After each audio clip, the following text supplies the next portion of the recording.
the surgical fruit in American comics. This video is purely for entertainment and does not infringe on copyrights or laws.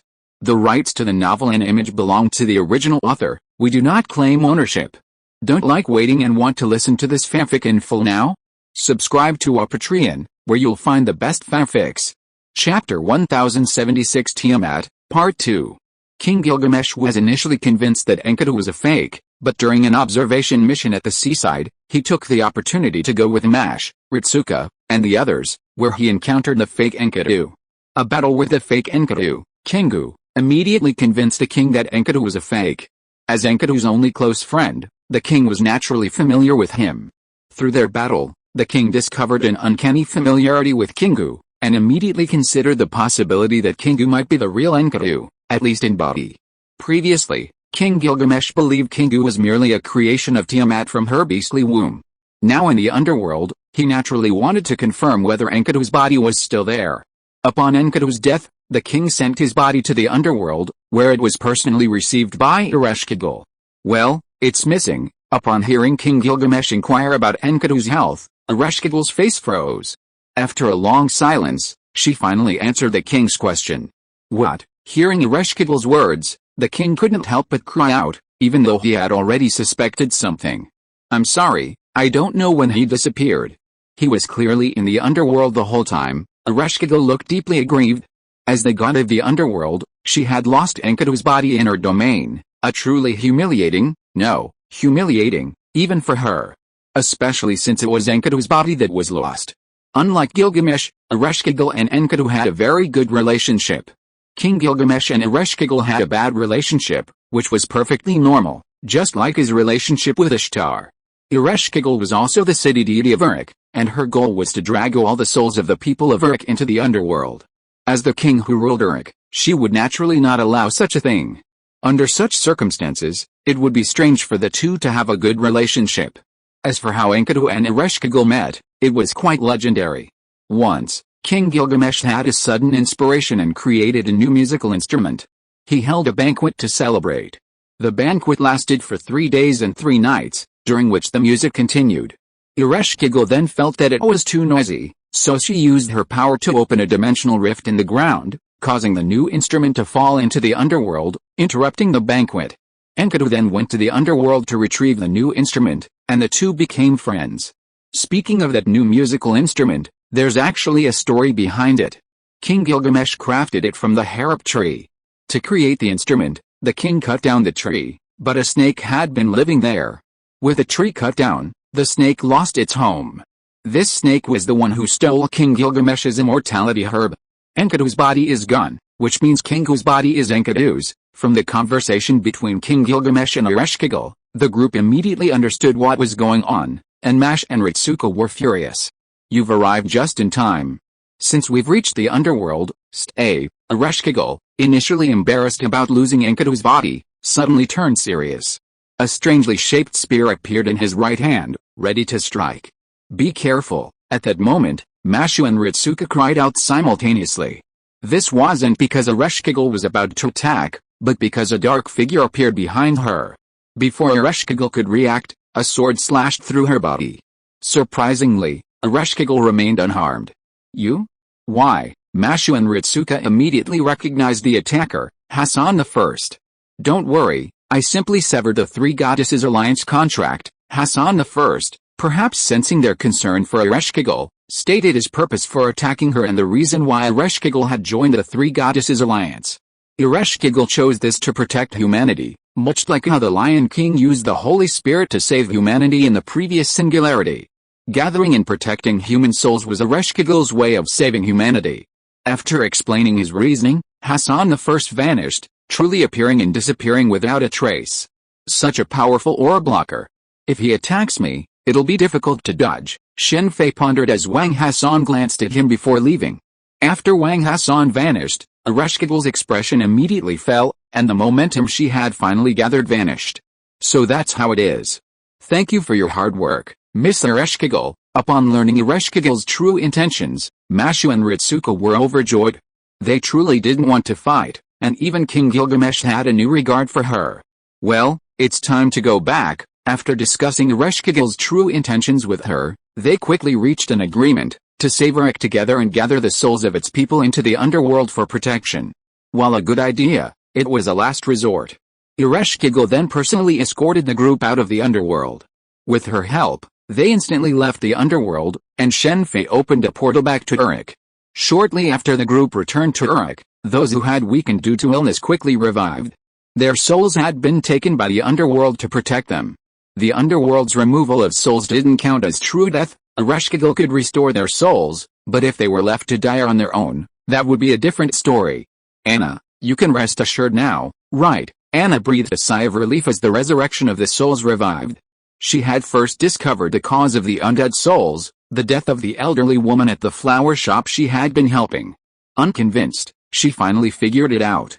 To celebrate the king's third return from the underworld, all merchandise is 20% off. It must be said that the people of Uruk were incredibly generous. They accepted King Gilgamesh's return from the underworld with remarkable composure, and many shops even took advantage of the opportunity to advertise. Now, let's prepare to formally attack Tiamat. The day after King Gilgamesh's return, the plan to attack Tiamat officially began. The group was divided into two groups. The first group headed to Tiamat's temple, where they would transmit a signal to locate Marduk's hand axe. After the temple was breached, they would then deal with Tiamat. The second group would proactively attack, catching the monster's attention. The first group created opportunities, and during this time, tens of thousands of monsters had already gathered on the other side. We're here, Shen Fei, Mashu, Lixiang, Merlin, Anna, Ishtar, Quetzal, King White Arthur, and others were part of the first group. Upon reaching the Blood Temple, Merlin immediately raised his magic wand and fired a flare into the sky.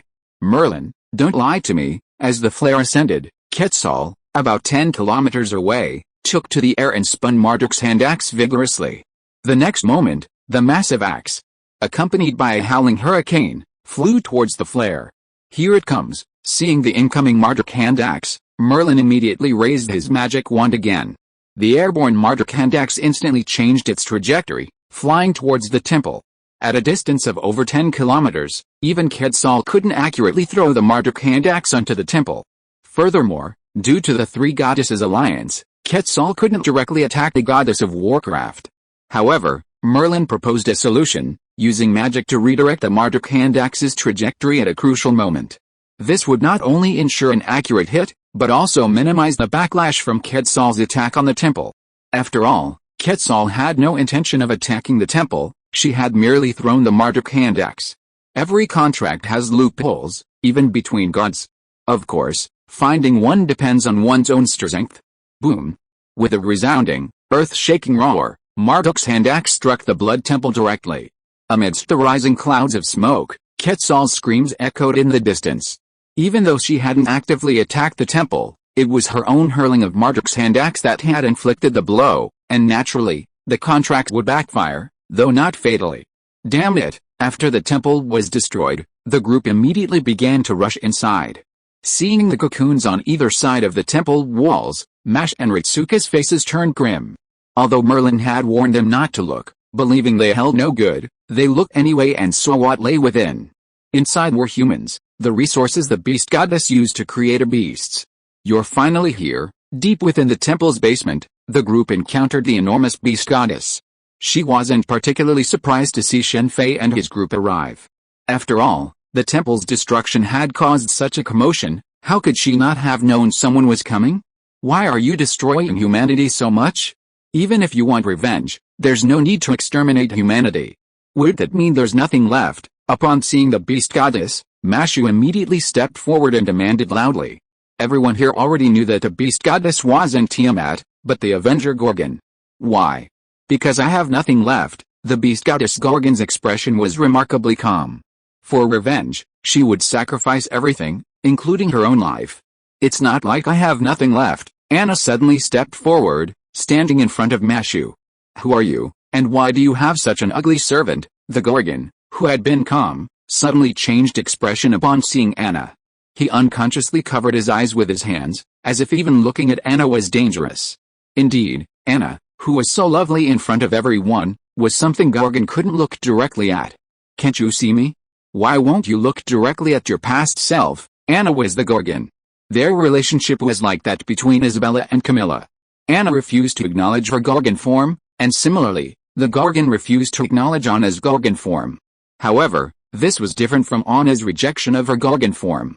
The Gorgon's rejection of Anna was a denial of her Avenger self, a pure one. The Gorgon's hatred for humans was simple. She was originally a goddess, but legend had transformed her into a monster, akin to Vlad II becoming Dracula. This was the reason Anna had previously refused to interact with humans. Even though she was incredibly lovely, her Gorgon form made her believe she was utterly ugly, and that humans would be in danger if they came into contact with her. Leave this to me. Merlin, thank you. Complete your contract.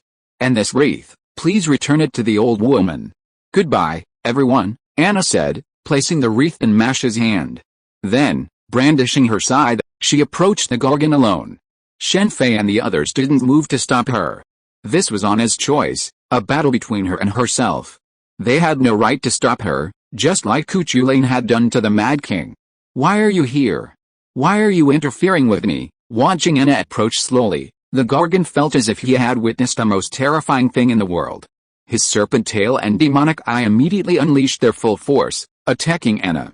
Anna's scythe severed the tail, while he dodged the demonic eye. The Gorgon, regenerating his tail, retreated steadily. In terms of strength, Anna was no match for the Gorgon, but she was his nemesis, and with her special attack weapon, the Gorgon was no match. Goodbye, Gorgon. With Anna's final blow, both Anna and the Gorgon's spirit bases vanished, seemingly annihilated. However, only Shen Fei knew that Anna wasn't dead. She had merged with the Gorgon's spirit base. Originally, Anna would never accept her Gorgon form, but after living with everyone in Earth for a while, Anna changed her mind. Now, she can accept her Gorgon form with ease. The next time they meet, she will be Gorgon Anna. Anna, Mashu and Ritsuka were deeply saddened to see Anna disappear. Their time together had made them very fond of Anna. Strange, why is there no Holy Grail? After Anna and the Gorgon spirit bases disappeared, everyone waited for a moment, but the Holy Grail did not appear. Just then, Merlin suddenly groaned, and a trace of blood flowed from his mouth. What's wrong, Merlin? The group immediately looked at Merlin with concern. Oh no, we've fallen into a trap. We shouldn't have destroyed the Gorgons. Merlin wiped the blood from the corner of his mouth and looked towards the sea with a serious face. Oh no, an immense amount of magic power has suddenly appeared in the Persian Gulf, and there are also a large number of magical beasts. Roman suddenly shouted in panic. With such a large number, how can it be possible? Haha, Mother has finally awakened. Just then, Kingo walked out from the side with a smile on his face. It's you, Merlin's Ojinguin seemed to understand something. That's right, Merlin. You thought that because you put Mother to sleep, I couldn't wake her up? Now that Mother has awakened, humanity is doomed. Chapter 1077 Tiamat, and you know everything, Merlin couldn't help but ask after hearing Kingo's words. Of course, I tried everything to break the illusion you cast on Mother, but to no avail. But finally, I came up with a plan. Since there's no way to awaken Mother, let's just let her die. Kingo was now incredibly excited, and immediately outlined his plan. It turned out that at the outset, the three goddesses' alliance hadn't existed at this singularity. Tiamat had descended directly. However, before she could make a move, King Gilgamesh and his first servant, Merlin, devised a plan to counter Tiamat. Merlin cast the dream cage on Tiamat, trapping her in a dream. By the time Kingu discovered this, it was too late. He couldn't break it. So, Kingu came up with the idea of killing Tiamat, using the pain to awaken her. This led to the three goddesses' alliance and the beast goddess Gorgon. Gorgon's breast wound power wasn't a replication, but a synchronization. Kingu used a special technique to synchronize Gorgon's spirit with Tiamat's. So, when Gorgon was killed, Tiamat was also killed, due to the mental synchronization. However, Tiamat had no concept of death, so being killed simply woke her from her dream. It's undeniable that Kingu had outperformed him this time. Neither Gilgamesh nor Merlin had anticipated his plan to awaken Tiamat. Shen Fei knew this, but he couldn't stop it. There was no way to bypass the singularity through trickery. Just like the previous singularity, the Holy Grail was in the hands of the Sun King, but even if the Lion King was not defeated, the singularity wouldn't be repaired. Since the confrontation was inevitable, there was no point in delaying. Enjoy your final moments, human, Kingu said, turning and leaving. King Gu didn't believe anyone in this era could defeat Tiamat. Indeed, if Tiamat had intended to destroy the singularity, she wouldn't have waited for the Chaldeans to arrive. Merlin's ability to easily trap Tiamat in his dreams wasn't due to Merlin's strength, but rather to Tiamat's willingness to be trapped. As the Mesopotamian creator god, Tiamat didn't inherently want to destroy humanity. The problem was the nature of the singularity forced her to do so. It's like the impure world reincarnations during the Fourth Shinobi World War. Tiamat couldn't control her actions, but she could control how she destroyed humanity. Trapping herself in Merlin's dreams gave humanity more time to consider a response. Dr. Roman, what's the situation? Mash asked Roman immediately after King Gu left, asking what Chaldea had detected. The situation is extremely dire. The number of magical beasts detected by Chaldea has already exceeded 100 million. Judging by their magical reactions, each one is stronger than Uridium, and their numbers are still increasing. The 100 million figure silenced everyone present. If magical beasts of this magnitude were to swarm Uruk, Tiamat wouldn't even have to intervene personally to destroy it. Even though Uruk's lineup was exceptionally strong thanks to Shen Fei, facing 100 million magical beasts head-on would likely require only escape. Ants can easily overwhelm an elephant, and these magical beasts aren't even ants. Anyway, let's return and report the situation to the king. After a brief silence, the group decided to return to Uruk. Even though the situation was extremely dangerous, they couldn't just give up. You're back. I've already learned the situation. Magician from the observatory. What's the latest situation there? After Shen Fei and his group returned to the ziggurat in Uruk, Merlin was about to speak when King Gilgamesh, as if already aware of the situation, directly inquired about the intelligence detected by Chaldea. This was the age of gods, and the king, having long known about Tiamat, naturally made preparations. Uruk had already established an observatory near the Persian Gulf, with personnel measuring the water daily. When Chaldea detected Tiamat's awakening, the king received an alert from the observatory. However, perhaps due to the rapid pace of the monster invasion, the observatory didn't have time to report all the information, and contact was lost. Right now, there are probably over 100,000 monsters ashore, and they're heading directly for Uruk. Based on the timeline, they should reach Uruk in 3 days at most, Roman shared. Thanks to the research of Leonardo da Vinci, II, Aozuki Tauko, and others, Chaldea was able to better monitor the situation. 3 days? That's plenty, King Gilgamesh said, rising from his throne and issuing orders. First, he ordered those unable to fight to retreat to the rear of Uruk. He also ordered Shen Fei to confirm the situation of Tiamat and the demonic beasts. With his portal, no one could match his detection skills. As for the others, they began to prepare for battle. It's gone. I was thinking of asking Quetzal to throw it again. Upon receiving the order, Shen Fei immediately returned to the ruined blood temple. His motive was naturally the axe of Marduk, a divine weapon for a special attack against Tiamat. Even if it couldn't kill her outright, it could greatly hinder her advance. Sadly, he searched the blood temple's perimeter but couldn't find the massive axe. Is it a one-time use, or has it been retrieved? I wonder why they used it again in the original novel. After realizing the axe was truly gone, Shen Fei gave up and flew towards the sea. It's a human. A human. Kill him. Kill him. Before Shen Fei even reached the sea, he encountered a group of strange flying monsters. Upon seeing Shen Fei, they immediately charged. So, these so-called new humans. Please, have some sense of aesthetics, looking at these hideously ugly monsters, and realizing they were actually so-called new humans, Shen Fei was speechless. Compared to these so-called new humans, even the Honkai beasts looked much cuter. If you can't create new humans, you can go learn from the next door. There are many civilizations different from humans in the Lost Belt. And if that doesn't work, learning from Arknights wouldn't be a bad idea. With this thought in mind, Shen Fei faced the monsters. Seeing the human charging directly at him, the monsters seemed extremely excited, brandishing their sharp claws as if to pierce Shen Fei's body. Unfortunately, they ended up being pierced through instead. Shen Fei employed no other tactics. He simply surrounded himself with sword energy and flew directly towards them. In the blink of an eye, dozens of the magical beasts in the air, save for the one in front of him, were shattered and plummeted downwards. You're the test subject, room, slaughterhouse. As the magical beast attempted to escape, Shen Fei used the surgery fruit to hack its body into dozens of pieces. One of the purposes of his expedition was to retrieve a living specimen for the Tiamat research team to experiment on. That's quite an organized operation. After dispatching all the flying demons, Shen Fei continued forward, soon catching sight of a black mass of magical beasts sprinting at high speed on the ground. Hundreds of thousands of them, the sight from the sky was truly spectacular. This time, Shen Fei ignored them. The total number of magical beasts was over 100 million and growing. Even if he could kill just 100,000, it would barely impact the overall number of magical beasts.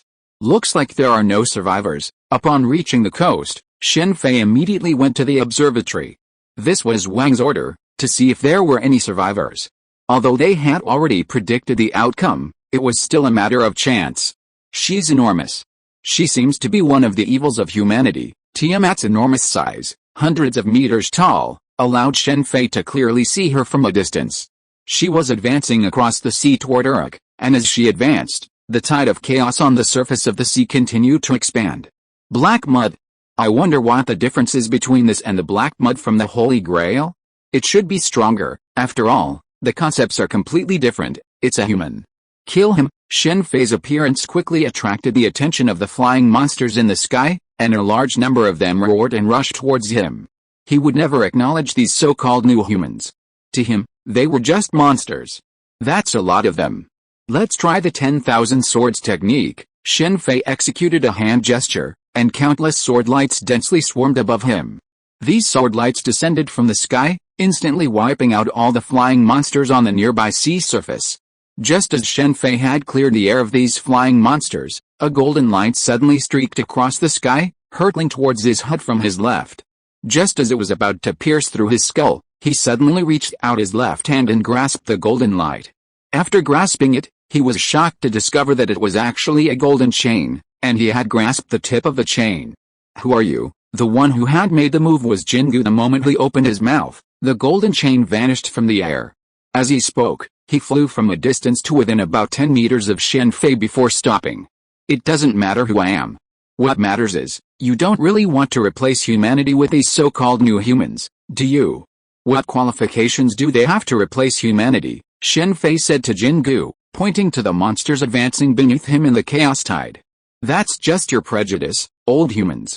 In my opinion, they're far superior to old humans. Jingu then began to expound on the new human strengths. Wait a minute, if you're so optimistic about the new humans, why are you appearing as old humans? Shouldn't you be taking on their forms? Shen Fei interrupted before Jingu could finish. He understood exactly what Jingu meant. Humans are greedy, violent, cruel, selfish, warlike, deceitful, and so on. If Jingu met the Herrscher of the Void, they would surely find common ground in these areas. However, after hearing Shen Fei's question, Jingu glanced at the new humans below and froze, realizing that he didn't want to become that person at all. Why aren't you answering? Didn't you say they're new humans, the ones who will replace old humans? Jingu, what do you think humans are? Shen Fei continued, looking at the silent Jingu. He wasn't the eloquent type, nor did he understand philosophy very well, but relying on a wealth of knowledge from modern society, he had no problem leaving Jingu speechless. For example, what is humanity, or what is humanity? This is almost the ultimate proposition.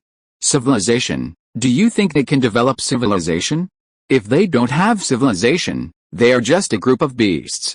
Look at Uruk, do you think they can build such a civilization? Shen Fei's words left Jingu speechless, but he quickly realized. You're making specious arguments. How do you know they can't develop civilization? Just look at how you don't want to become like them, and you can tell. Jingu's face immediately changed when he heard this, as if his deepest thoughts had been revealed. To get rid of this thought, Jingu immediately formed a golden chain in each hand. He was no longer able to argue and was ready to take action. As expected, pure rhetoric alone won't convince the enemy, Shen Fei thought to himself as he waved his hand to King Gu, signaling him not to attack. He then materialized a Hyperion beneath his feet and opened a portal. As the portal opened, King Gilgamesh was the first to cross over, followed by the Lion King, the two King Arthurs, and a host of other servants. Is that Tiamat? Such terrifying magical power, Roman's voice echoed immediately after Mash arrived. Shen Fei's chosen position was approximately 3,000 meters from Tiamat, but even so, the immense magical power still shocked the Chaldeans. King Gu, your opponent has arrived. King Gu's opponent was naturally King Gilgamesh. Old friend, long time no see. King Gilgamesh spoke as a strange flying vehicle. The Vimana, Gilgamesh's flying noble phantasm, materialized beneath his feet. Unlike King Gu, who could soar independently, most heroic spirits in the moon world, including the gods, were unable to fly. For example, Ishtar needed the aid of her celestial vessel, Ma'ana. King Gu's unfettered flight was likely due to his divinely crafted weaponry. Ritsuka, support us with all your might. Let's defeat Tiamat right here. After King Gilgamesh lured King Gu away, Roman shouted. Through Shen Fei's portal, he had his servants execute a direct decapitation attack on Tiamat. This was one of the reasons for his reconnaissance mission. No one was better suited for such tactics than him. Defeating over 100 million magical beasts was impossible, so the only solution was to address the root cause. Understood, Dr. Roman. I'll do my best. Chaldea's arrival freed King Gilgamesh's forces. Servants like Merlin and Ushawakamu had signed contracts with Ritsuka, replenishing their mana with a summoning array set up by Chaldea, rather than relying on the king himself. I'm sorry, mother, but now is not the time for you to return. Ishtar looked at Tiamat and murmured to herself. If you're listening to this novel on a channel other than Fanfic World, it means they downloaded and uploaded it without effort. We cordially invite you to visit our channel, Mundo Fanfic Novelis. There you'll find the original version of this story and you can explore many other novels of various genres. We're waiting for you to immerse yourself in a world of incredible novels. Chapter 1078. It's time to leap, Mana. Open the gate. This is your honor. This is all my strength. Shatter it. Mountain shaking star firewood, Ishtar muttered a few words before immediately soaring into the air on Mana and unleashing her noble phantasm. Meanwhile, the Tyrants, the Lion King, Grey, and Quetzal, all capable of wielding powerful ranged noble phantasms, began preparing to attack. Of course, the group didn't use their noble phantasms all at once, but took turns. After Ishtar's, the two Arthurs simultaneously wielded the sword of promised victory, followed by Grey and the Lion King's sacred spears, Longaminiad. Finally, Quetzal's blazing flames consumed the very spirits of the gods, vaporizing the sea for thousands of meters in radius. What a powerful noble phantasm. And this isn't even her full power, Shen Fei sighed inwardly as he gazed at the abyss of darkness created by Quetzal's noble phantasm. The power of its flames was exactly what Shen Fei had always sought. He also knew this wasn't Quetzal's full strength, as she hadn't yet used the Solar Stone. In the original story, Quetzal used the Solar Stone, along with the support of Fujimura Ritsuka's command seals, to single-handedly overwhelm Tiamat's defenses. However, this time, with so many powerful servants, he naturally didn't need to do so right away. Tiamat's spiritual base has vanished. We have won, as the seawater continued to pour back into the bottomless pit created by noble phantasm. Roman's words of relief echoed from Mash. Chaldea hadn't detected Tiamat's spiritual base, indicating that it had dissipated in the previous attack. Upon seeing the empty sea, King Gu immediately rushed over to check on Tiamat, but King Gilgamesh, using the king's treasure, stopped him. Although King Gu was extremely confident in Tiamat, the attackers this time weren't ordinary people. Two gods, along with a holy sword and holy lands, a combined attack. Even with his confidence, he couldn't help but feel a sense of worry. We won. Mashu and Ritsuka exchanged a look of delight. Be careful, a tremendous amount of magic is emerging from the seabed. Retreat. Just as the group was about to celebrate their victory over the final boss of the singularity, Roman's anxious voice reached them. Move. Before Roman could finish his words, Shen Fei immediately launched a Hyperion and quickly retreated. He was well aware of Tiamat's abilities. The combined attack just now was indeed too much for even Tiamat to withstand, but the problem was that she was immortal. Therefore, Shen Fei kept a close eye on the large pit below where the seawater was backflowing. Upon noticing any movement, he immediately began to retreat. Boom! Just as Shen Fei was retreating, a massive figure slowly rose from the pit. As it rose, the surrounding water suddenly surged back, unleashing a tsunami nearly 100 meters high. If Shen Fei hadn't retreated, he would have faced this tsunami head-on. Tsunamis are naturally feared by the public, but if this tsunami were composed of the chaos tide, it would be a different story. Once struck by the chaos tide, any servants present would be immediately manipulated by Tiamat's power, becoming enemies. After all, This chaos tide was even more terrifying than the black mud of the Holy Grail. Still unscathed, Quetzal stared at Tiamat, who had reappeared on the surface, even more enormous. The combined attack of their noble phantasms had been unstoppable. Mother is immortal, as long as there is life on this land. Ishtar now seemed incredibly serious, completely devoid of her usual unreliable air.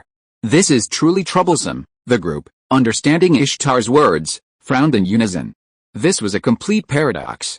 Their goal was to save the people of Uruk, but as long as there was life, Tiamat was immortal. This was simply impossible to defeat.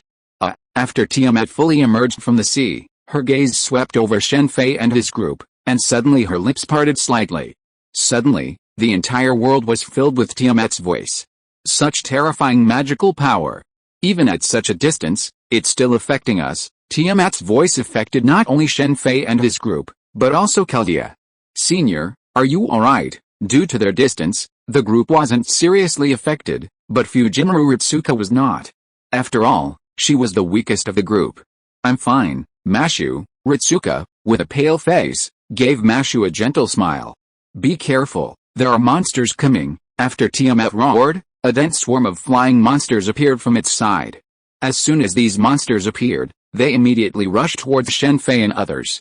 Retreat first, and then go back to make a long-term plan. Looking at the flying monsters rushing towards them, Shen Fei immediately spoke up. There was no chance of winning in a head-on confrontation with Tiamat, who had no concept of death. This is the only way now. Then the group called back King Gilgamesh, who was fighting with Kingu, and returned to Uruk through the portal. The situation is dire. After Tiamat's reappearance, the remaining chaos tide has rapidly expanded. I'm afraid it won't reach Uruk in a matter of days. After returning to the ziggurat, the group immediately began to review the situation. Roman immediately shared his observations from Chaldea, a vast number of magical beasts in front, an irresistible chaos tide behind, and Tiamat herself in between. To defeat Mother, we must break her immortality. Otherwise, even if we all attack together, it will be useless, Ishtar said. Miss Ryuji Shiki, I wonder if you can do it. Roman then mentioned Ryuji Shiki. The group immediately looked at Ryuji Shiki, remembering her eyes, which claimed she would kill any living being, even a god, for you to see. I don't know. I need to see her in person, Ryuji Shiki said calmly. Her expression as calm as ever, even when facing Tiamat, the legendary creator god. I'll take her there, Shen Fei said, opening the portal and leading Ryuji Shiki through. He was also very curious about whether Ryuji Shiki could see Tiamat's endpoint. Sorry, there's no way. Ryuji Shiki, who had seen Tiamat with her own eyes, shook her head slightly. Then let's go back. With a flash of his sword, he tore through the flying monsters that rushed towards him and returned to Uruk with Ryuji Shiki. He was not surprised that Ryuji Shiki hadn't seen Tiamat's endpoint. If Ryuji Shiki could easily kill Tiamat, then the so-called 7 evils would be a joke. After all, there would be no need for the 7 Grandmasters to intervene. Summoning Ryuji Shiki's heroic spirit would be enough to deal with the 7 evils. How about retreating? With this portal, even if we take everyone in Uruk with us, it won't be a problem. When Shen Fei and Ryuji Shiki returned to the main hall of the Sacred Tower, after hearing that Ryuji Shiki had no solution, Flat made this suggestion. No. Won't the restoration of humanity fail soon? Mashu, Ritsuka, Roman, Olga Marie, and the others immediately rejected the idea. While this might save Uruk, it would also mean the restoration of humanity has failed, and the entire planet's population would be extinct. Sorry, he's not smart enough. Sven immediately apologized on Flat's behalf. Since Tiamat's immortality is due to her immortality as long as there's life on Earth, what would happen if she were sent to the underworld? There's no living being in the underworld. Shen Fei spoke directly as he watched the group scowling as they pondered how to deal with Tiamat. The underworld? Yes, that's certainly a solution. After hearing Shen Fei's proposal, everyone's eyes lit up. So that's what the underworld is all about, Mashu and Ritsuka realized. Ereshkigal, King Gilgamesh waved his hand, and a stone mirror rose from the ground beside him. The group saw Ereshkigal in the mirror. She seemed busy and exhausted, but then, as if noticing their gaze, she vanished. A moment later, Ereshkigal, having tidied herself, reappeared.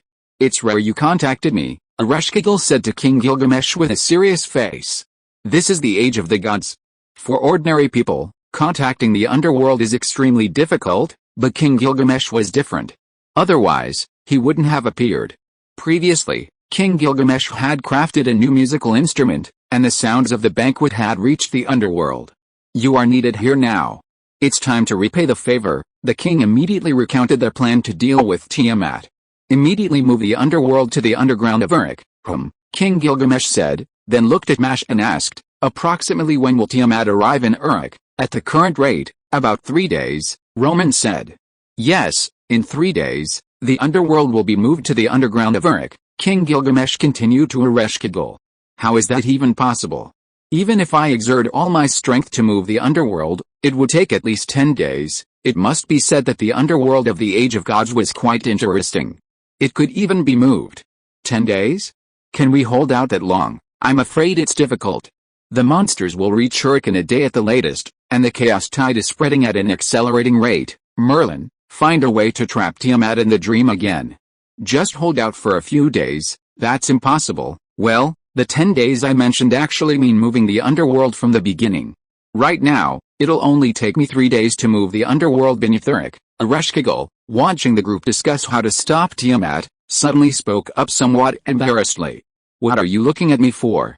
I just want to sink Uruk into the underworld. Seeing the group staring at him strangely, Ereshkigal shouted in dissatisfaction, then announced his plan. The three goddesses' alliance stipulated that whoever captured Uruk would rule the new world. While the goddess of beasts attacked Uruk with her beasts, Ereshkigal, goddess of the underworld, was also busy.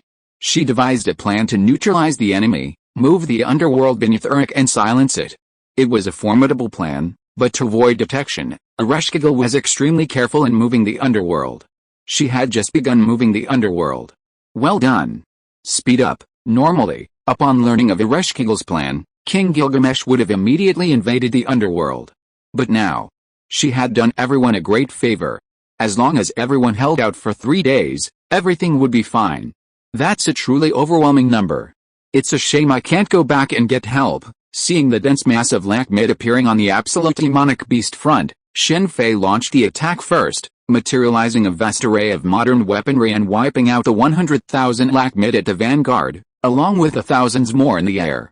Facing such a large number of Lakhmid, Shen Fei could have found many if he had sought support, such as the three sisters Azan, Nian, Ling, and Zai, as well as Eseth, Akim, and others. However, this would have delayed his timelines, and his plan was to wait until he had at least met the frozen first emperor before leaving. Sure enough, an elephant can be killed by a multitude of ants. As more Lakhmid appeared, a fierce offensive and defensive battle ensued. Even with the help of Shen Fei and his companions, the casualties of the soldiers remained heavy after a day of fighting. The numbers were simply too great. It was then that Shen Fei understood why, at the end of the original novel, only 500 people in Uruk were left. There were too many Lahim, and the warcraft front was too long. They had no way of covering the entire defense. These Lahim were no fools. After initially concentrating and being annihilated by the noble phantasm, they began to disperse. Oh no. Some flying Lahim have bypassed the defense line and are flying towards the settlements in the rear. Following the soldiers' report, Shen Fei couldn't help but sigh deeply. After a day of fighting, even he was a little tired. I'll go. When King Gilgamesh sent Ushawakameru, Kureniji, and other servants to the rear to eliminate the Lahim, Siduri volunteered to go to the rear to appease the people. Although the king repeatedly refused, he was ultimately unable to persuade Siduri and let her go. Don't tell me she'd still sacrifice herself in this situation. In the original novel, Siduri was ultimately captured by Lakhim and transformed into him. King Gilgamesh likely knew this outcome, so he refused to let her go. However, she was the chief priest of Uruk after all, and even knowing she would be sacrificed, she wouldn't have retreated. It seems there's no way to stop her. Unable to stop Siduri, Shen Fei created a shadow clone, having it follow behind Siduri to protect her. Since he was there, he naturally couldn't let Siduri die like this. It was only because Little Twinkle was fighting on the city wall that he would have been a good choice to follow Siduri. Oh no. Tiamat has suddenly sped up. They can reach Uruk in less than 3 days. While fighting Lakhim, Roman detected Tiamat's unusual movements through surveillance. Chapter 1079 Goodbye, Tiamat. She's actually flying.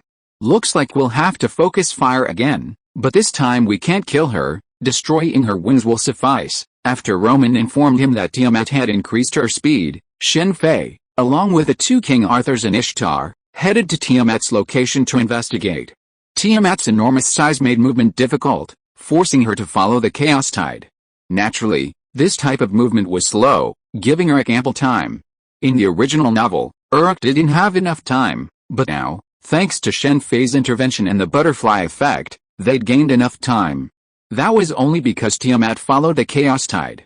Now she could fly, though not as fast as the flying Lakhim, but at least twice as fast. Sort of promised victory, Black Arthur attacked Tiamat's right wing. A brilliant black light pierced the sky. Unfortunately, Tiamat, despite taking Black Arthur's blow head-on, remained unscathed. Tiamat was now far more powerful than before, having been in a self-sealed state. With just a magical barrier, she blocked King Arthur's sort of promised victory. Truly worthy of Tiamat, Shen Fei shook his head in admiration as he watched Tiamat, who didn't even pause in her advance. Fortunately, he had been prepared, otherwise Quetzal would have had to use the solar calendar stone against her. The 13 seals have been lifted. The Knights of the Round Table have begun their vote. This isn't a battle against the elves. Except. This is a battle against those more powerful than ourselves. Except. This is a battle for survival. Except. This is a battle to save the world. After Black Arthur's defeat, White Arthur immediately stepped forward, also wielding the sword of promised victory, but she initiated the vote of the Knights of the Round Table to lift the 13 seals. The 13 seals of the Knights of the Round Table are, strictly speaking, only 12, as Gawain, the Sun Knight, unconditionally supports King Arthur's every decision, whether for good or evil. King Arthur is Shen Fei's trump card against Gosha. Tiamat's immortality is essential, otherwise King Arthur alone would have been enough to defeat her. Unlike the two Lolita creatures of the moon world, who might have had some restrictions on their actions, such as why they didn't allow the Seven Crowns to unite against human evil, Shen Fei acted without restraint, bringing King Arthur and the Lion King, who shouldn't have been in this singularity. This was likely the reason the two Lolita creatures allowed him to act freely in the moon world. A brilliant golden light illuminated the entire sky, lingering for a long time. Under this light, the magical barrier that had previously easily blocked Black Arthur was now easily cut through, like tofu. The massive right horn on Tiamat's head and the massive right wing on her back were directly severed. While Grey's magical right, Yade, could also remove the 13 seals, the power of her removal was far inferior to King Arthur's. Grey had only been able to defeat Ephestion's noble phantasm by removing the 13 seals. King Arthur, well, wouldn't have been able to remove the 13 seals. The 13 seals couldn't be removed simply by wishing to. Tiamat, falling from the sky into the chaos tide, cried out again. The immense magical power instantly destroyed all buildings within a radius of several kilometers. Tiamat's horn, room, slaughterhouse. Glancing at the right horn of Tiamat that had fallen into the chaos tide, Shen Fei immediately waved his right hand and replaced it. This was the horn of the mother goddess of creation, a truly divine artifact-level material that could also be used as a relic to summon Tiamat. I never thought I'd see the light of the star-forged holy sword. When King Arthur released the 13 seals and activated his noble phantasm, everyone in Uruk witnessed the golden light that soared into the sky. Even Roman was captivated by it. The star-forged holy sword was even rarer than a divine weapon. King's Cannon. After sending Tiamat back into the chaos tide, Uruk's defense continued. Due to the critical situation, King Gilgamesh joined the fray. From the outset, he constructed magical weapons and launched an attack. With over 300 ballistae, the first attack destroyed a large number of Lakmu. Is this a rocket launcher from the Age of Gods, designed by King Gilgamesh himself? The king's cannon could be operated by him or his soldiers. Simply injecting magic power and selecting the right angle would unleash the attack. Transferring all the people from other cities to the rear of the absolute demonic beast front is causing a huge problem. If someone else had come here, they probably wouldn't have transferred everyone from other cities to Uruk. Shen Fei sighed softly, looking down at the still densely packed Rahim below. The Rahim's massive attack on the absolute demonic beast front in Uruk didn't happen in the original novel. In the original novel, during the decisive battle, many people from other cities were still present, so Rahim divided his forces. He didn't want to gather them all here now, with no one else around. Shen Fei didn't regret it. If he hadn't had the power, This situation wouldn't have been unacceptable. But since he had it, there was no need to resort to such tactics. He wasn't some military strategist who cared about bait. Stop looking and get to work. Coming, at Aozaki Taoko's reminder, Shen Fei immediately withdrew his gaze and began to work. His mission now wasn't to kill the Rohim, but to reinforce the absolute demonic beast front's defenses. In other words, he was just a supporting role, and it was thanks to this ace support that the defense held up. For example, using the power of the Hersher of Reason to instantly repair the broken city walls caused by Lahim's attack, as well as creating various defensive weapons out of thin air, reinforcing the walls with runes, and healing injured soldiers. Aozaki Taoko reminded him that her mission was the same as Shen Fei's. In the magic world, she was a grand mage, but in a battle of this magnitude, she could only serve as a supporting role. Also supporting him was media. Drawing on materials from the Age of Gods, she could cast large-scale enhancement magic, allowing ordinary soldiers to hold off Lahim for a period of time in a one-on-one fight. Media's enhancement magic was incredibly powerful, capable of giving an ordinary person the physical fitness to fight against heroic spirits. You're actually scared. Haha. This is really interesting. On the afternoon of the second day of Lahim's siege, the battle finally saw respite, as Lahim retreated in fear. After all, he had been created as a new human and possessed intelligence, though it was only now being awakened. Everyone immediately seized the opportunity to rest, but just then, Sidori and her companions returned, bringing with them a trophy, Kingu, gravely wounded. Not only was Kingu severely wounded, but his former spirit had completely vanished. He looked completely hopeless, his eyes shone with shattered faith. After speaking with Sidori, it became clear that Ram had been devastated. To Kingu, Ram was a new human, surely superior to the old humans. However, the so-called new humans were inferior to not only the old humans but even the monsters. Cruel, bloodthirsty, and taking pleasure in killing, Kingu, despite standing against humanity in this singularity, never did it for fun. Kingu tried to dissuade them, but was ambushed and surrounded. It was only when Sidori met him that Kingu would have perished under Ram's siege. Look at you, so disappointing. King Gilgamesh appeared before Kingu, a look of disappointment on his face.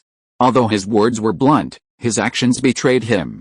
As he spoke, he had already taken the Holy Grail from the king's treasure and inserted it into Kingu's body. Given Kingu's current injuries, he would not have been able to hold out for much longer without the Holy Grail. Are you showing me mercy? Although King Gilgamesh meant well, Kingu was furious. You are not someone who needs mercy. King Gilgamesh said this and left. Strictly speaking, Kingu was now half Enkidu. Even though he was dead, it did not mean that his body would not have memories. For example, a certain Shen Fei tablet, even after his death, his body helped her snatch a daughter from the Honkai consciousness. It's the chaos tide. We can't let it get any closer, we've been waiting for it. Appear, Fang of Nabistim. On the third day, Lamu's attacks weakened, but a greater danger loomed, the chaos tide. King Gilgamesh was prepared for this, immediately drawing the seal of divine authority and summoning the defensive armaments buried beneath the ground outside the monster defenses. Instantly, a protective barrier, seemingly composed of monster bones, appeared around Uruk, blocking the chaos tide. Ereshkigal, how long will it take? Tiamat will be here soon. After holding back the chaos tide, King Gilgamesh immediately contacted the goddess of the underworld. It'll be there soon. Ereshkigal's beautiful golden hair was disheveled, a testament to her dedication. It's no problem. With so many powerful servants, there's still time. Seeing everything proceeding according to plan, Roman relaxed a little. Looks like we still need to stop them. As time passed, the massive Tiamat appeared in sight, riding the tide of chaos. Perhaps because of her appearance, Lakhem's attack ceased, which was a good thing for everyone. However, because the goddess of the underworld had not yet arrived, the group needed to delay a little. Soldiers begin to retreat, servants remain. Seeing Tiamat appear, King Gilgamesh immediately issued an order, and the soldiers began to retreat in an orderly manner towards the rear of Uruk. However, not everyone left. For example, Sidori, the second, Lannis, and others chose to stay. This was an opportunity to face the goddess Tiamat directly, and they naturally would not miss it. With Shen Fei's teleporters, their departure was easy. We're in position, ready to move, then let's begin. Everyone retreat. After Ereshkigal announced that the underworld had been relocated beneath Uruk, Shen Fei and his group began preparing to retreat. After sending the second emperor and his companions to the rear, only he, Mash, Fujima Ritsuka, King Gilgamesh, and Ishtar remained. Tiamat's target was the king, so he could be used as bait to lure Tiamat into Uruk. As for Ishtar, her mission was to use her noble phantasm to drive Tiamat down to the underworld. With a skyship Ma'ana, she was the perfect match for this task. As for Mash and Ritsuka, as the last masters of Chaldea, they would witness the entire process from beginning to end. Tiamat, I'm sorry, but now is not the time for you to appear. Tiamat was, after all, the Mesopotamian goddess of creation. Even though King Gilgamesh had little regard for gods, he still held her in high respect. Before King Gilgamesh could finish his words, a powerful beam of magical energy appeared directly before him. Tiamat, previously defending, began to attack. Boom! Facing the sudden attack, Mash instantly appeared before King Gilgamesh, blocking the blow. Finally, the magical beast line has been breached. After blocking Tiamat's attack, the five retreated to the rear. Tiamat immediately pursued them. The Fang of Nebustim, which had blocked the Chaos Tide, was crushed beneath its massive body. The same thing happened to the magical beast defenses that had remained unbroken. Attack! As Tiamat's body fully entered Uruk, Ishtar immediately soared into the sky. At the same time, in the distance, Tasicarin raised her right hand, shouted Ishtar's name, and activated the command seals, two in quick succession. It's time to leap, Ma'ana. Open the gate. This is your honor. This is all my strength. Shatter it. Mountain-shaking star firewood, the two command seals imbued Ishtar's noble phantasm with a powerful force. A golden light descended from the sky, striking Tiamat. Tiamat began to resist the ray with all her might. Just as she was about to speak, the ground beneath her suddenly began to shatter. Caught off guard, Tiamat plummeted downwards. Success! Ishtar gasped as she watched Tiamat plummet into the bottomless abyss. The two command seals had taken their toll. The final decisive battle begins. Before Roman could finish his words, King Gilgamesh led the way, followed closely by Ritsuka, then Shen Fei, the two King Arthurs, the Lion King, and the other servants who had arrived. The remaining non-servants remained above. A mythical battle. Gray, Flat rolled his eyes and prepared to leap, but his plan was immediately seen through by the second. Before Flat could make a move, Gray intervened. Gray's strength had been greatly enhanced after meeting King Arthur and the Lion King, and Flat was no match for her. Do you want to die, Flat? This is a mythical battle, Professor, don't you want to participate? Going to die? Lannis's words left Flat speechless. Chapter 1080, Final Singularity, Part 1. Alright, stop talking nonsense. The Laham are coming. We have to get out of here quickly. Just as Flat and Sven were about to say something, Luvia, looking at the Laham on the other side of the pit, who were constantly pouring into the pit, suggested leaving. Although they still had several servants, they would still be in great danger if they were surrounded by the Laham's treasures. That is, there were basically no flying Laham left on the ground, otherwise they would be in even greater danger. Because flying Laham were too dangerous, they were Shen Fei's main target. The servants who remained above were those unsuited to fighting Tiamat, such as Ushawakameru, Benkei, Kureniji, Media, Bedivere, Da Vinci, and others. They weren't left behind because they were weak, but because their noble phantasms were mostly melee-based. If they wanted to fight Tiamat, melee combat wouldn't work because they couldn't get close.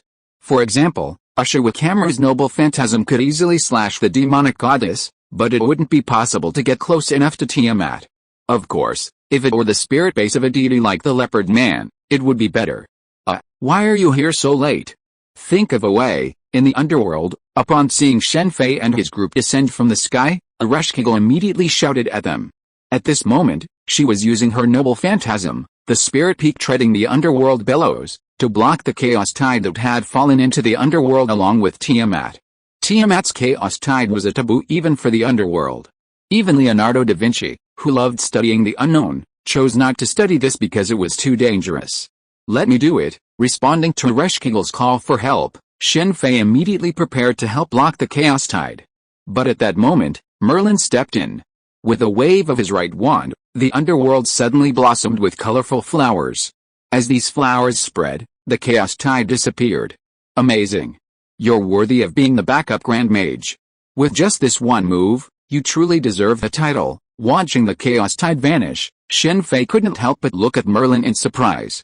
This legendary British royal mage had always been unreliable, his combat prowess on par with Fufu's.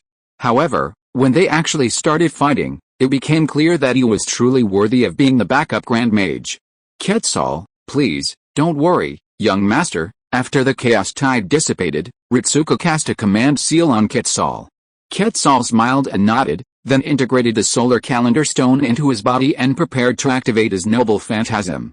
Cuckle, as Quetzal prepared to activate his noble phantasm, the leopard man quickly dispatched all the Lachem charging at him.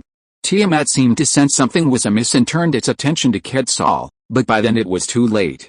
Burning flames, even the gods will be consumed. Quetzal leaped into the air, his body transforming into a ball of blinding flames as he charged towards Tiamat below. Tiamat launched her attack simultaneously. Boom! A radiance like the sun rose in the underworld, illuminating the surrounding darkness as bright as day. The underworld, never illuminated by sunlight, seemed to have welcomed the sun. This was the result of the magical collision between Quetzal and Tiamat. Cuckle, as the sun's light faded, the group immediately saw Quetzal, his body ablaze with searing flames. Locked in a stalemate with Tiamat. The surrounding space vibrated constantly due to the standoff, and the mountain wall on one side was constantly cracking. The location of this decisive battle was strategically planned by the group, a valley in the underworld, which would greatly restrict Tiamat's movements. However, the valley had instantly doubled in size due to the collision between the two. Upon seeing this, the leopard man looked at Cuckle with concern. Although Quetzal's noble phantasm attack had been blocked by Tiamat, its aftermath still destroyed a significant number of Lachem. Quetzal, Ritsuka and Mashu, naturally observing the stalemate between the two, or rather, the two gods, immediately used up their remaining 2 command seals. Now that it was the final battle, there was no point in keeping any more, so they naturally had to use them all up. Bolstered by the command seals, Quetzal's flames instantly erupted with blazing light, crushing Tiamat's magical barrier and plunging her into the underworld. Tiamat's massive left horn was destroyed in the flames, and a third of her massive body burned with blazing flames. Cuckle, watching Quetzal plummet from the sky, the leopard man immediately rushed forward to catch her. The previous attack had drained Quetzal's strength and magic power. Sacred Lance, draw anchor. Just as Tiamat, slammed into the earth, struggled to rise, the Lion King intervened. The flame's light faded, plunging her back into the darkness of the underworld. A golden glow greeted her again. To have taken on 2 noble phantasms in a row, and only lost 2 horns, truly worthy of Tiamat, Shen Fei wondered if he could have taken on either Quetzal or the Lion King. Be careful, with her horns destroyed and entombed, Tiamat suddenly formed a protective shield. Within this shield, her body underwent a drastic transformation, transforming from her human form into a beast. Tiamat, just as the group marveled at the transformation, an old voice suddenly echoed. Following the voice, they saw a mysterious figure in black armor standing on the cliffside. It was none other than King Hassan. He sighed at Tiamat and swung his sword from a distance. The strike didn't appear to inflict any injury, but Tiamat's aura weakened significantly in that instant. Sending Tiamat to the underworld was a good plan, but unfortunately, it only weakened her immortality, not eliminated it. King Hassan's previous strike, seemingly ordinary, was actually a blow of his own, a sacrifice of his crown. While it didn't cause any physical damage to Tiamat, it imbued her with the concept of death and altered her spirit base. Tiamat, her aura weakened, roared loudly. Then, a large number of flying Lachem swiftly emerged from the protective shield, 11 of them far exceeding the others in speed. It's Tiamat's child, be careful, Wang Hassan said, swinging his greatsword to meet a flying Lachem hurtling towards him. Merlin, on his side, suddenly drew a sword from his wand and blocked Mash and Ritsuka, blocking the flying Lachem that was charging towards them. Cuckle, while trying to protect Quetzal, the leopard man was struck back by a flying Lachem. The force was so strong that the leopard man was stunned for a moment, then saw it charging towards the weakened Quetzal and immediately cried out. Room, slaughterhouse. Shen Fei waved his hand, spatially shifting Quetzal and the leopard man to his side. The enemy suddenly vanished, prompting the flying Lachem to search everywhere. Be careful, the magic power within them is comparable to the demon pillar we encountered earlier. Although Roman couldn't see the battle footage, he knew the strength of these flying Lachem through Chaldea's detection system. Tiamat's power over the beasts of the womb not only allows the creation of large numbers of ordinary magical beasts, but also powerful ones, such as the legendary 11 children of Tiamat.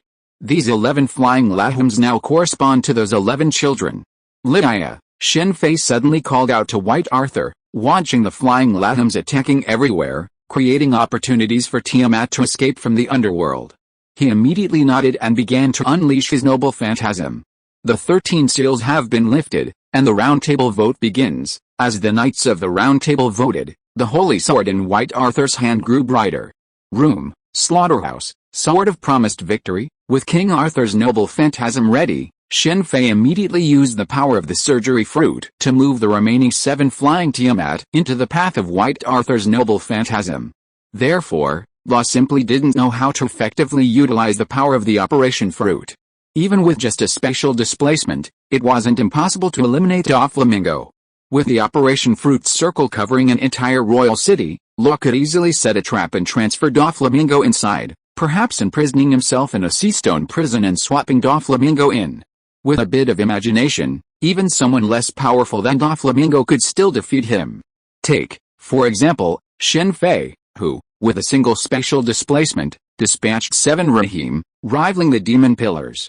Facing the brilliance of the star-forged holy sword, not only were they Tiamat's children, but even Tiamat itself would be unable to withstand it. Ritsuka, she's very weak now. Her weakness is in her head.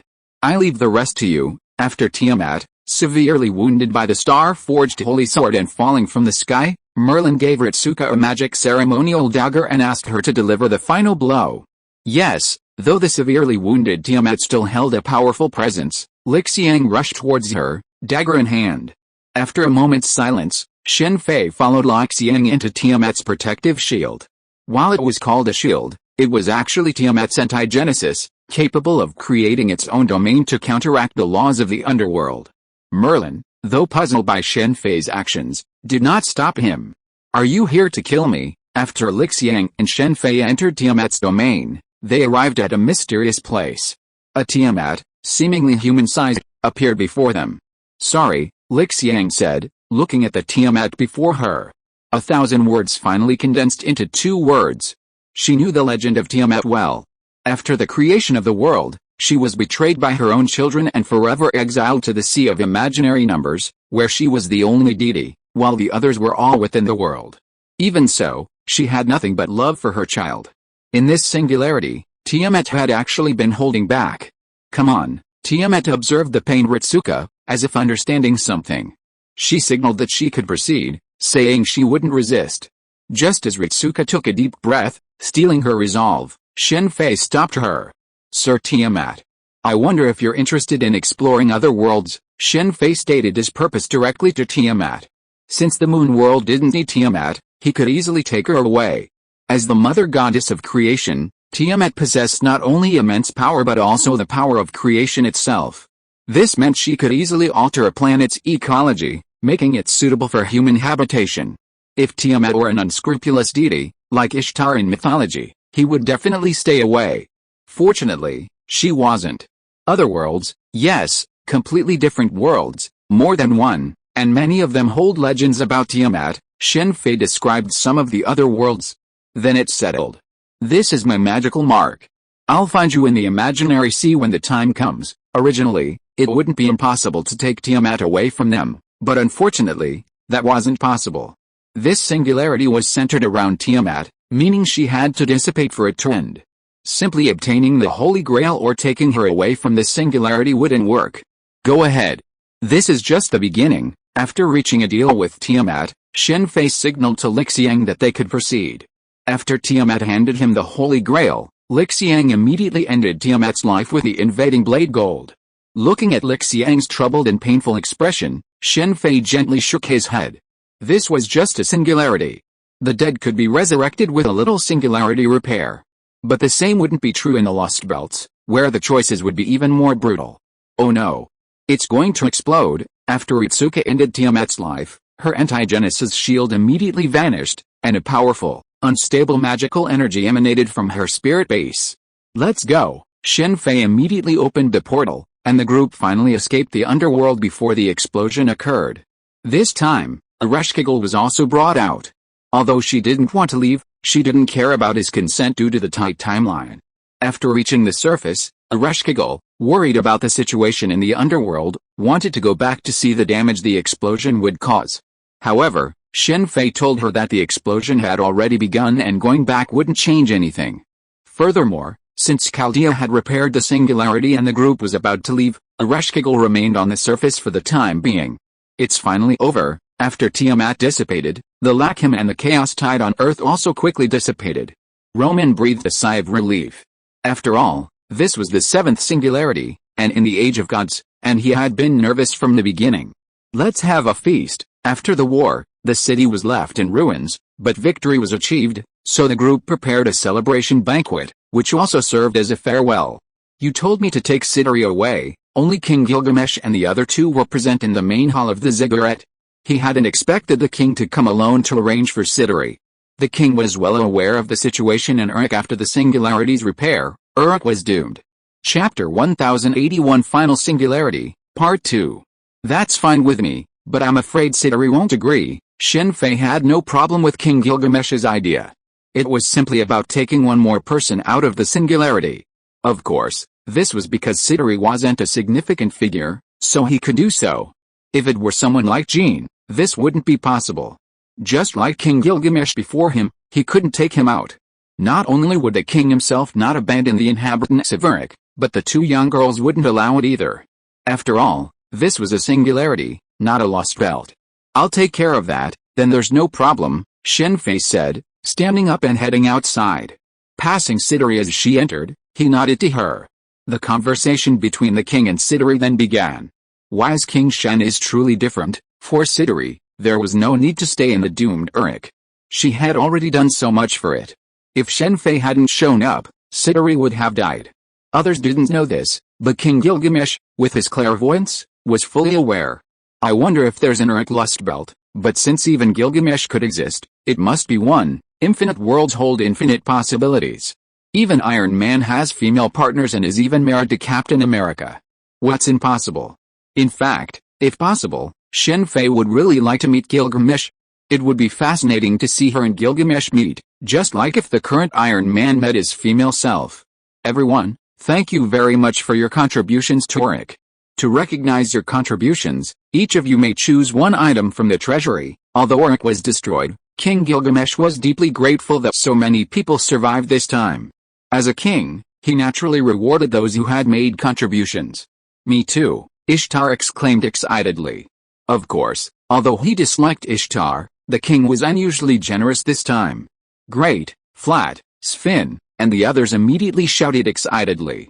Aozaki Orange, second, and the others weren't as excited, but the smiles on their faces clearly showed their immense satisfaction with this reward. After all, this was the collection of King Gilgamesh, the Age of Gods. Are you interested in going to Chaldea?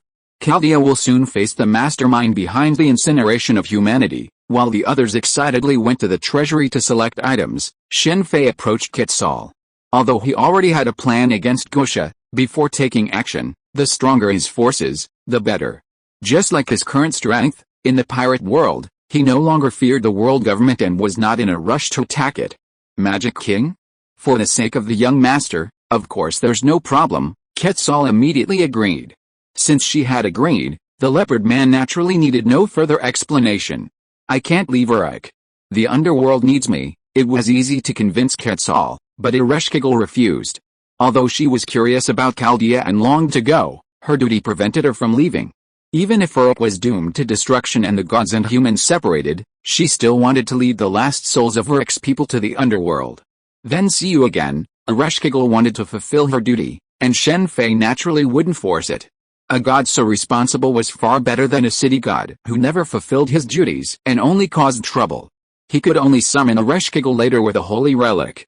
After the banquet, Shen Fei immediately escorted the group, including second generation, Aozaki Tauko, and the others, to Chaldea. Originally, Shen Fei wanted to send them back individually. After all, the upcoming battle was even more dangerous than in Uruk. However, because these people were extremely curious about Chaldea, Shen Fei sent them there. Your Majesty, after sending the others off, Shen Fei waited for Siduri and King Gilgamesh to say goodbye. Twinkle and Ishtar were also present. King Gilgamesh's reason for convincing S.H.I.E.L.D was simple: to care for Ishtar. As the chief priest of Uruk, caring for its city god made perfect sense, so much so that S.H.I.E.L.D couldn't refuse. Don't act like we'll never meet. Look at that guy. We have plenty of opportunities to meet. Seeing S.H.I.E.L.D's distress, King Gilgamesh pointed at Twinkle and said with a smile. Behind him was a heroic spirit, capable of being summoned. HMPH, Twinkle snorted coldly, watching the wise king pointing at her, but said nothing. What a pity I didn't see Anna. As Mash began to absorb the Holy Grail with her shield, the singularity was successfully established. Upon returning to Chaldea, Shen Fei's only regret was not seeing Anna again. Anna was supposed to appear during the battle against Tiamat, but perhaps due to the butterfly effect, she didn't. Begin rebuilding Uruk. After Mashu and Ritsuka disappeared, King Gilgamesh, standing on the front lines of the warcraft, prepared to begin rebuilding Uruk. Shen Fei's intervention made him most happy for two reasons. One, naturally, was the fact that many residents of Uruk had survived. In the original novel, only about 500 people were left. The other, naturally, was the appearance of Kingu. This time, Kingu survived and would join him in rebuilding Uruk. This had been their shared dream, but Ishtar's madness had separated them from life and death. Now, they finally had the chance to realize it. Thank you for your hard work. Get some rest. Now we face the ultimate mastermind. After Mashu and Ritsuka returned to Chaldea, Roman was the first to greet them. After taking the Holy Grail from Mashu, he immediately told them to rest. He then began working overtime to analyze the Holy Grail they had obtained. Now that the 7 singularities had been repaired, it was time to face the Magic King. This is Chaldea. The Animusphia family is truly formidable. Upon arriving in Chaldea, Flad and Sven immediately began to wander around. They were no strangers to Chaldea. During the Fifth War, the Astronomical Department's monarch, Maris Billy, had repeatedly attempted to persuade the other 11 monarchs to join forces to establish Chaldea at the Clock Tower's Grand Council, only to be undeniably rebuffed. Hatrith, the former director of the Modern Magic Department, had commented that the Astronomical Department's observatory project required astronomical funding and the undivided support of the mystical arts of the other monarch families in the Clock Tower, as well as the full cooperation of the Atlas Academy. Ultimately, this was a theoretical undertaking. The Atlas Academy couldn't fully support the Astronomical Department, let alone expect the other monarch families to unleash their family mystical arts to fully aid the Astronomical Department's monarch. However, these conditions had been met by the Grand Council of Fate. How could Flad and Sven not be curious about something whose achievements were once considered a joke, now fully revealed before them? They were actually very curious about how these problems in this world were solved. In the world of the Fifth War, Marisbury's observatory plan was treated as a joke by the other monarchs, who believed that the current monarch of the astronomy department had a mental problem. However, no one pursued the matter afterwards. After all, for a magician, mental problems are normal. You want the Horn of Tiamat? You are well informed. Seeing Aozaki Orange approaching, Shen Fei was a little surprised, but he still gave her part of the Horn of Tiamat. After all, the horn was so huge that there was no worry of it being insufficient. The mastermind behind the burning of human reason isn't Magic King Solomon, but Gosha. He appears in Solomon's guise because he possessed Solomon's body after his death. His essence is the combined power of the 72 demon gods summoned by Solomon. Da Vinci was naturally also interested in Tiamat's horn, but after Shen Fei revealed the truth behind the burning of human reason, she immediately lost interest and called over the busy Roman. I see. Roman breathed a sigh of relief after hearing Da Vinci's account. He had been deeply concerned about the Solomon who had burned human reason, and now that he knew his true identity, he could finally breathe a sigh of relief, and at the same time, he had made a decision. Did you already know his identity? Da Vinci suddenly asked Shen Fei during Roman's silence. Are you saying he's Solomon? Shen Fei said with a smile. Is that so? Then what else do you want to say? Roman gave a wry smile. There are many things, like this campaign against Gosha. You will wear the crown again, return everything to heaven, and vanish completely. Roman's disappearance wasn't just a simple death, everything about him would vanish, including the existence of heroic spirits and the evidence of their existence in human history. Simply put, he would vanish from human history, leaving no record of him, reaching a state of nothingness never before reached by humans.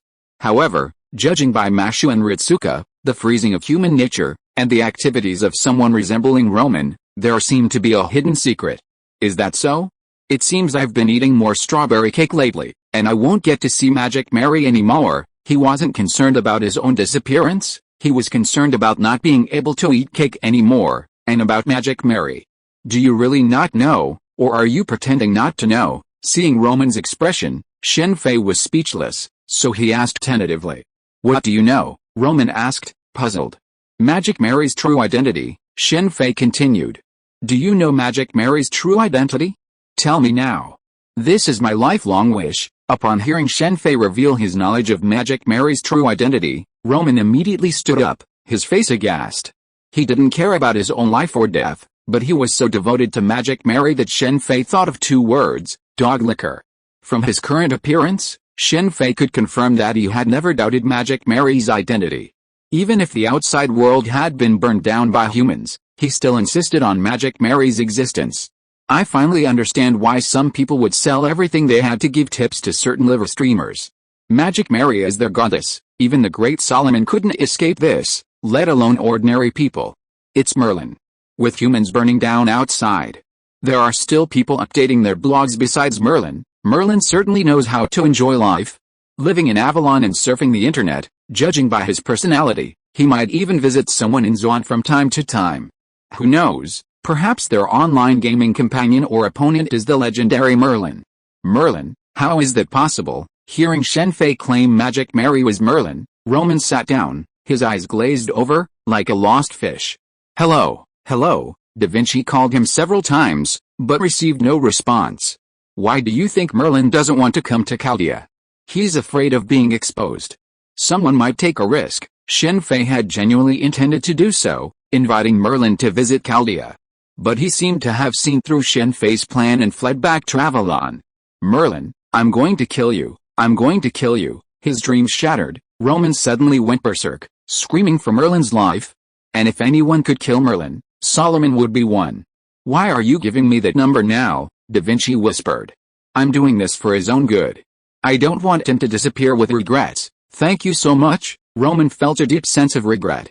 Why had he asked about Magic Mary's identity? You're welcome. It's all I should do. Although Roman's expression showed no trace of gratitude, Shen Fei still smiled and waved. That's enough, Da Vinci sighed helplessly. Okay, enough teasing. Magic Mary actually does exist. In a parallel world, Merlin is a woman named Mary. Shen Fei wasn't just making this up, Magic Mary did exist. Really? Roman confirmed with hope. Of course, in that world, not only is Merlin female, but Gilgamesh is too. He even has a nickname called Shanshan. And you, Lord Solomon, are also female, although the female Solomon in the final scene was just Shen Fei's speculation, judging by the circumstances of Magic Mary and Shanshan, his guess was quite plausible. Haha, I didn't expect such a world to exist. Where is it? Da Vinci burst into laughter. From the meaning of her words, it was clear that she was very eager to visit that world, perhaps to see herself there. Sorry, I don't know. I just know there's such a world. You have to know that there are so many parallel worlds. It's very difficult to find a specific world. Roman was very excited when he heard that there was a real magical Mary. However, after hearing that he might also be a woman, the excitement on his face froze. As a normal man, hearing that there is a female self would probably be like this. This is the mentality of a spectator.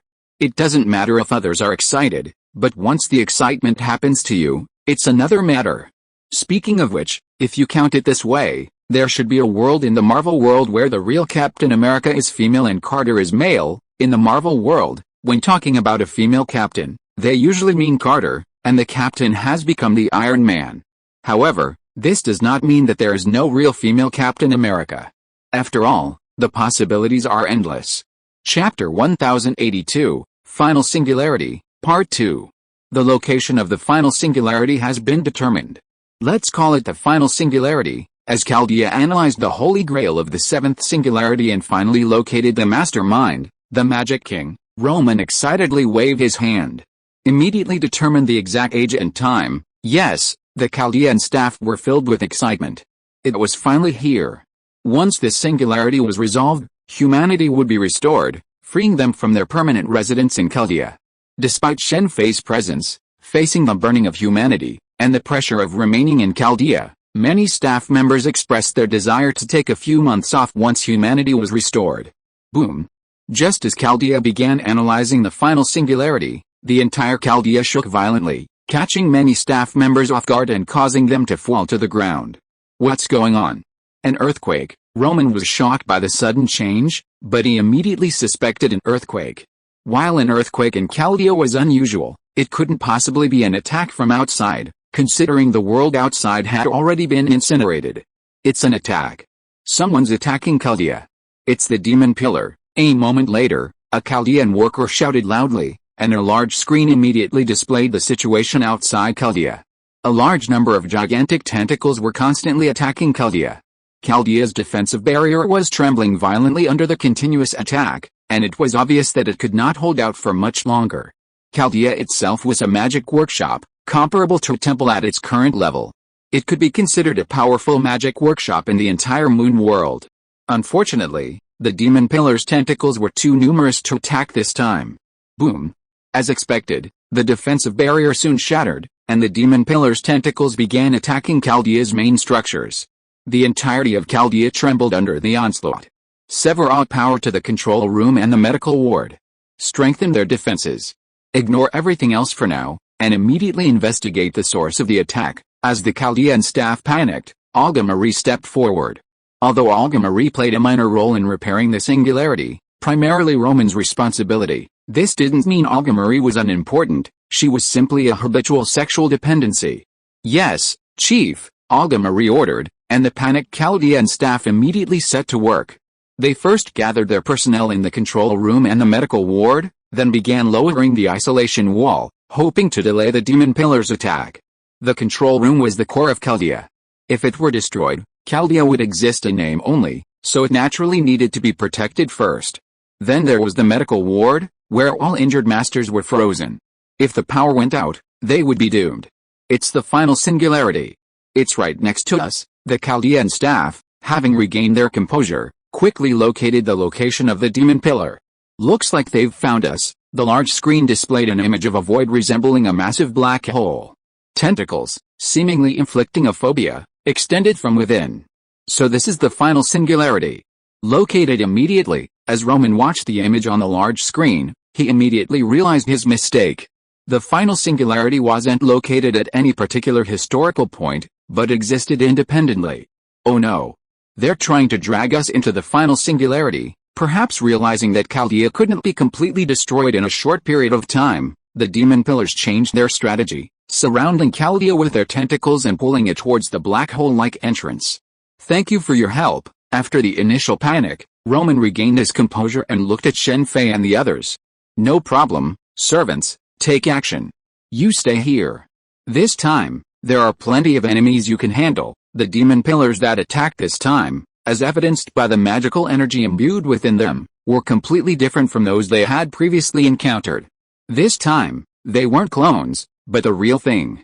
The original bodies of the 72 demon pillars remained within the final singularity. The demon pillars that appeared there were merely clones and projections. Roar, my wrath! Black Jean gazed at the demon pillar tentacles before her and immediately unleashed her noble phantasm. Of the servants present, hers was the only one suited to this situation. The others' noble phantasms could naturally destroy the demon pillar tentacles, but they would also destroy Chaldea. What a hassle! Watching the tentacles disappear and then quickly reappear, the group felt a sense of frustration. This situation would never end. However, with no other options left, they could only continue to destroy the tentacles to buy time. Confirmed, while the servants bought time by destroying the demon pillar's tentacles, Chaldea quickly determined the location of the final singularity. It was located near Chaldea, but in a different time and space. They couldn't directly attack it, they had to use Reiki to teleport there. Mashu, Ritsuka, this enemy is different from the previous ones. It's an independent entity, located outside the universe. Reiki can only transport you to the entrance. From now on, you'll need to make your own way forward. Upon returning, you must also return to the entrance to teleport back. Roman immediately summoned the fully armed Mashu and Ritsuka and explained the situation at the final singularity. I'm confident you can defeat them. We've prepared the ingredients for the banquet. Upon your return, we can celebrate, Anti-summoning system activated, Reiki transfer begins.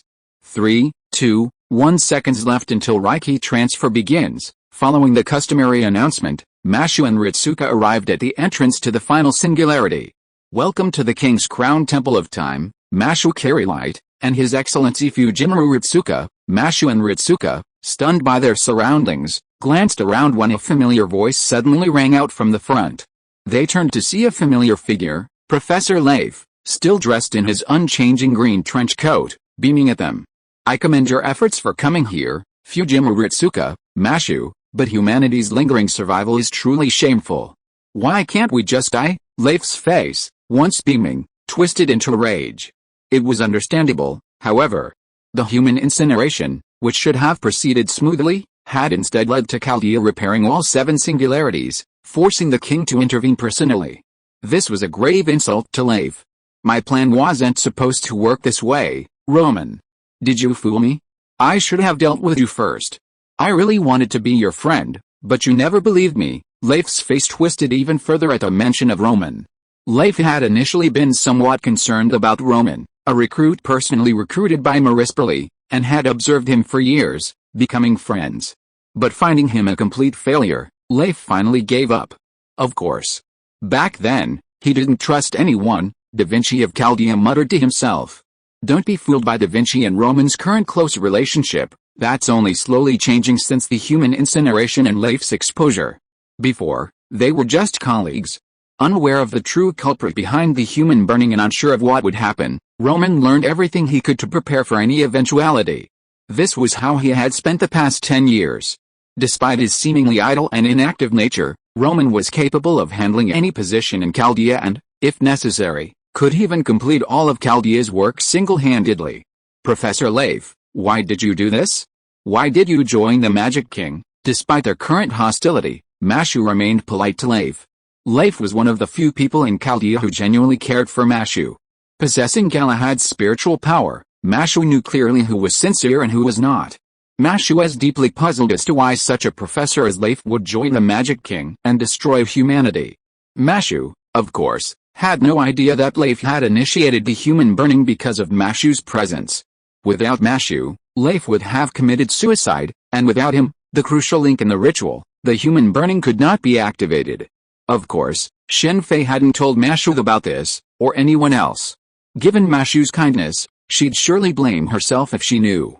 But the problem was, she had nothing to do with it. It was humans who had created Mashu without permission, leading to the human incineration. Blaming Mashu for this was ridiculous, wasn't it? Do good people have to be held at gunpoint? Ha ha ha, Mashu, it's not that I defected to the Magic King.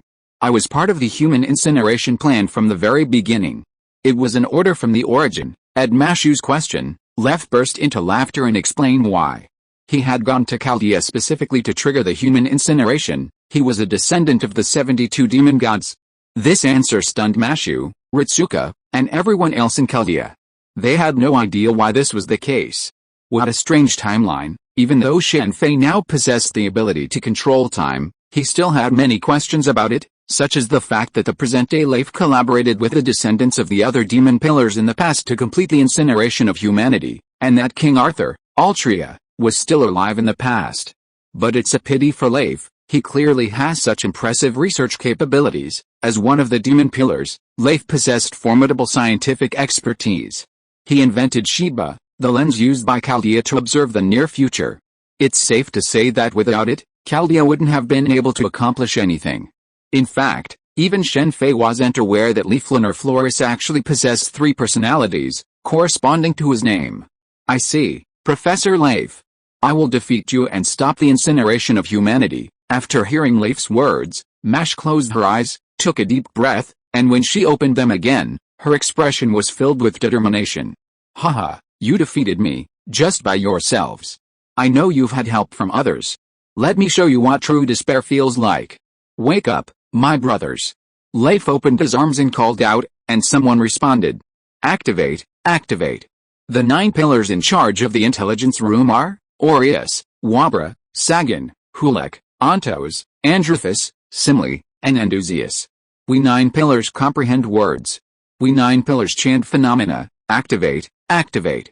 The 9 pillars in charge of the observatory are Grayon-Luber, Bonai, Binob, Bilai, Astereth, Fras, Asmodeus, and Gamba. We 9 pillars lament time. We 9 pillars pursue phenomena. As the voices continue to echo above the final singularity, immense waves of magical energy appeared at the final singularity.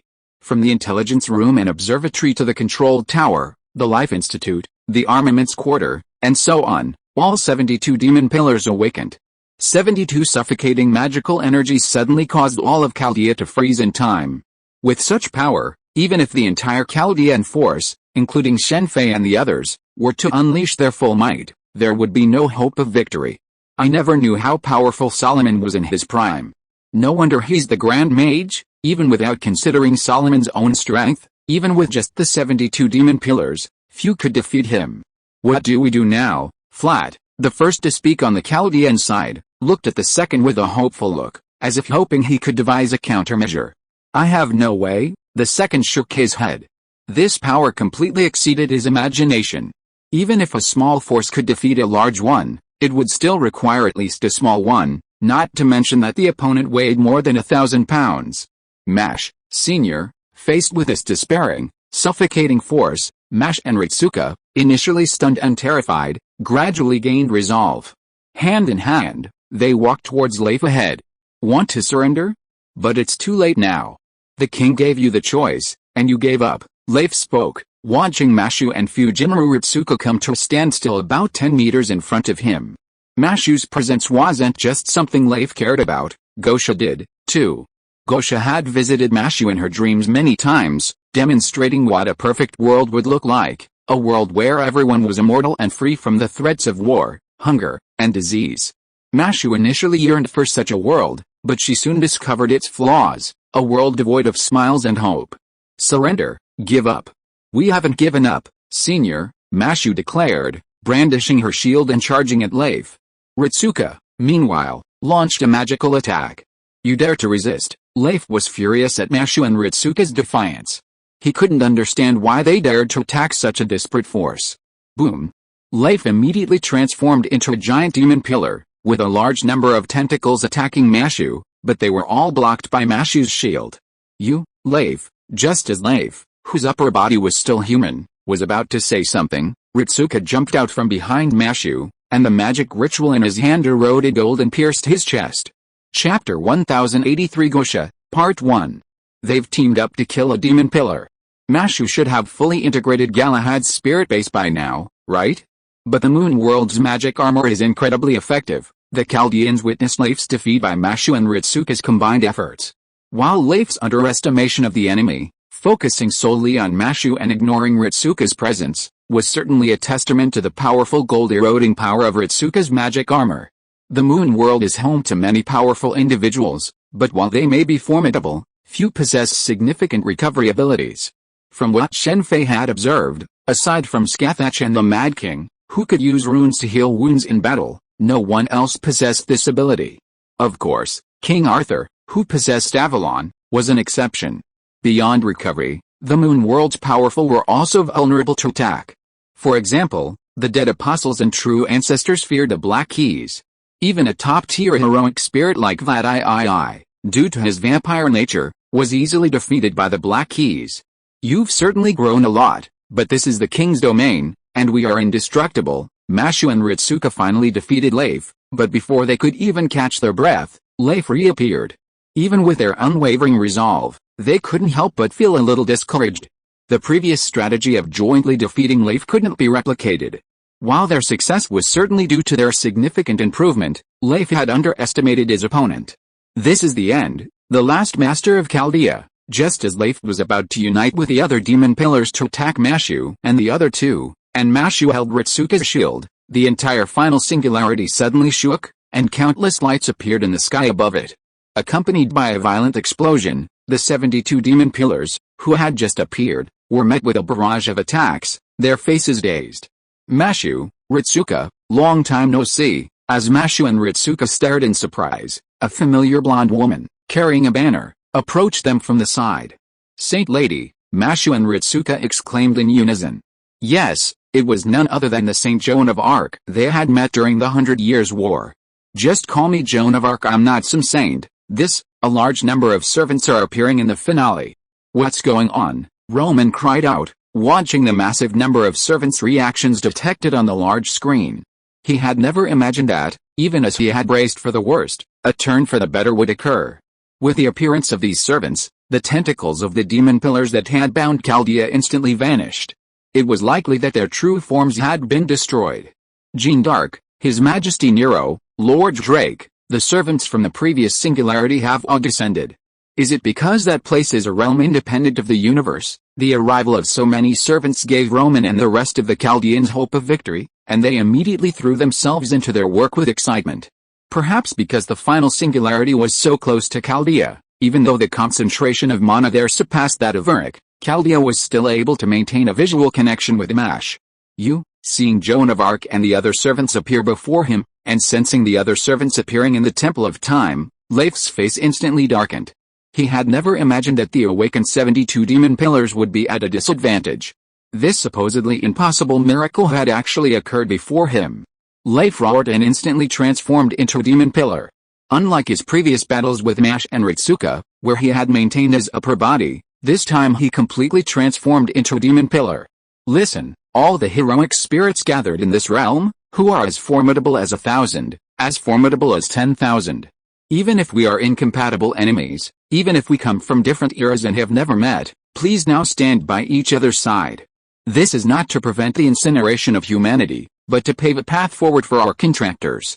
My true name is Jeanne d'Arc.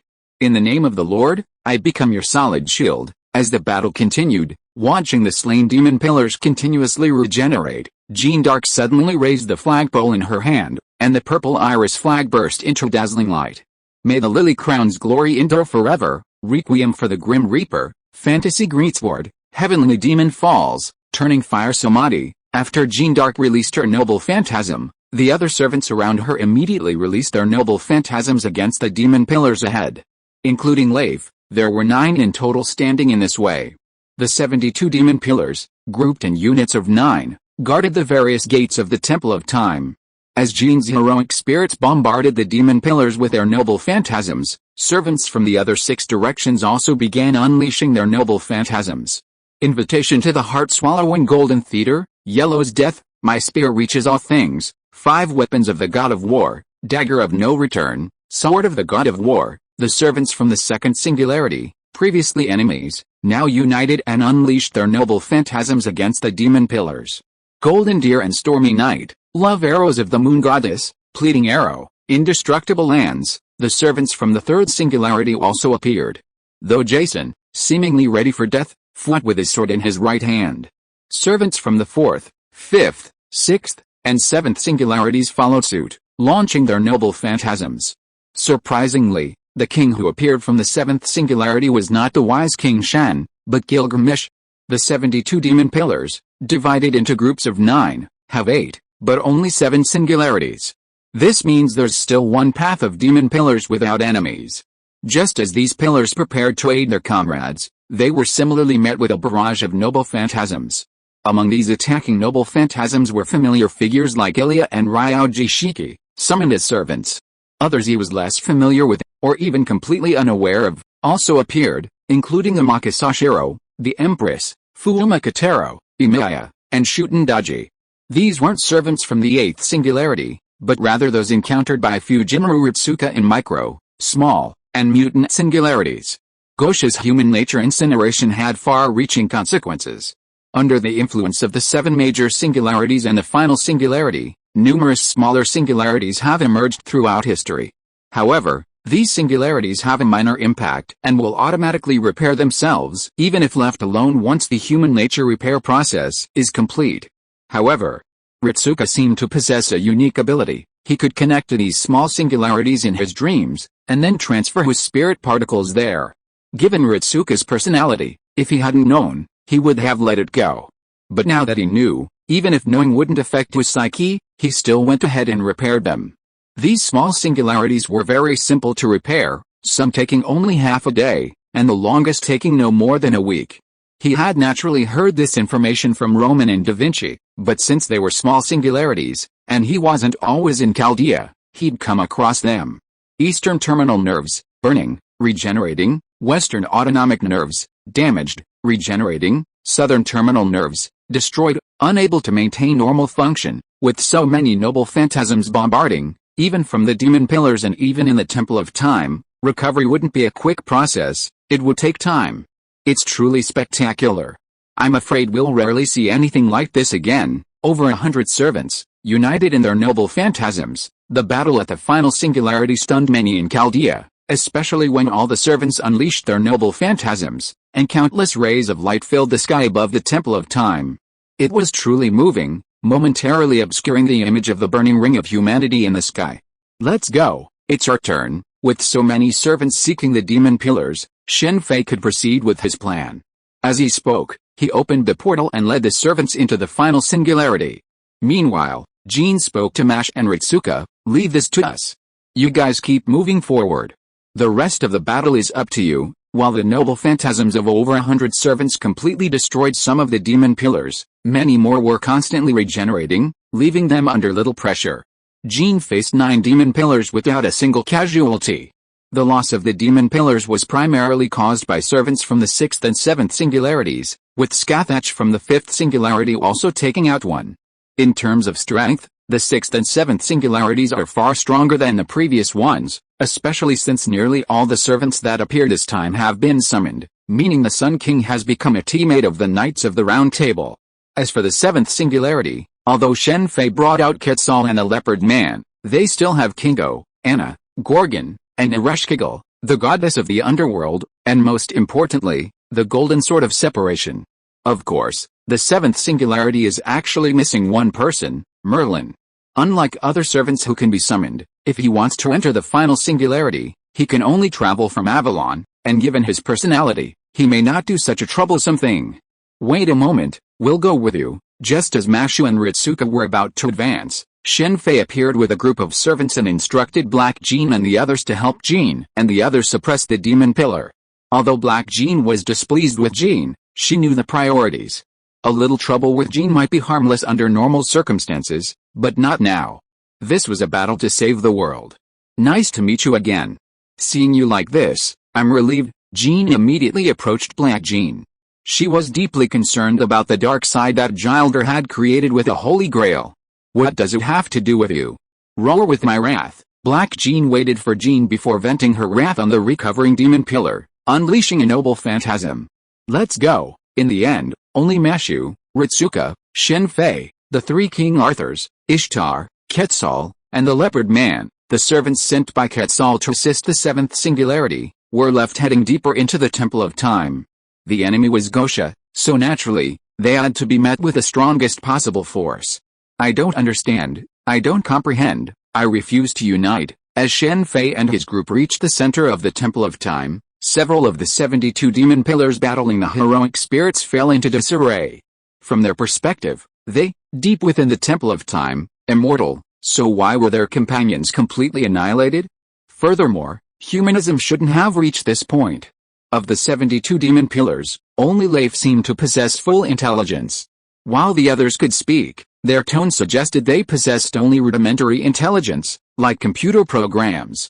This was precisely why some demon pillars, despite being immortal within the Temple of Time, were utterly destroyed.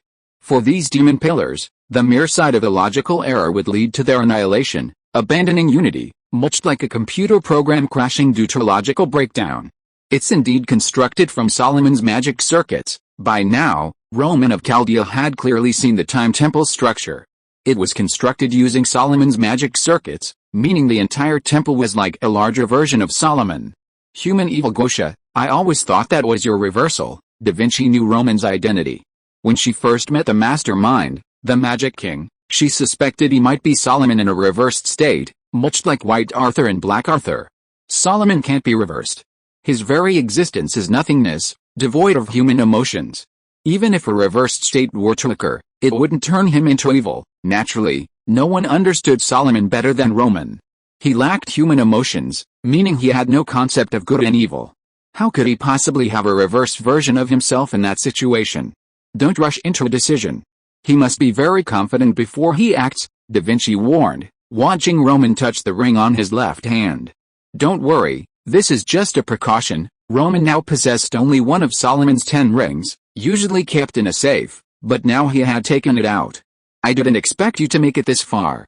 It seems I underestimated you, but that's enough. Why can't you just live this year peacefully? After passing through a large door in a corridor brimming with the power of time and space, the group arrived at the Jade Throne of the Temple of Time. The Magic King was observing the arrivals with a relaxed demeanor. Despite the Demon Pillar's suppression, he seemed unfazed. Previously, when the Demon Pillar had suffered a defeat, a Demon Pillar had come in and requested his noble phantasm to annihilate all who had intruded into the Temple of Time, but he had refused. Gosha didn't care about the Demon Pillar's casualties, as he was the combined force of the Demon Pillars. To kill them, he had to first kill Bel. Are you truly the Magic King? From what I know, King Solomon isn't that kind of person, Ritsuka asked after exchanging a glance with Gosha. Do you really understand King Solomon? What makes you so sure? Gisha, whose expression had not changed at first, frowned unconsciously when she heard Ritsuka mention Solomon. Chapter 1084, Gosha, Part 2. Sure enough, spatial capabilities are restricted here. No wonder Chaldea can only transfer spirit particles to the entrance. Next, we have to find a way to break this restriction. While Mash, Ritsuka, and Gosha were conversing, Shen Fei was quietly testing his arcane gate, trying to see if it would work. If they wanted to defeat Gosha without Roman's intervention, the arcane gate was the only key.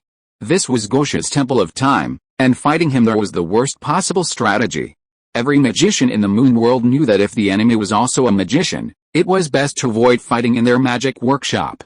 The Temple of Time was Gosha's magic workshop, where he possessed nearly unlimited magic power, immortal resurrection, and other abilities. The dazzling streak of light high in the sky was the source of the Temple of Time's magic power. You are indeed not King Solomon, Ritsuka observed Gosha carefully, and immediately confirmed that he was not Solomon. I told Holmes before that there's something off about you. I didn't understand why before, but now I understand. If you're really Solomon, you can't be unaware of the 10 rings, Li Xiong said, pointing to the ring on Gosha's left hand. Gosha wore 2 identical golden rings on each hand. Of course, that was only at first glance. A closer look would reveal that one ring was slightly different from the other 9. If he were really Solomon, then all 10 rings should be identical. After King Solomon's death, although his body was collected by the 72 demon gods, only 9 of his rings were found on his body. The last ring was given to his future self as a gift. It was the relic that Marispali used to summon Solomon. At the 6th singularity, Holmes asked Li Xiong about his impression of Solomon. Li Xiong mentioned something off, referring to the rings. This was something Shen Fei hadn't noticed, but the attentive Li Xiong did. Gosha possessed 9 rings left by Solomon and had been searching for the last one. To make up for his mistake, he forged a fake. However, perhaps because he knew it was a fake, the ring he forged, while very similar to the other 9, was still distinguishable upon closer inspection. Thanks to Holmes' questioning, Ritsuka has been trying to recall what was wrong with the Solomon he had met. Solomon, Galahad, I wonder who the gods were that they met. One of those 2 little girls, Solomon and Galahad once shared a common adventure, encountering a god who granted them the opportunity to fulfill their wishes. This is one of the reasons Galahad is considered the most virtuous knight. He was selfless and made no wishes, while Solomon sought wisdom from the gods. To target Gosha, Shen Fei researched the legend of Solomon in the moon world and discovered this. This discovery piqued his curiosity about this deity. This deity was clearly not a deity like Ishtar or Quetzal, but rather a similar deity, omniscient and almighty. In the moon world, the only 2 women who could even remotely embody this description were the 2 young women. Yes, I'm not Solomon. I'm Gosha, the human principle burning style. With her identity exposed, Gosha, fortunately, disavowed the truth. She casually crushed a fake ring and began to swell, transforming into a predominantly golden monster. As she transformed, an invisible pressure surged, causing Mashu and Ritsuka to take a step back. Gosha's transformation marked not only a century-long change in appearance, but also a significant shift in her magical powers. Why are you destroying humanity? What are those streaks of light in the sky? What's your purpose? Mashu held her shield in front of Ritsuka, shielding her from the overwhelming magical power emanating from Gosha. After taking a deep breath, Mashu asked her question. Of all those present, Mashu had arguably dealt with Gosha the most. Gosha had repeatedly infiltrated Mashu's dreams, attempting to recruit her. This, she knew, was not some madman who simply wanted to destroy the world, but rather had a reason for destroying humanity. Why destroy humanity? Because humans are no longer valuable. As Solomon's summoned beast, Gosha had witnessed much of humanity's suffering. However, unlike Solomon, who simply sat on his throne, Gosha had a desire to help humanity, but the king remained unmoved. It's a bit ridiculous. Solomon asked the gods for wisdom, originally intending to solve humanity's problems because, as a human, he couldn't think of a solution. But after receiving wisdom, he stopped taking action, as if he saw through everything. As for the bands of light in the sky, that's you, Gosha laughed heartily. What do you mean? That's the magical power generated by burning human history. It's to return to time before the planets were born, reshape the world, and create a perfect world. Gosha then revealed his full purpose. Like Imida Kiritsugu and Amaka Sashiro, Gosha also wanted to save humanity, but his ideal was even more extreme, to solve the problem from before the planets were born. That was billions of years ago. To return to that time would require an incalculable amount of magical power. Normally, even the most powerful demon pillars couldn't muster such a huge amount of magical power. However, he finally came up with a solution, to use human history as fuel and burn about 3,000 years of human history. Before the planets were born, that is, before Gaia was even born. Such ambitions, Gosha's plan was truly ambitious. Before the planets were born, not to mention Elia, even Gaia might not have existed. How could such a thing be possible? Roman of Chaldea exclaimed after hearing Gosha's purpose. Mashu, now that we've gathered enough magic power, let's create a world without death together. If it were you, you could easily live in that new world. Gosha ignored Roman and extended her invitation to Mashu again. Sorry, a world without death wouldn't have sadness, let alone happiness. Mashu again rejected Gosha's offer. That's a shame, Fujima Ritsuka. I'm curious, as a normal person, what has kept you going until now? To save humanity. After being rejected again by Mashu, Gosha's gaze shifted from Mashu to Fujima Ritsuka. It's certainly to save humanity, but more importantly, it's to survive. Ritsuka spoke directly to Gosha's question. Fujima Ritsuka was just an ordinary person, perhaps occasionally harboring dreams of saving the world, but those were merely idle fantasies, the stuff of middle school silliness. To her, any world-threatening crisis would have no bearing on her. She was, after all, just an ordinary person with a tall figure to support her. She had originally come to Chaldea simply because the salary was good. If it weren't, she'd be crazy to travel from the Far East to work in the underworld, over 6,000 meters above sea level and perpetually snowy. On her first day, her workplace was nearly destroyed, and she had become the world's last hope.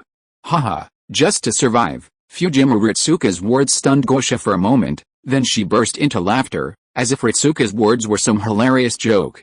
It seems I overestimated you. Gosha's smile suddenly faded, and her figure transformed into golden light, charging towards Fujima Ritsuka. To Gosha, the greatest threat within her temple was undoubtedly her master, Fujima Ritsuka. The summoning of the servants from the Seven Singularities is entirely due to the bond with Ritsuka, Chaldea's final master, which serves as the coordinate for locating the Temple of Time. Boom! A thunderous roar echoed from Mashu's shield. In a critical moment, Mashu had blocked Gosha's attack with her shield. But the next moment, Mashu let out a muffled groan, and then she rolled like a gourd, carrying Ritsuka with her, not far behind her. Young master, Mashu, seeing Gosha's attack, Quetzal rushed out and blocked Gosha's pursuit of Ritsuka. The two sides exchanged several rounds, and Quetzal was repelled by a punch. However, both King Arthurs, black and white, joined the fray. This was no time for chivalry. When fighting alone, a group fight was the way to go. As expected of the Israeli boxing champion, as a Grand Master, holding his own against three in close combat was truly impressive. Although his opponent was Gosha, since he was using Solomon's body, he could still be considered a Grand Master. It's a shame it's a group fight now. Heaven's chains, seeing Gosha's punch against Black Arthur's holy sword, repelling Black Arthur, Shen Fei intervened, binding his right arm with several black chains. Seizing this opportunity, White Arthur severed his arm with a single sword strike. Simultaneously, the Lion King hurled his holy spear, piercing his chest. In terms of strength, even though both were human villains, Gosha was inferior to Tiamat. Lacking Gosha's vast magical barrier, He could only attack with his noble phantasm. Even Gosha's ordinary attacks were enough to injure him. So fast. Even if he doesn't possess divine power, he shouldn't be this weak. Is it the power of the rings? Shen Fei was deeply surprised to see Gosha, who had instantly recovered from her injuries and broken free from the heavenly chains. He had used armament haki to strengthen Gosha's heavenly chains, taking into account Gosha's lack of divine power. Shen Fei's gaze immediately shifted to the 9 rings on Gosha's hand. Although he hadn't learned the specific abilities of these rings from Roman had still briefly explained the powers. If King Solomon possessed all 10 rings, he would forever possess the power of Avalon, similar to King Arthur, and be invulnerable to magic. The time of birth has arrived. With this, all things will be rectified. Having recovered from her injuries and freed herself from her restraints, Gosha immediately activated Solomon's third noble phantasm. As she declared, the light belt in the sky suddenly moved, and countless rays of light descended from the sky, enveloping Shen Fei and his group. Be careful, that's it. Roman's warning was cut short before he could finish. Gosha's use of her noble phantasm temporarily severed Mashu's connection with Chaldea. That is our homeland, the one that heals all wounds and all resentment. Reveal. The distant ideal city. Mashu immediately stepped forward, using her shield to summon the pure white holy city of Camelot to block the incoming light. However, despite the blockade, Camelot continued to vibrate. This was the first time Mashu's noble phantasm had failed to completely block the attack. A stalemate ensued, with Mashu holding on alone. The intensity of the light and the blazing heat it generated soon beaded Mashu's forehead with sweat. Camelot could block the light's physical attack, but it couldn't block the impact and heat. Well done, you can rest now. Leave this to me. Just as Mashu was about to give up, but gritted her teeth to protect Ritsuka and the others behind her, King Arthur suddenly appeared beside Mashu and gave her a gentle smile. She had a clear view of Mashu's situation. If she continued, Camelot might not collapse, but before that, Mashu would have burned herself out. Your Excellency, King Arthur. Seeing King Arthur's reassuring smile, Mashu's body went limp and she fell. Ritsuka quickly supported her from behind. As Mashu fell, the holy city of Camelot disappeared, and in front of everyone appeared a golden sword in a scabbard, capable of shaking Camelot's light. Facing the scabbard, Gosha seemed to lose his strength, blocking all attacks. Avalon. As time passed, Gosha's noble phantasm disappeared. Upon seeing the weapon in King Arthur's hand, his brows furrowed, but his composure soon returned. Even with Avalon, how long can you hold out, King Arthur? With Avalon versus Solomon, with the 10 Commandments, who will win? It's an intriguing question, but unfortunately, it's just a question, as the two can never meet. Within the Temple of Time, Gosha, immortal and possessing boundless magical power, could easily wear down all the servants in a war of attrition. In the original novel, if Roman hadn't returned everything to heaven, thus destroying the temple, Mashu and Ritsuka would have been no match for Gosha. Carry on as planned. It's time to leap, Maana. Open the gate. This is your honor. This is all my strength. Shatter it. Mountains shake, firewood of stars, burning flames, even the gods will be consumed. Sword of promised victory. King Arthur and the others ignored Gosha. Upon hearing Shen Fei's words, they immediately activated their noble phantasms. Gosha's noble phantasms were incredibly powerful, but precisely because of this, even with unlimited magic power, they couldn't use them continuously. They had to wait for a buffer period, which was Shen Fei's opportunity. The 13 seals have been lifted. The roundtable voting begins, as Ishtar, Quetzal, and Black Arthur launched their noble phantasms. White Arthur and the Lion King simultaneously activated their noble phantasms, but this time, both of them had broken the 13 seals. Holy Spear Rungaminiad, Star-Forged Holy Sword. Gosha, who had initially disregarded the noble phantasms of Ishtar and the others, immediately grew solemn upon seeing the noble phantasms of the Lion King and White Arthur. If you're listening to this novel on a channel other than Fanfic World, it means they downloaded and uploaded it without effort. We cordially invite you to visit our channel, Mundo Fanfic Novelis. There you'll find the original version of this story and you can explore many other novels of various genres. We're waiting for you to immerse yourself in a world of incredible novels. Chapter 1085, Gosha, and King Arthur's 13 seals were Shen Fei's trump card against Gosha. With her humanity incinerated, Gosha sought to return to the planet's birthplace, a true enemy of the world, a powerful enough force for the star-forged holy sword to unleash its might. Combined with the Lion King's holy lance, which was also a star-forged weapon, even if the two couldn't remove all 13 seals, they should be enough to destroy the Temple of Time. Even if it was only a temporary disruption, it would be enough for Shen Fei's plan to succeed. It was difficult to release all 13 constraints, otherwise, the Temple of Time could be breached. However, achieving this was extremely difficult because some of the 13 constraints were mutually exclusive, satisfying one inevitably satisfied another. Boom! The release of the two star-forged weapons sent a fiery golden light streaking across the sky. Gosha's roar echoed throughout the Temple of Time within the golden light, its body constantly destroying and regenerating within it. No one in the moon world could withstand the power of the two star-forged armies head-on, not even Tiamat, the mother goddess of creation. Forget Gosha, or rather, the Temple of Time, which was integral to him. Gosha could not be killed without destroying the Temple of Time. Otherwise, this single strike would have declared the restoration of humanity a success. Gosha's Temple of Time was a barrier created from the remains of King Solomon, its construction principle somewhat similar to that of Justice's Great Grail. Finally broken. Otherwise, there would have been no way to save Roman. Shen Fei breathed a sigh of relief as the beams of light from King Arthur and the Lion King merged into one, piercing the Temple of Time's boundaries. This was the only way he could think of to save Roman at this point. Otherwise, relying on the light band overhead, Gosha could endlessly regenerate. Even if Shen Fei could hold his own against her for a long time, the ultimate outcome would likely be failure. Although he had obtained the third technique, theoretically possessing unlimited magic power, it was only theoretical. The Nine Tails boasted unlimited chakra, yet it still needed to be restored. His magic power was incomparable to the magic gained from burning over 3,000 years of human history, magic power said to be enough to return a planet to its prenatal state. The magic burned over 3,000 years of human history wasn't gained by annihilating humanity all at once, but rather accumulated over time, every second, every minute, every hour, every day, every month, and every year. Simply put, I'm collecting magic power from burning all of humanity in 1 second, then repeating the process the next to gain double the magic power. This cycle repeats itself over 3,000 years, and with this cumulative effect, you can imagine the immense amount of magic power this would represent. This means Gosha's magic power is limited. Otherwise, everyone could just go to sleep and wait for the planet to reopen. Is it repairing? Really fast, but it's enough. Mystic Gate. Watching the rapidly repairing border in the distance, Shen Fei rushed out as King Arthur and the Lion King's attacks ended and Gosha's body reshaped. A golden portal quickly formed behind Gosha.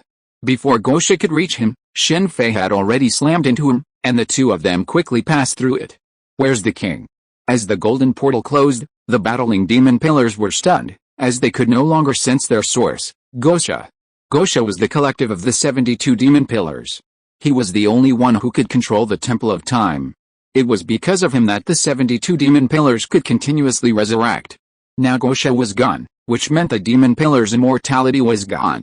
Impossible. How could this happen? Lei roared frantically upon discovering his connection to Gosha. Success! Roman and Da Vinci of Chaldea exclaimed in unison upon discovering Gosha's disappearance from the Temple of Time. They were naturally aware of Shen Fei's plan. After all, if this tactic didn't work, Roman would have to take matters into his own hands and activate his first noble phantasm. Given Roman's personality, he wouldn't abandon this world for his own survival. Here is, emerging from the golden portal, Gosha was stunned by the snow-covered surroundings. Neither the falling snow nor the magical energy could possibly be his Temple of Time. This is another world, Gosha. Your human burn failed. Looking ahead at Gosha, Shen Fei breathed a sigh of relief. He had been truly afraid this plan wouldn't work.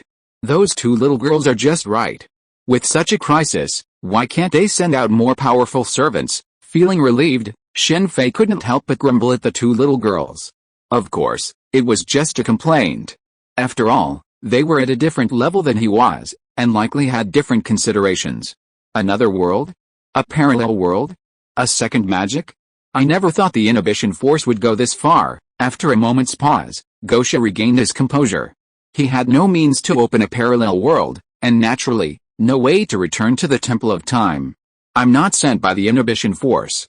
I'm stopping you because I'm human, and even without me, you're doomed to fail. It was the end. and there was no need to hide anything. Roman's identity needed to be concealed from Chaldea, but not from Gosha. Doomed to fail, why? Gosha said after a moment's silence. It's very simple. Have you ever considered why one of your rings is missing? It's because Solomon noticed the problem and sent that ring to the future. Shen Fei said this. After a moment of silence, he continued, since your plan has completely failed, let me tell you. Your master, King Solomon, has actually been staying in Chaldea all this time. Dr. Roman is him back then. Shen Fei then revealed Roman's identity to Gosha. Although Gosha presided over the incineration of humanity, its original intention was to save humanity, just like the question Holmes had asked Mashu and Ritsuka before, why did the Magic King choose to initiate the incineration of humanity at this time? Because Gosha could not see the future of mankind, she chose the incineration of humanity and returned to the time before the planet was born to save humanity. Roman, that loser, is the king? How is that possible? The king never cares about humans. Gosha was naturally skeptical at first, even though Roman, known as a loser in Chaldea, had spent considerable time with him. As a member of the Demon Pillars, he was well aware of his opinion of him. Upon hearing that King Solomon had become an ordinary human, she was even more bewildered and puzzled. After all, Solomon had sat on the throne, silently watching humanity suffer, doing nothing. Speaking of which, Solomon's wisdom, I don't know if it's a good thing or a bad thing. Shen Fei, after reading numerous legends and documents about King Solomon, had a rough idea of his inaction during his time on the throne. Because he knew too much, he realized he couldn't change anything, so he did nothing. It's like a modern person traveling back in time to ancient times. Without sufficient power, the most likely outcome isn't changing the times, but rather being assimilated by them. Throughout history, overly advanced ideas have often led to few good outcomes. King Zhou of Shuang wanted to liberate the slaves, Emperor Qin Shi Huang abandoned the feudal system and implemented the county system, and Emperor Yang Guang of Sui suppressed the aristocratic families, but they all ended up falling. You're wrong about that. King Solomon actually loves humans. Otherwise, he wouldn't be willing to become an ordinary human. He's willing to pay any price for them, even if it means losing everything he has. Shen Fei knew he couldn't achieve this level of determination, going from possessing immense power to becoming an ordinary, powerless human, and even then, willing to give up everything just to defeat Gosha.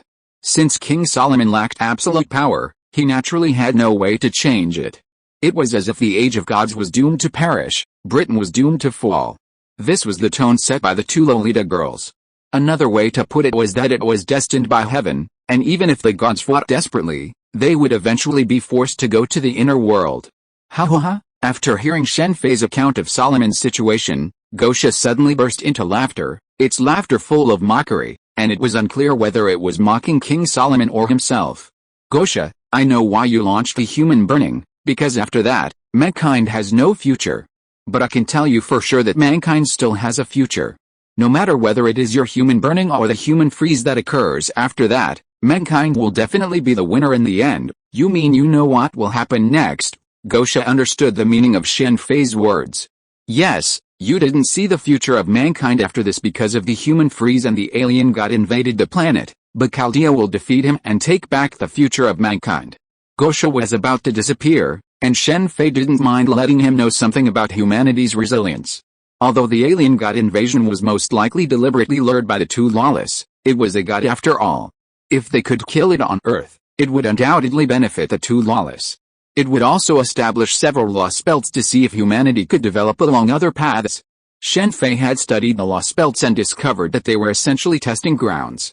In the game's parlance, they were what-if lines. What if the Qin dynasty hadn't fallen? What if a great cold storm had struck Earth at a certain time? What if Britain hadn't perished? And so on. It was a very clever approach. If the civilizations in the lost belts developed well, they could be allowed to replace pan-human history. If they didn't, the situation could be preemptively eliminated, and even if the lost belt was eliminated, it didn't mean that its contents were completely undesirable. For example, the races and technologies developed within them were not fake and could be fully utilized. This was the reason Shen Fei wanted to go to the lost belt. The singularity was merely a distortion of a crucial historical point. Within the world of the two Lolita girls, he couldn't do anything, like take the trident of Hermes from the Atlas cord in the sixth singularity. But within the lost belt, there wouldn't be such a concern. Haha, is that so?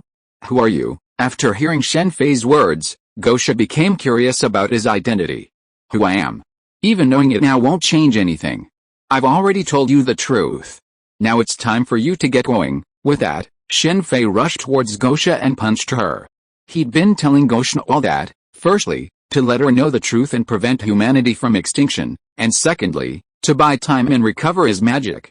He provided the magic power for the two King Arthurs, the Lion King, and Ishtar in the final singularity. Even with his third magic, unleashing multiple noble phantasms at once would require some time to recover.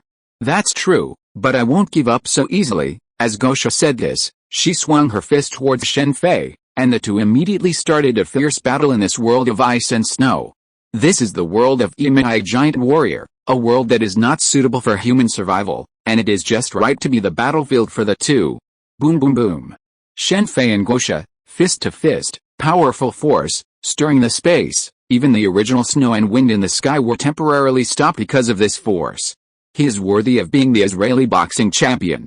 It's a pity that such strength was not displayed in the original work. Feeling the power of Gosha's fist, Shen Fei was a little emotional. In the original work, Gosha's strength disappeared directly because of Solomon, so in the end he could only have a pure melee with a master. Even if it was Gosha, the master would not be his opponent, but who made the master angry because of Mash at that time? That's it, Gosha, takes your sword key. The fierce battle between the two caused dozens of large pits to appear on the ground. Shen Fei found an opportunity and immediately used the Takes Sword energy, preparing to give Gosha the final blow. Although bringing Gosha out of the Temple of Time and telling him the truth about the freezing of human reason was not without the opportunity to make Gosha stand on his side, just like Tiamat, but Shen Fei gave up after considering it. First, he was not completely sure. Gosha was not as easy to understand as Tiamat, and second, she was not a beauty. If it was other human evils, such as Kama, Shen Fei might consider it, but forget about Gosha. Goodbye, Gosha. After Gosha fell, watching his body completely dissipate, Shen Fei opened the secret door and returned to Chaldea. When, seeing Shen Fei come back, Roman and Da Vinci shouted with surprise. Yes, it's almost over here. Yes, the 72 demon pillars have been almost all solved, and the Temple of Time has begun to collapse. Roman said with a smile. Okay, then we can start the next step, Udujin. When Mashu, Ritsuka and others returned to Chaldea, Shen Fei immediately used Udujin to reimplant the memories of all members of Chaldea, except Mashu, Ritsuka, Olga Marie, Da Vinci, Roman and others. One memory was before he came, and the other was the memory of Mashu and Ritsuka fighting to restore humanity in the original work. Why do this? Olga Marie, Mashu, Ritsuka and others looked at Shen Fei with confusion. Originally, the end of the final singularity should have been a time to celebrate with a banquet, but now, although there is still a banquet, the meaning is different. Chapter 1086 Untitled. The restoration of the humanity burn isn't the end, it's the real beginning. You don't think the Magic Association will easily recognize Ritsuka's achievements, do you? Don't forget, she was just an ordinary person before. Shen Fei recounted the details of the humanity burn. For the people of Chaldea, this year was a year of desperate struggle to save the world. But for those outside of Chaldea, it was just like they slept for a while, then woke up to find that a year had passed, and nothing else had happened.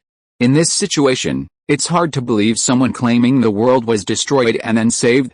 Furthermore, some, for their own benefit, would deny the truth even if they believed it. Don't look at the employees of Chaldea, who worked together to save the world before, but after the restoration of humanity, they each returned to their own forces. What happened next is hard to predict. As an ordinary person, saving the world, given the Magic Association's style, what will Ritsuka face? You should know better than me. After hearing Shen Fei's words, Olga Marie, Roman, and Da Vinci fell silent. Mashu and Ritsuka, on the other hand, looked puzzled and bewildered. Director, Dr. Roman, dear Da Vinci, what's going on? Mashu asked hurriedly, regarding her senior, Fujima Ritsuka. It's the sealing designation, Roman said after a moment's silence. Saving the world as an ordinary person is more than enough to qualify for the sealing designation. For the Magic Association, it's the highest honor. Most magicians in the moon world have completely different values from ordinary people. Some actually feel honored to be on the sealing designation list. For example, Aozaki Taoko's teacher, Valire, was delighted that Tauco was on the sealing designation list. How could that be? Mashu exclaimed immediately. Compared to Fujimura Ritsuka, who was still puzzled, Mashu had spent more time in Chaldea and naturally understood what the sealing designation meant. This does require some consideration.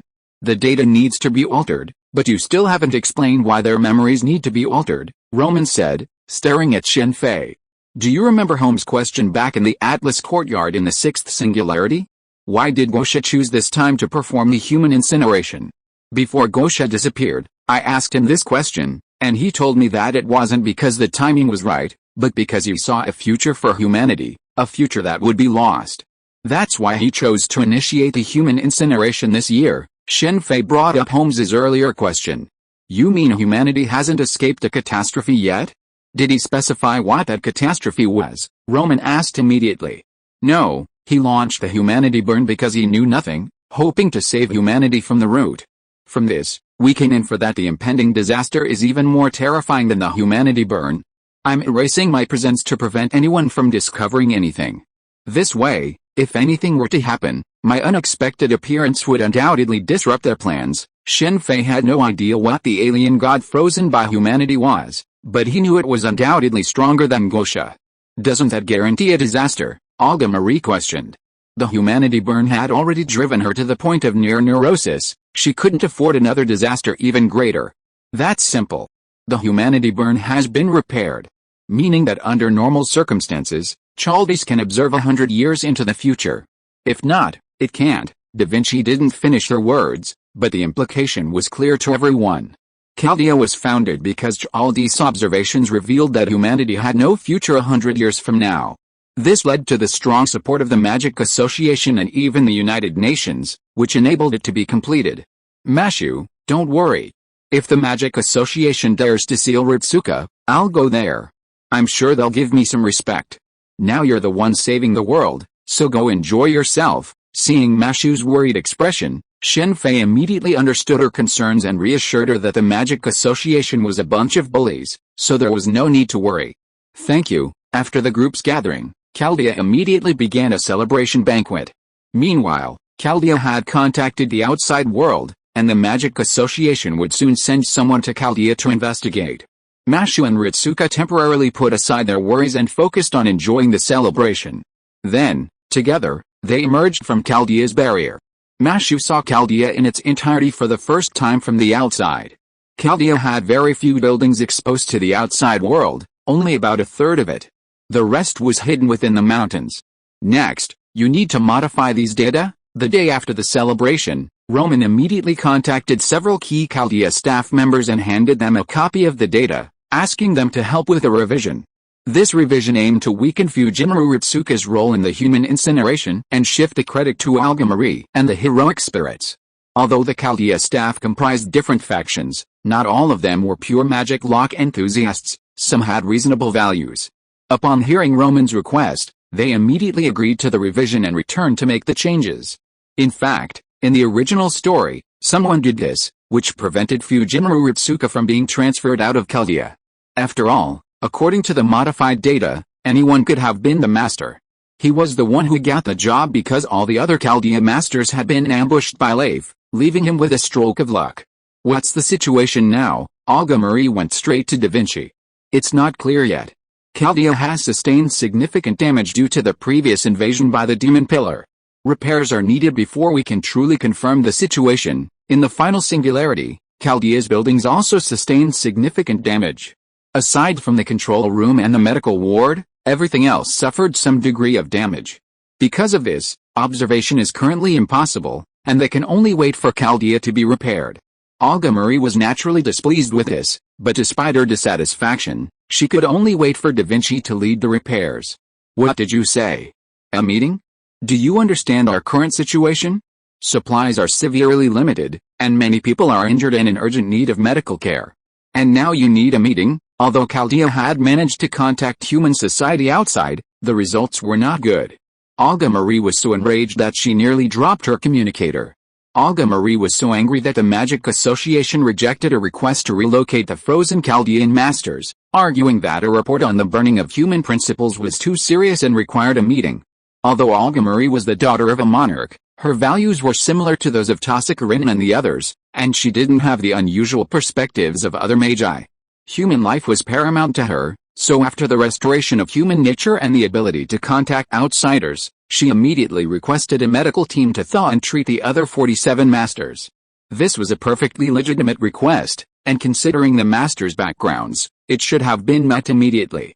After all, many of these masters came from prominent families within the Magic Association and were the backbone of the Clock Tower. The 7 in Group A, in particular, were highly regarded by some of the Clock Tower's monarchs. However, upon hearing of their serious injuries, no one expressed concern. Olga Marie contacted them repeatedly, requesting assistance.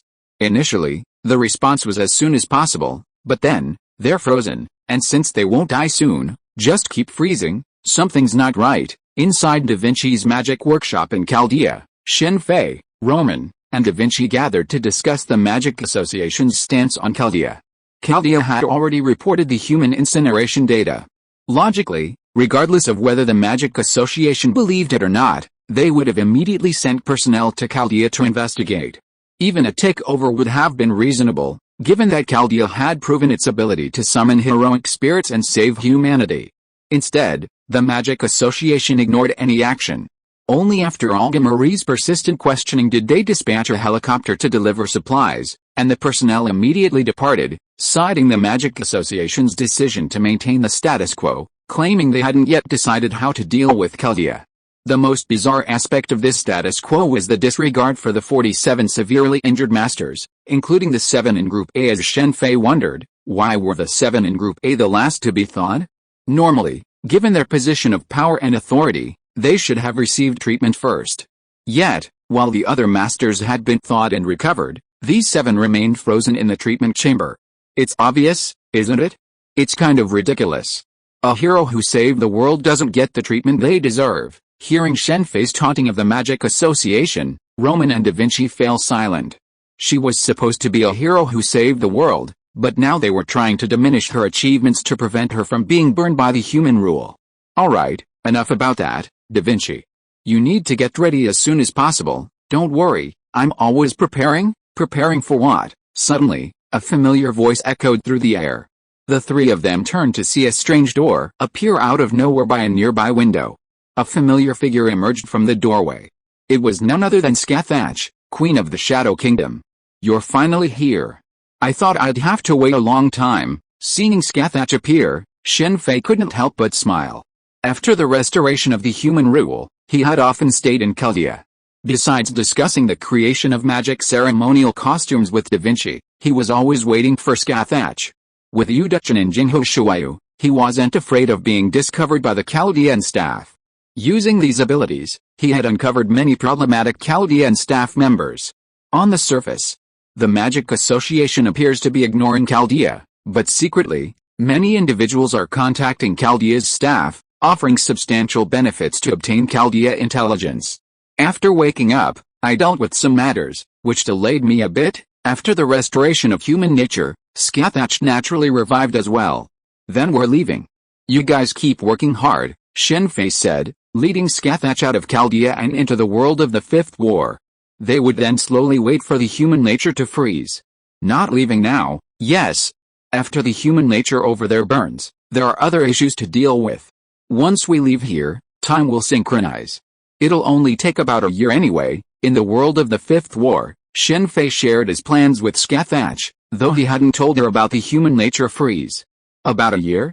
That's perfect, Scathach, after a moment's silence, suddenly laughed. Dang dang dang. On a deserted island in the sea, Shen Fei, holding Gagilberg, engaged Scathach in a fierce duel. Scathach's earlier words of perfect timing meant she was using this time to train Shen Fei. It was a rare opportunity to have a top-notch sparring partner, so naturally, he wouldn't refuse. As the Queen of the Shadow Kingdom, Scathach's skills have reached the pinnacle. While Shen Fei's current strength is not inferior to hers, that's only in terms of strength. In terms of technique, he's far inferior to Scathach. Indeed, your strength is improving rapidly. Given time, you should be able to kill me. As the two exchanged their final blows, the entire island began to shatter. Scathach sheathed her spear, looked at Shen Fei, and nodded with deep satisfaction. It's all thanks to my master's good teaching. Through his battle with S.H.I.E.L.D, Shen Fei learned one thing: while he had grown stronger, S.H.I.E.L.D had also grown stronger through fighting him. Combat experience is a two-way street. S.H.I.E.L.D was now far more powerful than she had been in the Singularity. Her status as a servant seemed to have limited her abilities. Their battles had already destroyed more than a dozen nameless islands on the sea. "Let's go back," Shen Fei said, opening a portal and returning to Tosakarin's home. They then went to take showers. S.H.I.E.L.D would be thrilled to see her, right? Inside the bathtub, Shen Fei couldn't help but ponder the prospect of S.H.I.E.L.D meeting S.H.I.E.L.D. Given her personality, it would undoubtedly be a challenge, a perfect opportunity for S.H.I.E.L.D to train her. Katamin Kyrie, no, maybe an apostle of some alien god. I really want to puncture a few holes in his body. At the Chaldea World Magic Association Conference Center, Shen Fei felt a tinge of displeasure at the familiar figure standing nearby. After exchanging information with Da Vinci and Roman in Chaldea, Shen Fei, filled with curiosity, headed directly to this world's magic association to see what they were up to. And then, there he was, seeing someone he knew. Whenever he thought of Da Vinci's experiences in the original novel, Shen Fei felt the urge to shoot him with a Gagilberg. S.H.I.E.L.D had punctured his body quite a few times during this time. Poor fat director, he's lost both the wife and the army. The meeting of the Magic Association was mainly about the auction of Chaldea. Some people proposed to split the auction. After all, Chaldea as a whole was too expensive, while others wanted to buy Chaldea as a whole. The ability of a single department to buy Chaldea was limited. The fat director naturally preferred to buy Chaldea as a whole, but he had many opponents, many of whom were richer than him. Chapter 1087 New Singularity, Part 1. Goljanskaya, you're quite pretty, but being seduced by a woman like that, no wonder you're bankrupt. The next director of Chaldea, the portly director Goldruff Mujik, wasn't exactly a bad guy. Strictly speaking, he was much better than other magicians. While he had the usual aristocratic flaws, he was unusually free of the unconventional values of a magician. The fat director was initially annoying, but it soon became clear he was a complete fool. Not only had his wealth been swindled, he'd nearly died, and since then, he's been exhausted from traveling the Lost Belt. It was a bit pathetic. But it wasn't his fault. Without knowing her true self, it would be hard not to be seduced by Goljanskaya's appearance. She wasn't just beautiful, she was charming, and she catered to everyone's needs. It would be strange if the fat director didn't fall for her. After all, compared to the somewhat naive fat director, the others weren't so easily deceived. In other words, Shen Fei didn't know about the aftermath of the human freeze, otherwise he would have been even more cautious. Technically speaking, Goljanskaya could be considered a backup for human evil, just as Grand Servant backups exist. Now we have the Slaughter Hunter. How strange. Isn't the Slaughter Hunter the Thunder Emperor's noble phantasm? Could it be that a Lost Belt has appeared? Perhaps the Russian mercenary organization could go there and take a look. Remembering that the first Lost Belt was in Russia, Shen Fei considered it and decided to go there to see if he could uncover anything. He wouldn't prevent the Lost Belt from appearing, but gaining more intelligence would be a good thing anyway. It's not that easy, but it's enough now. Given the Magic Association's current efficiency, it's no wonder it took Director Fat a year to get to Chaldea. The Magic Association's wrangling over Chaldea hadn't made any significant progress. It was a matter of whether to sell Chaldea separately or as a whole. Judging by their behavior, it wouldn't take months of negotiations to reach a conclusion. Perhaps due to the connections established by Chaldea, the Magic Association in this world is incredibly powerful, or perhaps the entire United Nations is controlled by the Magic Association. Shen Fei wasn't too surprised by this outcome. After all, magicians are descendants of families with long histories, possessing immense power and wealth. It's only natural for them to control several nations. Then let's discuss it slowly. After discovering that he couldn't find any intelligence on the Lost Belt, Shen Fei immediately returned to Chaldea. What? They're planning to sell Chaldea? After Shen Fei shared his findings with Roman and Da Vinci, Roman exclaimed. Yes, now we are discussing how to sell it, and how to distribute the money from the sale. Although Algamari was also one of the 12 monarchs of the Clock Tower, after the death of Marispili, and because of the relationship with Chaldea, the family assets were emptied. Now the power and influence of the Animusfia family in the Clock Tower has declined a lot. Who made Marispili focus on Chaldea? This is a very rare opportunity for some families. Olga Marie, who is far away in Chaldea, is not only unaware of these things, but even if she knew, it is difficult for her to reach them. Why are they doing this, and what is the S.H.I.E.L.D family doing? Da Vinci was a little speechless. They wanted to sell Chaldea. But did these people know how valuable Chaldea was? If they really wanted to sell it, who could afford it? You have to know that in order to build Chaldea, Morispili used the Holy Grail to obtain enough wealth. Then there's the Trismegistus, the spirit particle calculation device obtained through the Atlas Academy contract. It's a priceless treasure, yet someone sold it cheaply. A true example of selling one's father's land for another's own. Many believe that the human principle incineration is entirely due to the emergence of Chaldea. Without Chaldea, there wouldn't be so much going on. While investigating the Magic Association's decision on how to deal with Chaldea, Shen Fei witnessed a brilliant maneuver, a self-deception that many agreed with. However, this was also a fortuitous outcome. Indeed, in the moon world, if Chaldea hadn't existed, Mashu wouldn't have appeared, and there wouldn't have been the human principle incineration. The moon world is home to numerous parallel worlds, like Rin Tosika, Shirawi Midaya, and others. Nearly every parallel world has their equivalents, and even in future worlds, Rin Tosika and others exist. However, Mashu's likes are rare. Shen Fei had visited quite a few parallel worlds of the moon world. Rin Tosika and the others had met several, but only one Mash. As for Ritsuka Fujimaru, he hadn't searched for her, though he believed he could find her if he did. As for the S.H.I.E.L.D family, they're eager to sell Chaldea. These people have their eyes on the position of monarch. Olga Marie was a bit pitiful. Morispili hadn't paid much attention to his daughter, not teaching her how to be a qualified monarch. For most magi, the focus on nurturing their offspring wasn't out of familial affection, but rather a desire to pass on the legacy, inherit the magic seal, and pursue their roots. Family ties are rare in magi families. Take Tokiyami Tosika, for example. If Rin Tosika and Sakura Matau weren't as talented in magic, his attitude would have been completely different. For Morispili, Chaldea was his ultimate pursuit. Having completed Chaldea in his lifetime, he naturally paid less attention to Olga Marie. Olga Marie was a bit pitiful. Regardless of whether Morispili could fulfill his dream, what Olga Marie desired didn't exist. For example, after Morispil of the Fifth War World realized he couldn't rely on the Holy Grail to establish Chaldea, he immediately gave up. This abandonment not only affected Chaldea, but also his daughter. For Morispil, reaching the root was meaningless unless he could do so. Unlike those magi who pinned their hopes on the next generation, he simply wanted to achieve the root himself.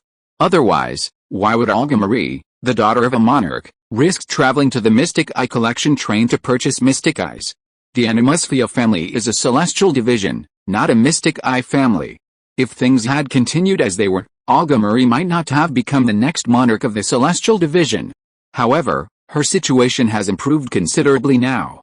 She's met Renus, learned some techniques, and joined the Second's Modern Magic Department, which gives her a network of connections. The Second's Modern Magic Department, as one of the four evil forces of the Type Moon clan, is well deserved. For the position of monarch? Really? Don't tell the director about this yet. As soon as Shen Fei mentioned the S.H.I.E.L.D throne, Roman and Da Vinci immediately understood what was going on. It was clear that a branch of the S.H.I.E.L.D family was trying to use Chaldea to dethrone Olga Marie, denying Chaldea's achievements and solely holding her responsible. As director, Olga Marie naturally bore the sole responsibility. That's the situation. I'm leaving now. See you later. After explaining his findings, Shen Fei immediately returned to the world of the Fifth War and resumed his daily routine. His daily routine consisted of sparring with Scathach, shopping with Tosikarin, King Arthur, and the others, occasionally visiting other worlds, such as Ilya's world, for group gatherings, developing his company, and manufacturing items he would need later. This item, of course, was a device for mass population transfer from quantum space, essential for building his 10,000 kingdoms. During this time, Shen Fei was also delighted. He finally found an opportunity to replenish his master and servant's magic. He was working with Black Jean and Black Arthur. Compared to White Arthur, she was much bolder in her reversed state. However, if he continued, replenishing magic with Altria wasn't impossible. Even Scathach had expressed interest in Shen Fei, but he needed to improve his strength. This reminded him of a time when she had offered to replenish his magic, but only if he could withstand the molten heat within her body. While Shen Fei could now penetrate the magma with his own strength, that was at full power. He was far from capable of doing so while replenishing his magic. What? Arthur and Black Jean are missing? They've been summoned away. Shen Fei returned from training with Scathach that day when White Arthur immediately approached him. He told him that Black Jean and Black Arthur had disappeared, and speculated that, judging by the circumstances of their disappearance, they had been summoned. Is it the Holy Grail War?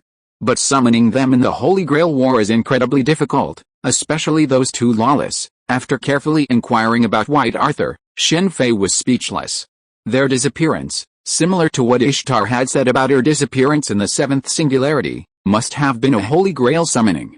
The problem was, summoning them in a normal Holy Grail War was difficult. Black Arthur was fine, she was a swordsman, after all. But Black Jean was different. She was an avenger. Even in a normal Holy Grail War, even if it escalated into a grand battle, she would only summon a judge. But the fact was, it had already happened. Although Shen Fei was deeply worried, aside from internally blaming the two lawless, he could only wait for their return. This was, after all, the moon world, and there was nothing he could do about it. What? A new singularity? Then, after Black Jean and Black Arthur were summoned, Shen Fei immediately went to Chaldea, intending to ask Da Vinci for his opinion.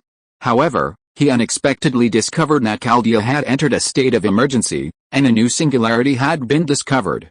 It turned out that after Da Vinci repaired the control room, Olga Marie, in order to verify Shen Fei's previous statement by checking whether humans would exist 100 years from now, accidentally discovered a new singularity.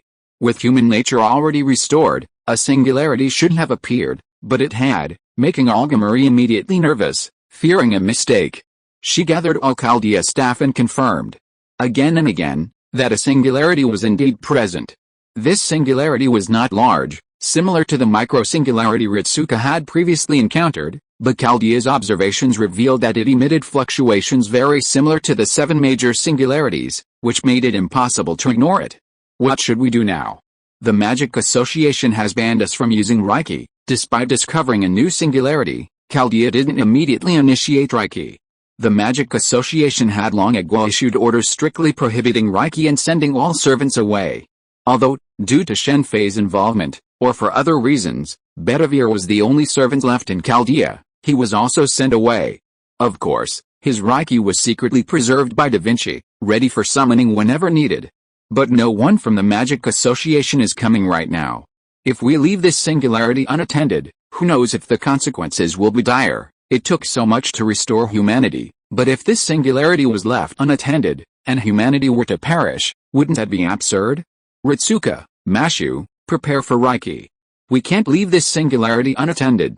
If anything goes wrong, I'll be held responsible. Olga Marie quickly made up her mind, ordering Mashu and Fujimura Ritsuka to prepare their equipment, and then the other Chaldea staff to prepare for Reiki. Yes, although Mashu didn't want Senior to continue fighting, facing a danger that could threaten all of humanity, she naturally couldn't let the Master give up.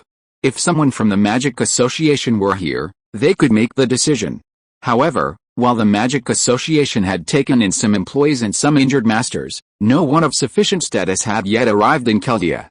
Target Shinjuku, time 1999, anti-summoning system activated, spirit particle transfer begins, countdown to spirit particle transfer begins. Thanks to the staff's efforts, Mashu and Ritsuka quickly transferred to this new singularity via their frames.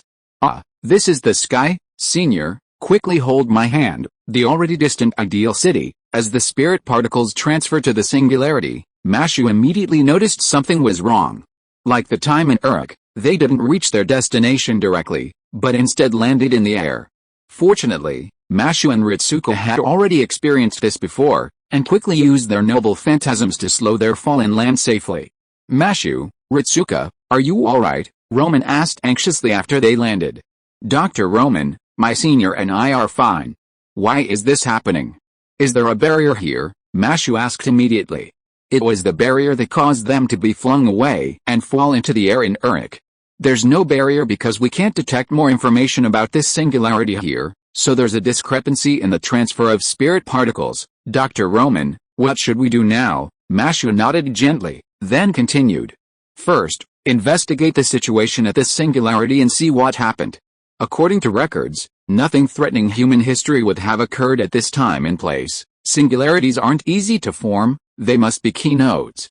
In Shinjuku in 1999, 10 years before or after, nothing major enough to be recorded in history had occurred. In this case, even if Shinjuku were completely destroyed, it wouldn't be enough to form a singularity. The situation is a bit strange. Be careful. Chapter 1088 New Singularity, Part 2. What's that? Is there a building like this in Shinjuku? And what are those surrounding walls? Mashu and Ritsuka, having been transported to Shinjuku, immediately spotted the massive tower in the distance. It was a striking structure. Ritsuka, hailing from the Far East, though not originally from Shinjuku and never having been there, knew it was a landmark. Not to mention the towering walls surrounding it. Where else in modern times would such towering walls exist? It was almost as if Uruk's absolute demonic beast front existed. That must be something unusual. Let's investigate this city first. Mashu and Ritsuka's view of Shinjuku was also transmitted to Chaldea via the video transmission system. After some discussion, they decided to investigate Shinjuku first, then proceed to the tower, which clearly looked unusual. As for heading directly to the tower, Mashu and the others, having experienced numerous singularity repairs, understood that this was the worst option. Chaldea's purpose this time was not only to repair the singularity, but more importantly, to investigate its cause. Why did it appear even after the restoration of humanity? Strange, why is there no one here? After deciding their next move, Mashu and Ritsuka began to descend. They landed on the rooftop of a building, which was strangely located in the heart of the city, yet there was no one in sight. What luck! I met two such beautiful girls. As Mashu and Ritsuka emerged from the building onto the street, before they could even survey their surroundings, 4 thugs approached, armed with steel pipes, baseball bats, and other objects. Upon seeing them, they excitedly rushed over and surrounded them. Is the security in the Far East cities so bad? Roman, in Chaldea, observed this scene and couldn't help but mutter. Be careful, Mashu. Ritsuka and the others are emitting magical energy. They know magic. Da Vinci ignored Roman's complaints and immediately warned Mashu and Ritsuka through Chaldea's detection system. We've seen it. As Chaldea detected the situation, Mashu and Ritsuka also noticed something fishy about the 4 thugs, as they were all using magic enhancements.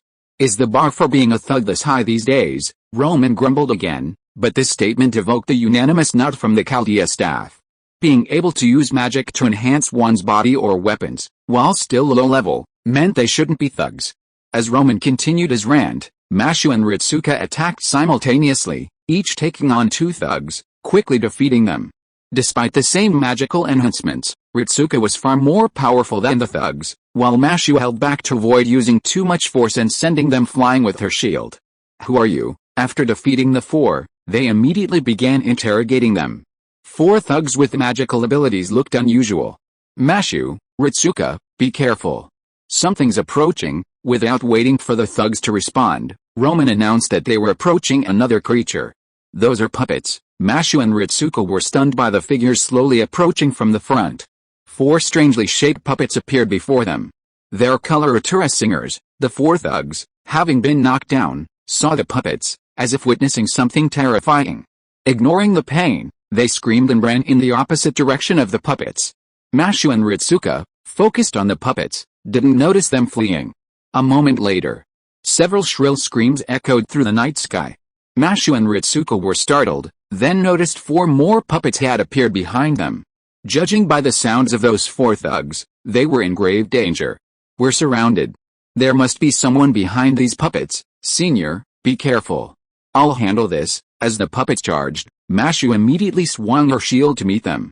While the puppets were powerful, they were still a considerable distance away from Mashu in her heroic spirit form. Mashu quickly used her shield to break the limbs of all 8 puppets, rendering them unable to move. Mashu, Ritsuka, be careful. There are a lot of people coming. Just as Mashu and Ritsuka were hesitating about what to do next, Roman warned again. Senior, be careful. Mashu nodded in understanding, then looked ahead and rushed in front of Ritsuka, raising her shield. The next moment, a barrage of gunfire rang out on the street. The sudden arrivals were all dressed in military uniforms, armed with submachine guns. Upon seeing Mashu and Ritsuka, they immediately opened fire. Mashu wasn't afraid of these modern weapons, but Ritsuka wasn't. Even a formidable magus like Ritsuka couldn't withstand such a terrifying barrage of firearms. A magus might be immune to firearms in a one-on-one situation, but facing an organized army was a different story. The reason Goyansuke helped the fat director eliminate so many of his competitors was precisely because the slaughter hunters were an organized army. What's going on in this city? Is someone targeting Ritsuka? Seeing Mashu and Ritsuka cowering behind their shields through the video feed, Roman's gaze immediately focused on Shen Fei. The actions of the soldiers clearly indicated they were targeting Ritsuka. Mashu, with her shield, wasn't afraid of such a siege, but Ritsuka wasn't. Consequently, Mashu couldn't launch an assault. However, continuing this way wasn't an option. The soldiers weren't firing indiscriminately, but attacking in batches, maintaining a constant barrage of fire and suppressing Mashu. "I'll go over there." Seeing Roman's gaze, Shen Fei immediately understood what he meant. Just as he was about to go over and help, someone suddenly opened fire on those dressed as soldiers. The sudden attack caused heavy losses to these soldiers. They didn't have Mashu's strength to block the bullets. "Now, Mashu, let's go, senior." Reminded by Roman, Mashu immediately grabbed Ritsuka and ran in the opposite direction of the soldiers. As for who helped them, they would have to wait and see. "Senior, are all cities in the Far East like this? It must be difficult for Miss Rin to live in a city like this." After escaping to a safe place, Mashu immediately asked Fujima Ritsuka. Mashu was no stranger to the Far East. After all, Tasaka Rin was from the Far East. However, she had not expected the Far East to be so exciting. Of course not. It was just an accident. "The Far East is perfectly safe, I promise." Ritsuka immediately and loudly defended her city. She had already made an appointment with Mashu to visit her home once the situation in Chaldea was resolved. She couldn't let Mashu think the Far East was unsafe and decide not to go. "It's perfectly safe. There are just the occasional gas explosion." Shen Fei couldn't help but laugh at Ritsuka's assurance to Mashu. Fujimaru Ritsuka was from there, and he knew this world's Fuyuki City very well. Fuyuki City in Chaldea hadn't suffered any major fires. After all, the Holy Grail in this world allowed wishes, and King Solomon, who had intervened, had won the Holy Grail War in a single night, so there wasn't much damage. Fuyuki City was a place of exceptional people and talents. Two of the four great evil forces of Type Moon originated there. "A servant is coming." Just as Ritsuka was about to say something to Mashu, Roman's voice interrupted them. "Hello, Master of Chaldea, we finally meet." As Mashu and Ritsuka stood guard, a middle-aged man, seemingly aged, stepped out.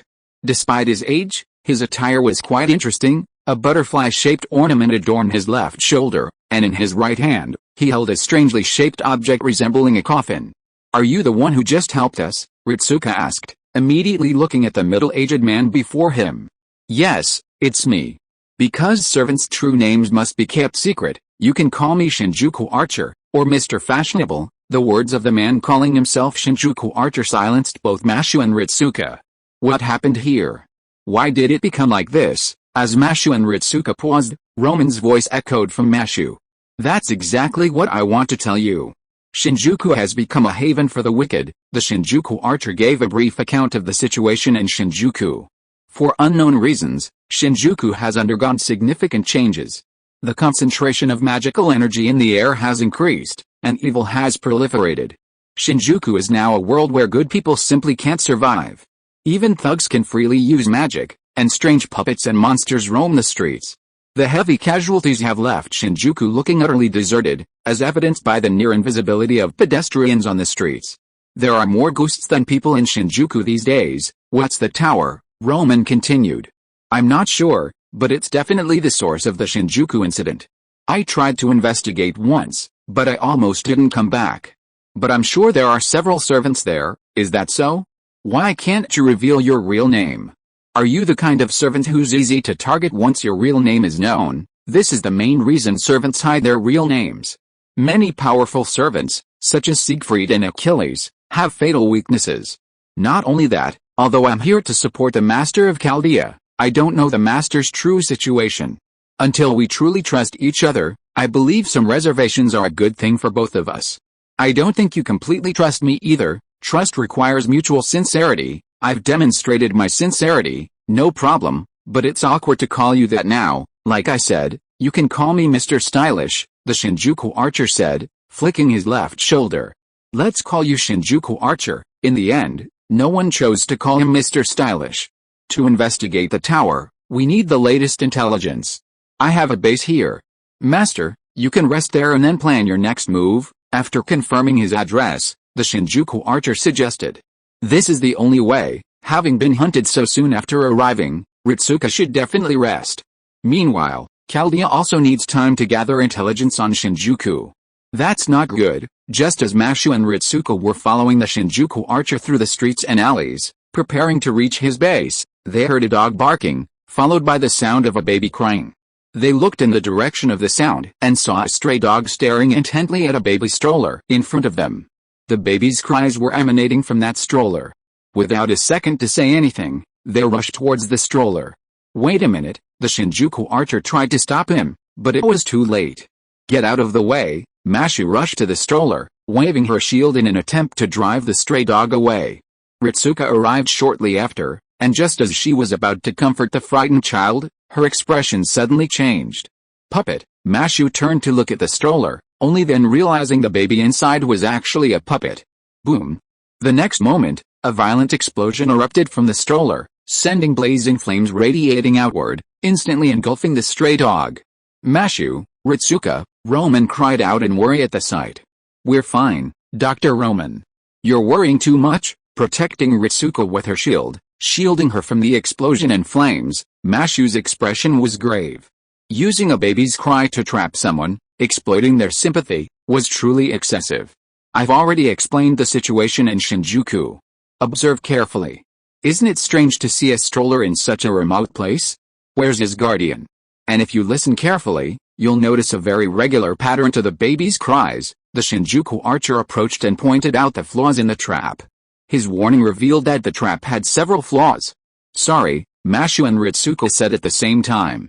Hey, Shinjuku Archer, are you a detective? Roman asked the Shinjuku Archer with a puzzled tone. He was so anxious just now, but he was able to analyze so much. A normal person wouldn't think so much, and wouldn't be able to tell if there was a pattern in the baby's crying. The Shinjuku Archer smiled and said nothing, which made Roman a little depressed. He thought he could learn something about the Shinjuku Archer from this. Be careful, something is approaching you. It's the Sparrow Bee and the Coloratura Singer. They're the ones who are hindering the Master of Chaldea. They're not easy to deal with this number. Get out of here. Not long after the explosion, figures dressed as soldiers and puppets appeared on both sides of the street. This time, there were more of them than before. The Shinjuku Archer immediately picked up the strange object on his right arm and began to attack. It turned out to be a gun. With such outstanding thinking ability and the use of modern weapons, he should be a modern heroic spirit, but it's strange why he is an archer. While Mashu, Ritsuka, and the Shinjuku Archers were fighting, Chaldea was analyzing the origins and purpose of the Shinjuku Archers. Chapter 1089, New Singularity, Part 2. Roman, Da Vinci, and the others weren't fools, nor were they saints.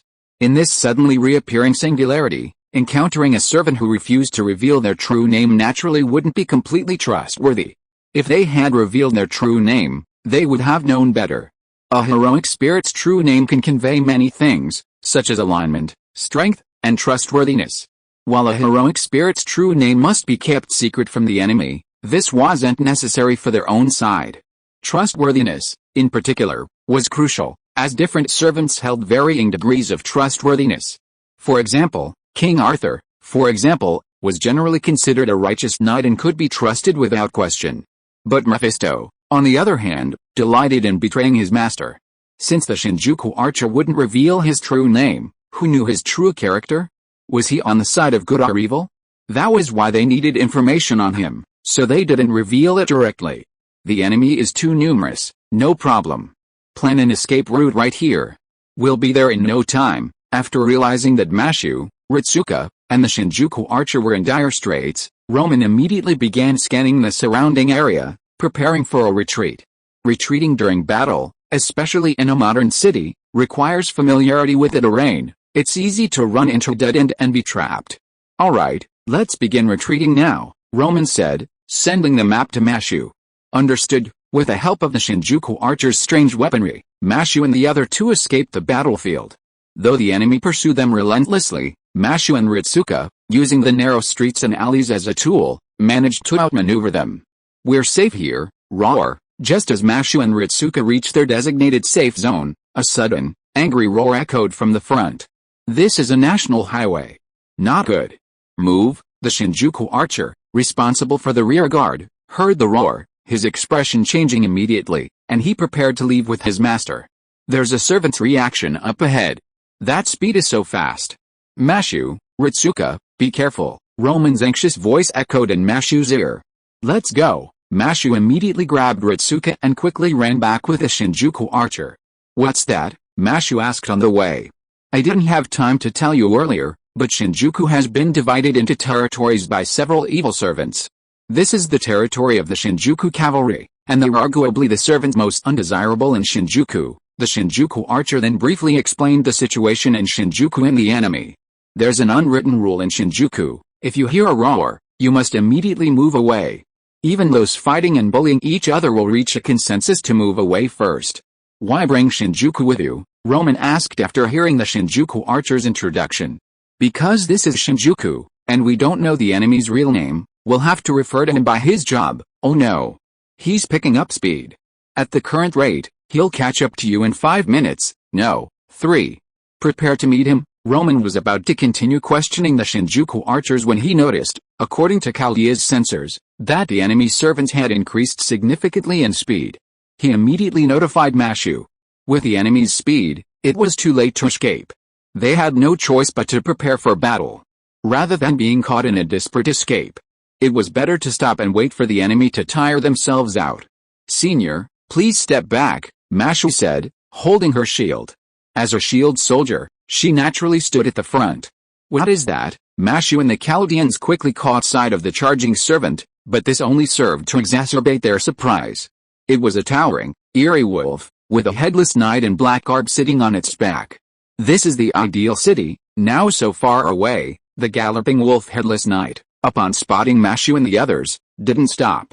Instead, it sped up again, soaring into the air, apparently intending to pass Mashu. Seeing this, Mashu immediately activated her noble phantasm, for the wolf headless knight's target was clearly Fujimura Ritsuka, who was hiding behind him.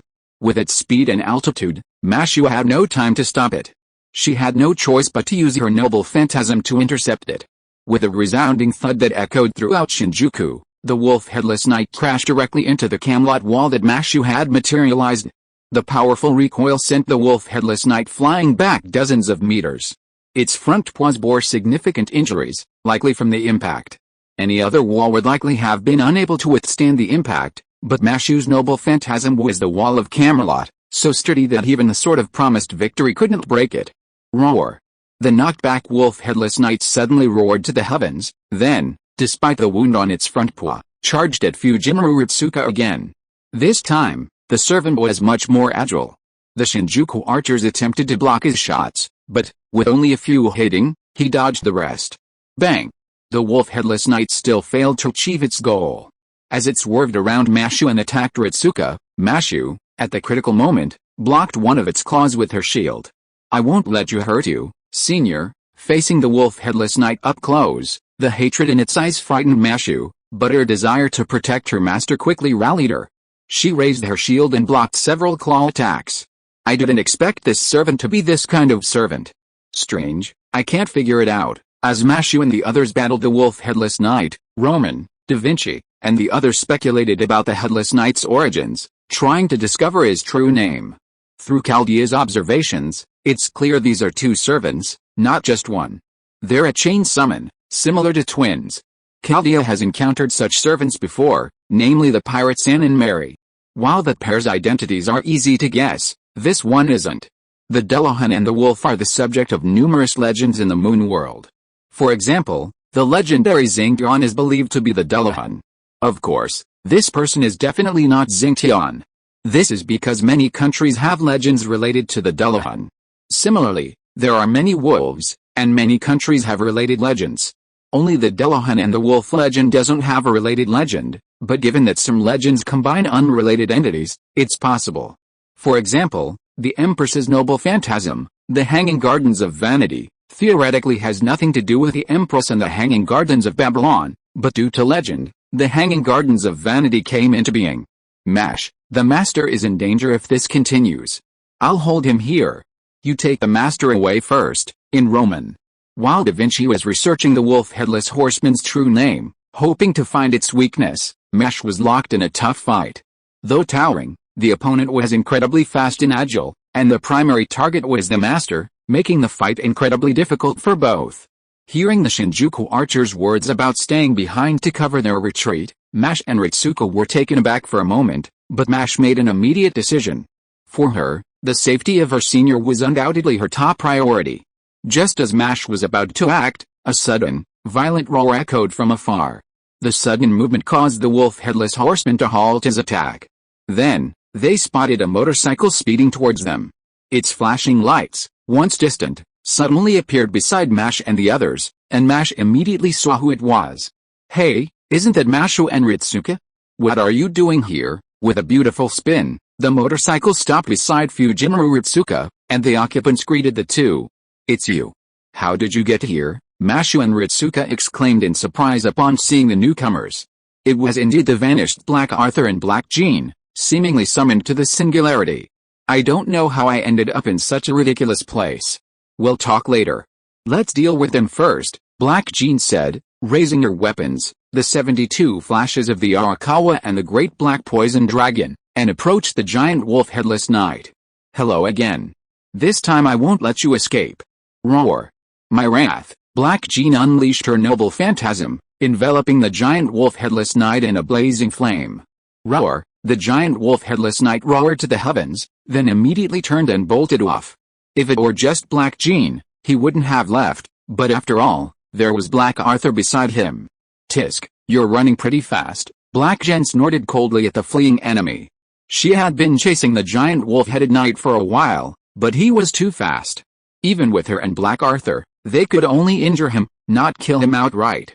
They were actually summoned to the singularity, those two little girls. Shen Fei couldn't help but breathe a sigh of relief as Black Arthur and Black Jean appeared in the video. Although he was confident in their abilities, the moon world wasn't just about pure strength, restraint was paramount. Are you alright? I was worried about you, Shen Fei said before Roman could speak. It's okay. We can talk later.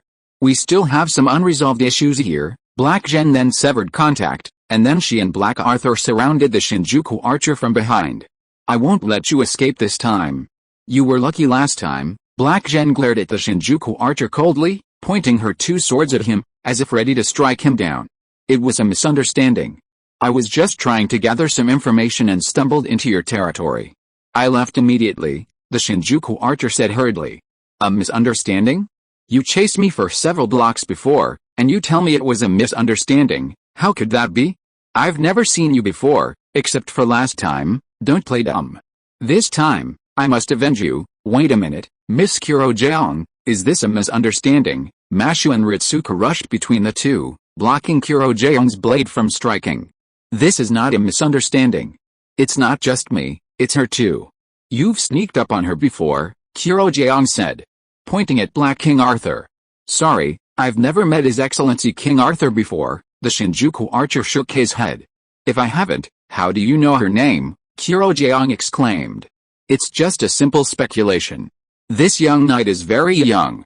Heroic spirits usually summon servants at their peak, and female knights this young are extremely rare. While there have been many powerful female knights throughout history, they weren't at their peak. So, there's only one possibility, her age is fixed, and then there's the holy sword she wields. Shinjuku archer's reasoning left Mashu, Ritsuka, and even Roman of Chaldea speechless. Deducing Black Arthur's identity based solely on these clues was truly astonishing.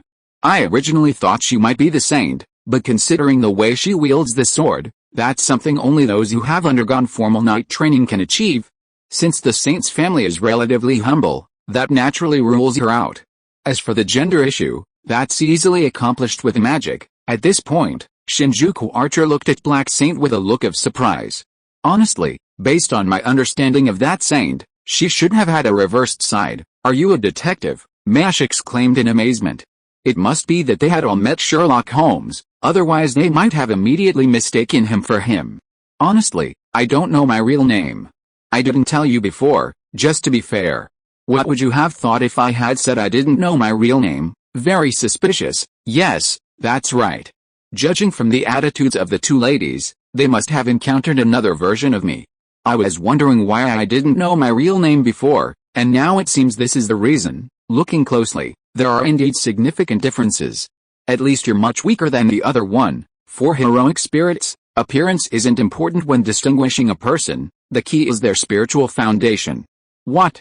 That's a phantom. After confirming that the Shinjuku archer wasn't the same archer who had attacked Black Arthur and Black Jean, the group decided to return to their base. They also learned through conversation that the giant wolf-headed knight was actually a phantom. This name startled Mashu, Ritsuka, and Da Vinci. It wasn't the first time they'd heard it. Previously, Holmes had left the Sixth Singularity, claiming to be tracking down phantoms.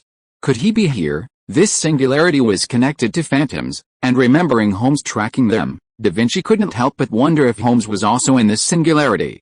Meanwhile, Black Jean and Black Arthur recounted their experiences, being suddenly summoned to the singularity, each finding their own base, since they hadn't been summoned together and didn't know where the other was. Then, a strange archer tried to recruit them, but they refused. A fierce battle ensued, with Black Arthur evenly matched and the enemy retreating. Black Jean, however, was being hunted down until they met Black Arthur, and the two moved in together. Then, they pursued the Shinjuku cavalryman, who is an Avenger, and Black Jean, a fellow Avenger, seemed to dislike him. Chapter 1090 New Singularity, End. Strictly speaking, Black Jean's pursuit of the Shinjuku cavalryman wasn't due to dislike, but rather because she understood the hatred he harbored, a hatred she shared with herself. This Shinjuku cavalryman was actually very close to an Avenger, and Black Jean pursued him to liberate him. The Avenger's reversals are completely different from those of the heroic spirits. A heroic spirit's reversal merely involves a darkening, a shift from kindness to darkness and cruelty, sometimes unscrupulous, but not a hatred or a desire to destroy everything. An Avenger, on the other hand, harbors a ruthless mindset. Black Jean, being an Avenger herself, is well aware of this mentality. During the 100 Years' War with the Evil Dragon, if she hadn't been stopped, she might have burned everything she saw. But that was her mindset then. Now, after Shen Fei's guidance and her time with Black Arthur, she has changed significantly. So, upon seeing the vengeful giant wolf, she wanted to end its suffering, but it was too fast. Even she and Black Arthur, working together, were unable to stop it. Isn't this a burger shop? Mashu, Ritsuka, and the others followed Black Arthur and Black Jean to their base, a now-defunct burger shop. Curious about their choice of such a location, Mashu and Ritsuka immediately questioned them. Black Arthur and his companions then explained the simple reasoning: there was plenty of food, and their true base lay beneath the burger shop. Carve, Black Arthur said, beaming as he entered the basement, ran towards a small white dog inside. Unspoken, they chose this base not only for the abundance of food but also because they had found a stray puppy there, the one Black Arthur named Carve, and chose the location as their base. So cute, the adorable puppy immediately caught the attention of Mashu, Ritsuka, and Fufu, and Black Arthur formally introduced the dog's name, Carve. Upon hearing the name, Roman and Da Vinci nodded in understanding. Familiar with King Arthur's life, they knew he had a dog named Carve, and the current second generation had clearly inherited that dog's name. The Phantom Demon Alliance? It seems they're the enemy of this singularity. The Holy Grail must be in someone's possession. While we don't know their goal, the key is to prevent them from achieving it. After a brief rest, the group immediately began discussing their next move. Shinjuku Archer shared all his information on the enemy, and the information provided by Black Arthur and Black Jean confirmed their identity. While Shinjuku Archer might not be trustworthy, Black Arthur and Black Jean were definitely trustworthy. To deal with them, we must first eliminate the Shinjuku cavalry. He's too fast, and if he joins forces with others, it will be very troublesome. After deciding on a target, the group discussed and decided on the previously escaped Shinjuku cavalry. With such a servant closely watching their master, Mash was deeply concerned for her safety. There's something strange. I looked up information on phantoms. Why are the phantoms here different from the ones recorded? Da Vinci briefly explained the concept of phantoms before raising a question. What is a phantom? It's a being whose spiritual base isn't up to standard, becoming at best an urban legend. They can't become heroes or anti-heroes, only to decay and disappear. This is a phantom, even weaker than a shadow servant. But in this world, phantom's power rivals that of servants. It's truly bizarre. If the Shinjuku archer hadn't mentioned it, Da Vinci wouldn't have believed it. We'll think about that later. Our first priority is how to take out the Shinjuku cavalryman. He's very fast. If he's determined to escape, even King Arthur's noble phantasm wouldn't be able to take him out, Roman interrupted. Yes, perhaps we'll find the answer later. How about setting a trap? Da Vinci nodded gently and offered a suggestion. No, we've tried traps, and they never fall for it. Black Jean immediately rejected the idea. I think we should first determine the other party's true name.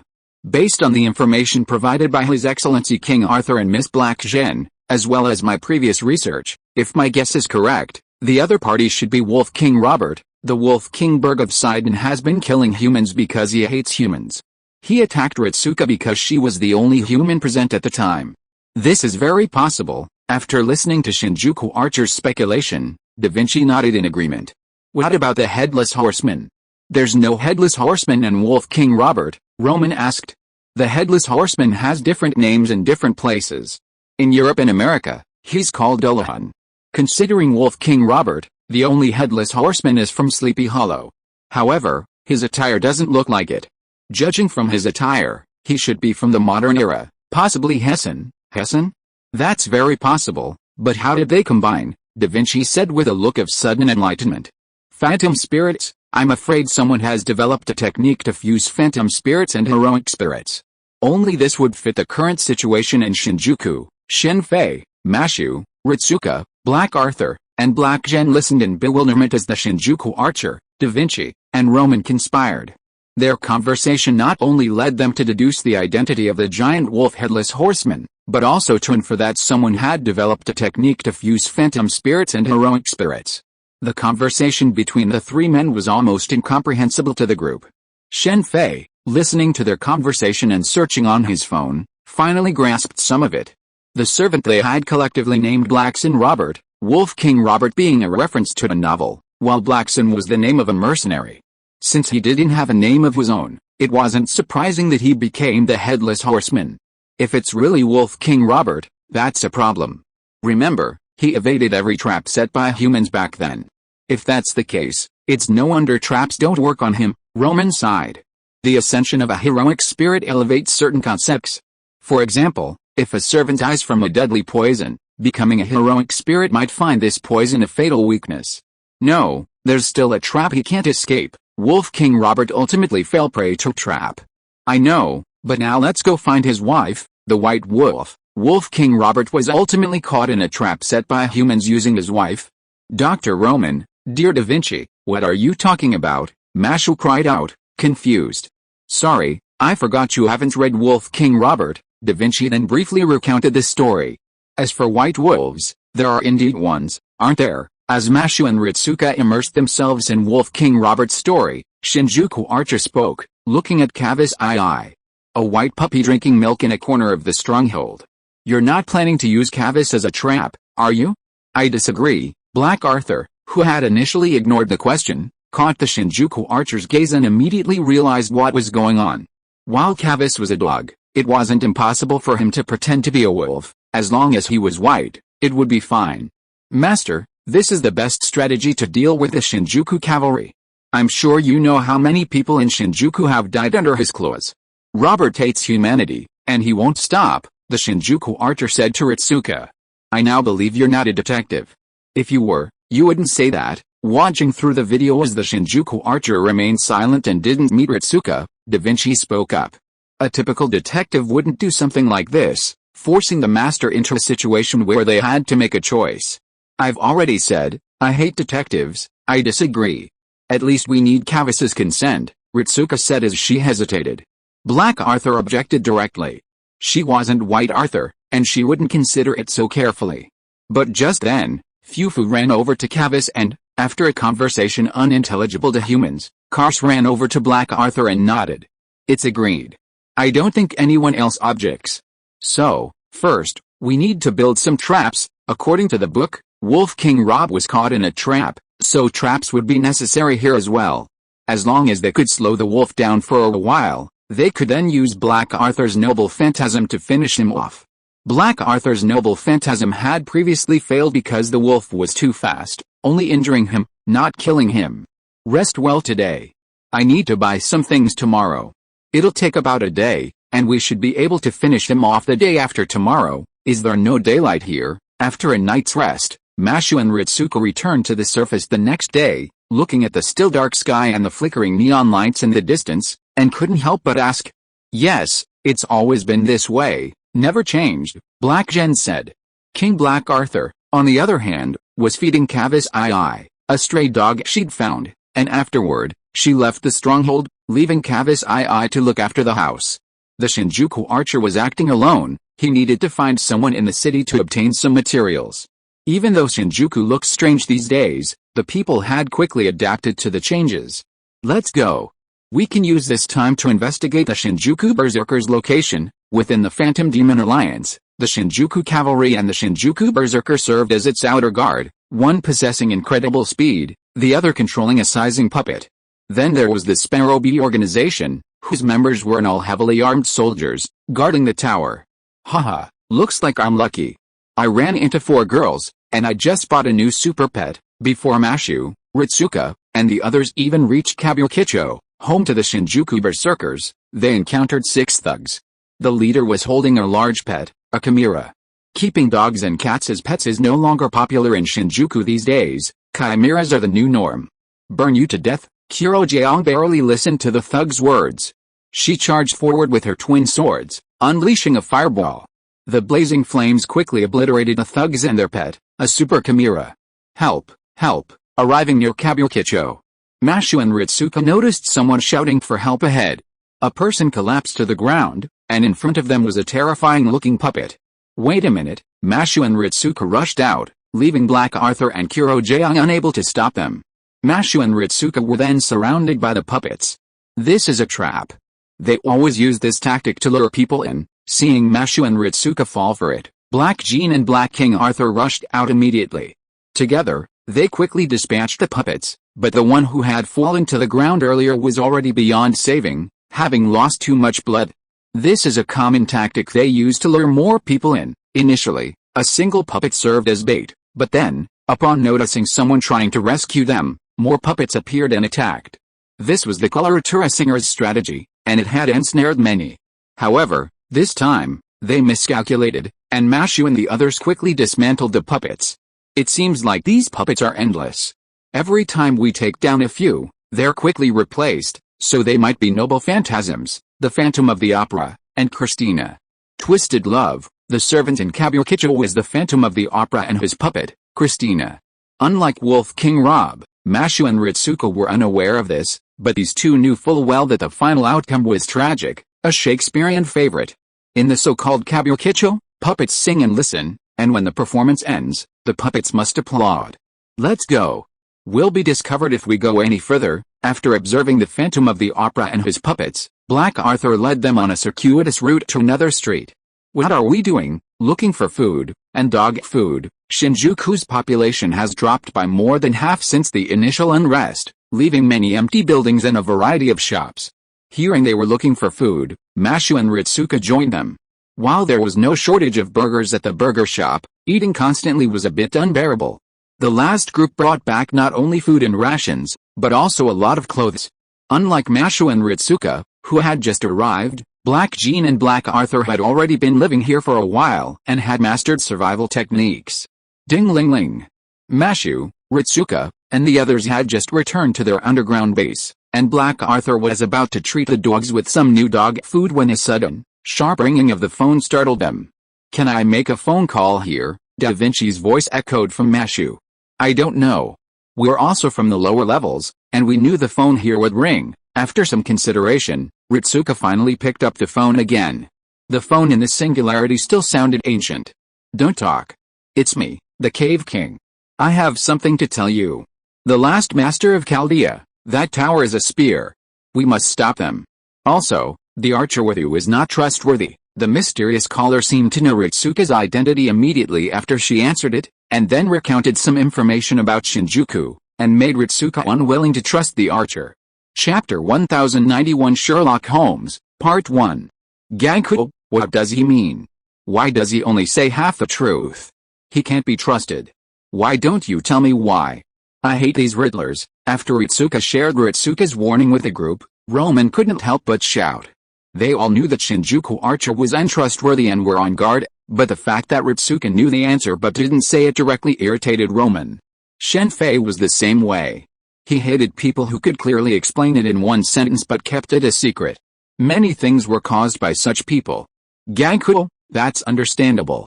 If the master truly trusted me unconditionally, I'd actually question how you could save humanity. After the Shinjuku Archer returned, he heard Ritsuka's words about Ritsuka being untrustworthy, and he didn't care at all.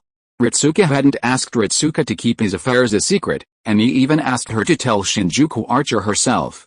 Time will tell. With these words, the Shinjuku Archer began crafting the trap. Considering Wolf King Robert's size and strength, the trap was naturally made of exceptionally strong material, even infused with strengthening magic. We've found Black Robert's spirit base near you. Be careful, Dr. Roman, are you sure? No servants are nearby. Ritsuka, perched on the back of Black Arthur's motorcycle on the highway, immediately observed his surroundings after hearing Roman's warning, but found nothing. Impossible. He's clearly near you, behind you to the right. Be careful. He's charging towards you at high speed, Roman shouted after hearing Ritsuka's words and confirming some Chaldea's detection data. With the trap complete, the group began to formulate a plan to lure Black Robert. Since he was determined to kill his master, Ritsuka would serve as bait. Given his speed, Black Arthur's armored mount would be necessary. Hold on, Ritsuka. Something's approaching. Although they didn't see anyone approaching, after giving Ritsuka a warning, they immediately started their motorcycle and sped off. The moment they left, a loud bang echoed from their previous direction. The two looked in the direction of the sound and saw a massive claw mark on the ground. We've found Blackson Robert, but he's invisible, Ritsuka exclaimed. Invisible? How is that possible? While Roman, Da Vinci, and the others marveled at Blackson Robert's invisibility, Black Arthur and Fujimura Ritsuka engaged in a frantic escape. Blackson Robert's invisibility completely ruined their plan to slow down in order to lure the enemy into a trap. Black Arthur and Ritsuka sped away. Ritsuka, be careful. He's moving much faster. Abandon the plan and return to make further plans. Looking at the Chaldea data, Roman couldn't help but shout. The difference between Blackson Robert and the previous detection was so stark that if it weren't for the unchanged spiritual base, they would have suspected a replacement. Don't worry, the plan hasn't gone too far beyond our expectations. While the best outcome now was to follow Roman's advice and return to regroup, Ritsuka didn't give up immediately. While his and Robert's condition had somewhat exceeded the previous estimates, it wasn't yet completely unbeatable. His and Robert had already changed so much in just a few days. If they continued to wait, who knew if he would change again? Here I am. Strange. Why is there no one behind him? He's invisible. Is he invisible? Miss Heisen? I'll trouble you now. As Black Arthur and Ritsuka lured Heisen Robert to the trap, the Shinjuku archers, using their unique clairvoyance, immediately spotted what was happening behind Ritsuka and the others. Although Heisen Robert was now invisible, humans could rely on more than just sight to observe their enemies. To lure Blackson Robert into a trap, Mash and the others had carefully chosen the national highway they were targeting, and the route was strategically planned. Numerous cars were parked in a chaotic manner on both sides of the road. Black Arthur, leveraging his motorcycle, navigated the gaps, while Blackson Robert charged recklessly, knocking down everything in his path. With such a commotion, even the unseen could tell something was pursuing Black Arthur and Ritsuka. Looks like they've discovered us. Hold on to Ritsuka, gazing at the sea of fire ahead. Black Arthur immediately understood its purpose. After warning Ritsuka again, he increased his speed, unleashing a burst of magical power and charging straight into the flames. Following closely behind, Blackson Robert followed suit, relying on the flames to finally reveal himself. The flames revealed Blackson Robert's now larger frame, his weapon altered, and his aura, even more sinister, was now emanating. Looks like an invisible man. The Shinjuku archer looked at Black Robert in the distance and nodded as if in confirmation. Mash, though curious, didn't immediately question the reason, fearing for Ritsuka's safety. Instead, she stared intently at Black Robert in the distance, as he neared the first trap. What a shame, Mesh was disappointed to see Black Robert escape the trap the moment it was activated. Although they had already decided to use Cavis II as bait, Mesh and the others decided to test the effectiveness of ordinary traps. Avoided again. Looks like we can only rely on Cavis. Black Robert dodged 3 traps in a row, proving the effectiveness of ordinary traps. Then, Black Arthur and Black Robert immediately headed for the final one. Success! Black Robert paused upon seeing the little white dog, Cavis II. At that moment, the Shinjuku archer activated the final trap, and the trap caught Black Robert's right foreleg. Has it come to this? My apologies. Roar with my wrath. As Black Rob was caught in the trap and struggled, Black Jen looked at the distorted Wolf King Rob and shook her head slightly.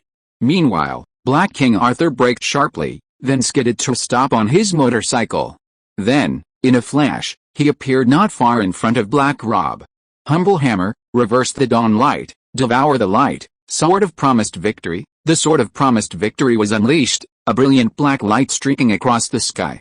I never thought this would happen. Looking at the gravely wounded and dying Black Rob, Black King Arthur raised his sword, ready to deliver the final blow. The severely wounded Wolf King Rob suddenly struggled to his feet, but he seemed oblivious to Black Arthur's preparations for the final blow. Instead, he limped to the side. Black Arthur had no chance of blocking the noble phantasm at such close range. However, at the last moment, something unexpected happened. The headless knight, who had been riding Wolf King Robert, stepped in front of him. Although he was immediately engulfed by the black light, he gave Wolf King Robert a chance to survive, saving him from immediate death. Wait a moment, Your Excellency King Arthur. Just as Black Arthur was about to finish Wolf King Robert off, Mashu suddenly appeared and stopped her. He has been defeated and poses no further threat. Let him go, Shinjuku Archer suddenly spoke up. I apologize for taking advantage of your feelings, but that's human. Just as Wolf King Robert had been trapped by Lilia's feelings for his wife before, they were now exploiting his feelings once again. Shinjuku Archer's words silenced the kind-hearted Mashu and Ritsuka, while Black Arthur and Black Jen remained relatively unmoved. You don't have to be so rude. Wolf King Rob's tragedy was inevitable in that era. Shinjuku Archer spoke immediately, catching the distressed Mashu and Ritsuka's attention. He then explained the situation. That era was a period of rapid human development. Human pastures encroached on the Wolf King's territory, and conflict ensued. The outcome is self-evident. Cars transformed the landscape, airplanes took over the skies, and thick smog blanketed cities. These were the costs of human development. With the advancement of technology, humanity's reverence for nature turned into rebellion, and then slowly evolved into desire to maintain its balance. At this point, Shinjuku Archer sighed with emotion. Humanity initially pursued technological advancement with complete disregard for all else, then realized that continued progress would cause significant problems, and only then began to remedy the situation. This was true for humans, but what about the creatures that were eliminated by this rapid development? While technological advancement is undoubtedly powerful, it doesn't guarantee that using technology can conquer nature. Dense fog permeates the city. Could he be a servant from the Fog City, from the modern era? Da Vinci and Chaldea nodded thoughtfully after hearing Shinjuku Archer's words. Thick fog permeates a city, and the most representative city is undoubtedly the one where the clock tower headquarters is located. Shen Fei, in other words, didn't know much about this singularity. It was actually a subspecies singularity. After all, he hadn't even finished the main storyline, let alone this subspecies singularity.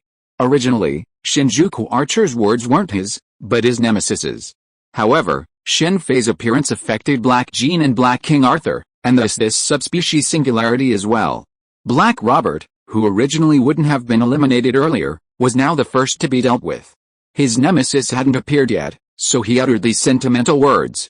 It's true that nemesis is nemesis. Even if they were diametrically opposed, their mindsets are very similar. Let's go. Having defeated a major enemy, Mashu, Ritsuka, and the others immediately prepared to return to their base to rest before proceeding.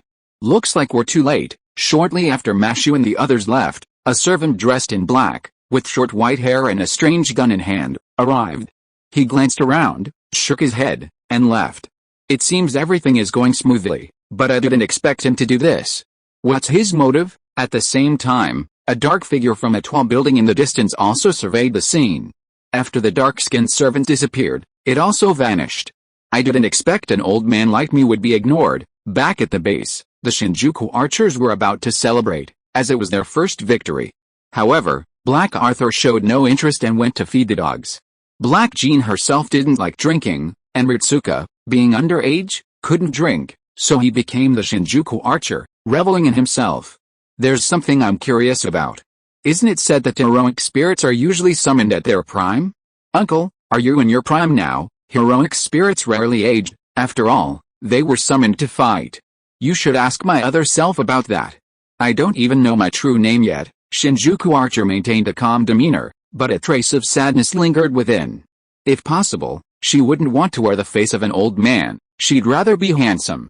He had lost his memory, and while it bothered him somewhat, it wasn't a major concern. Later, when he regained his memory and met his nemesis, that would be the real heartbreak. His nemesis was a strikingly handsome young man. He considered himself equal to his nemesis in every way, including appearance, yet he failed in this aspect. This filled him with deep resentment. Why was your prime a handsome youth, while mine was an old man? Doesn't that mean I'll only be able to match you in my old age? S.H.I.E.L.D. Robert must have previously fused with a new phantom, the power of the Invisible Man, to achieve his invisibility. We must expedite this to prevent the enemy from merging with more phantoms. The Invisible Man's ability is incredibly powerful, even though S.H.I.E.L.D. Robert lacks intelligence. If this ability were to be used by an assassin, the combination of aura obscurity and invisibility would be terrifying. Indeed, if they create even more powerful phantoms, we'll be in trouble. Roman and Da Vinci agreed with the Shinjuku archer. Next, we'll target the Phantom of the Opera and Christina. But before that, please capture a living puppet. The Phantom of the Opera and his puppet, Christina, weren't particularly powerful, and couldn't compare to S.H.I.E.L.D. Roberts. However, he had many puppets under his command. To deal with them, the Shinjuku archer planned to capture one and study him. Is it really necessary to go to all that trouble? Let this guy blast it with a noble phantasm and it'll be over in no time. Black Jean pointed at Black Arthur, somewhat annoyed. The sort of promised victory is an anti-city noble phantasm. This classification isn't arbitrary. Noble phantasms against people, realms, and armies all have bonuses against their respective targets. So-called anti-city noble phantasms have bonuses against cities, though these cities don't necessarily have to be ancient ones. It's a concept. I certainly believe in the power of your excellency King Arthur's sort of promised victory, but you may not have noticed that Shinjuku's magic power is rising rapidly right now. While it's still far from what it was in the Age of Gods, it's enough to make a difference. Furthermore, our target is the Phantom of the Opera. Even if we manage to destroy his Kabukicho, if he escapes and goes to that tower and joins forces with the other servants, it'll be a real problem for us. I understand. Let's go. Although it was a bit of a hassle, the other party had made it clear, so the group began to search the streets, searching for the coloratura singer, intending to capture him alive. Leave it alive. Seeing that Heijin burned the doll in one go, Mashu and Ritsuko who followed her were silent. If you're listening to this novel on a channel other than Fanfic World, it means they downloaded and uploaded it without effort. We cordially invite you to visit our channel, Mundo Fanfic Novelis. There you'll find the original version of this story and you can explore many other novels of various genres. We're waiting for you to immerse yourself in a world of incredible novels. Chapter 1092 Sherlock Holmes, Part 2. Forget it, let's look for something else. Looking at the doll that Kuro Jaeyoung had burned, Mashu, Ritsuka, and the other sighed in frustration and prepared to search for other dolls. Fortunately, while Shinjuku might not have much else to offer, there were still plenty of these dolls. Miss Kuro Jaeyoung, you'll be on guard. This time, Mashu and Ritsuka, without Kuro Jaeyoung's help, joined forces with Black Arthur and the other two to capture a doll alive. They brought it back to the base, where Black Arthur severed its limbs. As expected, the Shinjuku archer inside the base nodded in understanding after examining and dissecting the doll. Senior, don't look. Ritsuka tried to come over to see what was going on, but was immediately stopped by Mashu. Ritsuka, listen to Mashu, Black Arthur advised. There's no reason why you can see but I can't, Mashu. I know you're doing this for my own good. Don't worry, I can handle this. Mashu and Black Arthur were both trying to persuade her. Ritsuka immediately understood what was going on and looked at Mashu with a determined look. Mashu, sensing Ritsuka's conviction, stepped aside. Upon seeing the puppet's condition, Ritsuka's face turned utterly pale, her lips twitching as if she were about to vomit, but she managed to hold it back. Senior, Mashu said, looking at Ritsuka with concern. She stepped forward and grasped her shoulders. I'm fine, Mashu. Ritsuka, pale, offered Mashu a gentle smile. Fujimaru Ritsuka, having completed her human restoration, had seen enough bloodshed to ignore the usual horrors. However, the puppet's face was different. The mask had been removed, revealing the contents within, a human brain. Even Ritsuka, who had endured such a shock, found it difficult to bear. Mashu was similarly pale at first glance, but she was, after all, a pseudo-servant, a heroic spirit. Since Master has seen it, I'll be frank. According to our investigation, as you can see, they are human, or rather, were once human, but have been transformed into this state. Furthermore, they are not completely dead, their brains are still active, but they are alive, or perhaps more accurately, forced to be alive, Shinjuku Archer relayed his findings. Master, don't even think about saving them. They're hopeless. Before Ritsuka could speak, Shinjuku Archer, as if reading her mind, continued. You asked us to capture a live puppet just to investigate this. Kuranejima's tone now sounded slightly annoyed, the puppet's condition infuriating. Of course not. If that were all, there's no point in capturing him. Capturing him is to defeat that empress. I have a plan, and I need to use him. The Shinjuku Archer then shared his plan. The Phantom of the Opera's puppet, Christina, was known as the Empress in Shinjuku. Bomb, Mashu and Ritsuka exclaimed after hearing the Shinjuku Archer's plan. Yes, I've researched before.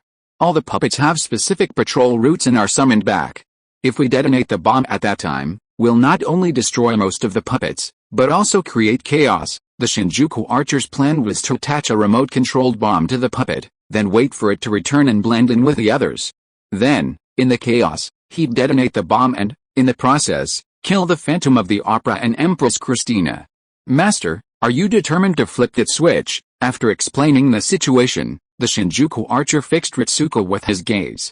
Why does Senior have to press the switch? I can do it, too. No, only the Master can press it. I want to see her conviction and resolve. This is a choice she can make. This is Shinjuku, a city where only the wicked can survive. Before Mash could finish her words, the Shinjuku Archer abruptly interrupted her, his expression turning grave. The atmosphere in the base instantly grew solemn. Fufu and Kavis II, as if sensing the current, immediately retreated. No problem. This is indeed a decision only I can make. Ritsuka was silent for a moment, then nodded solemnly. Then rest well. I need to debug the bomb. Receiving Ritsuka's affirmative response, the Shinjuku Archer looked very satisfied. What a bad taste. It really could be him, Da Vinci muttered under his breath, watching the entire scene through the video. They're no longer human. They're even worse than evil spirits. Evil spirits have personalities, Kuroniji said, comforting Ritsuka. I'm fine, Miss Kuro-sama, thank you for your concern. The bomb is already set. Here's the remote control, Master. Just press it when I tell you to. I'll release it now. The next day, the group arrived at Kabukicho with a puppet transformed by Shinjuku Archer. After handing Ritsuka a red button, he immediately released the puppet. If the puppet were human, its return after a night of disappearance would undoubtedly attract attention. However, he was a puppet now, and he was so obsessed with organizing a concert for Empress Christina that he had no idea his puppet had disappeared. Technically speaking, the Phantom of the Opera was a deeply infatuated man, so deeply infatuated that he was perverted. Are you sure your bomb is powerful enough? Kuro-sama suddenly asked Shinjuku Archer, following him from a distance after releasing the puppet.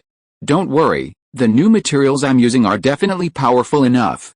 All we have to do now is prevent them from escaping during the chaos. I hope so. I'll leave that to you, and this side to us. Seeing the modified puppets successfully blend in with the puppet group and advance towards Kabukicho, Mashu and the others immediately split up and set off. Master, do you think I'm giving you a hard time? Shinjuku Archer whispered to Ritsuka from a distance, monitoring the concert in Kabukicho. Of course not. I know you're doing this for my own good, for your own good. Shinjuku Archer smiled and shook his head slightly, then said, it's almost time. Get ready. Upon hearing Shinjuku Archer's words, Ritsuka immediately pulled out a box containing the red button. After a moment's hesitation, he resolutely opened the box, his finger on the red button, ready to press it at any moment. Okay, boom. Just as Shinjuku Archer opened his mouth, A violent explosion suddenly occurred in Kabukicho. Dazzling light and blazing flames swept across the entire concert hall, and nearly 100 meters of puppets were engulfed in the sea of fire. It was thanks to the Phantom of the Opera's manipulation, which brought the puppets together to applaud Empress Christina, that such a victory was achieved. What's going on? I haven't pressed it yet. The sudden explosion left Ritsuka confused because she hadn't pressed it. Master, as long as you have the determination, you don't have to do it, Shinjuku Archer said as he crushed another button in his hand. That was exactly the same as the one in Ritsuka's hand. From his actions, it can be seen that he was the one who pressed it just now, and he also has another switch on his body. This result was not only unexpected by Ritsuka, but also by Mashu beside her. Why, now is not the time to talk about that.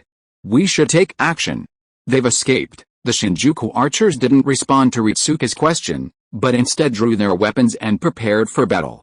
At that moment, in front of the ruined Kabukicho gate, a large number of puppets rushed out, protecting the Phantom of the Theater and the Empress puppets. Mashu, attack. Yes, sir. Seeing the enemy appear, Ritsuka immediately ordered Mashu to attack, and rushed in after Mashu. Meanwhile, Black Arthur and Black Jean rushed out ahead of them. The Phantom of the Theater had many puppets, so to ensure their elimination, they needed bait to lure away the puppets they controlled. This was the purpose of Black Arthur and Black Jean's actions. That's enough, both of you.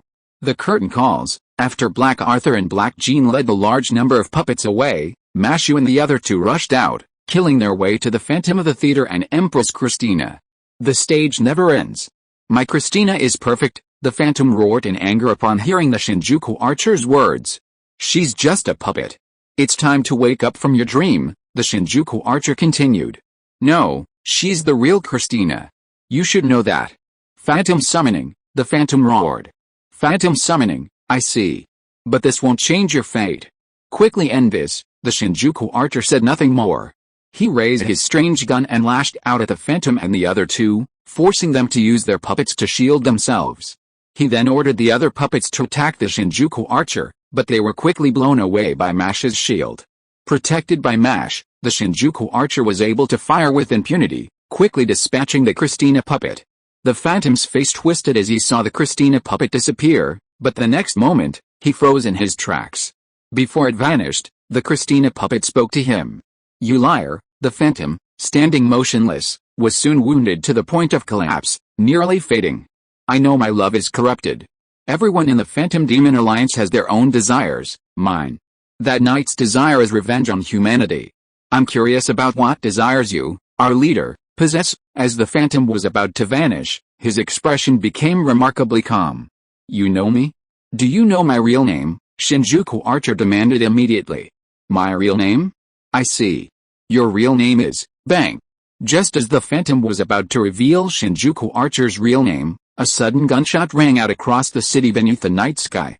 The Phantom, about to speak, was struck by the bullet, but the rest of his words were cut short.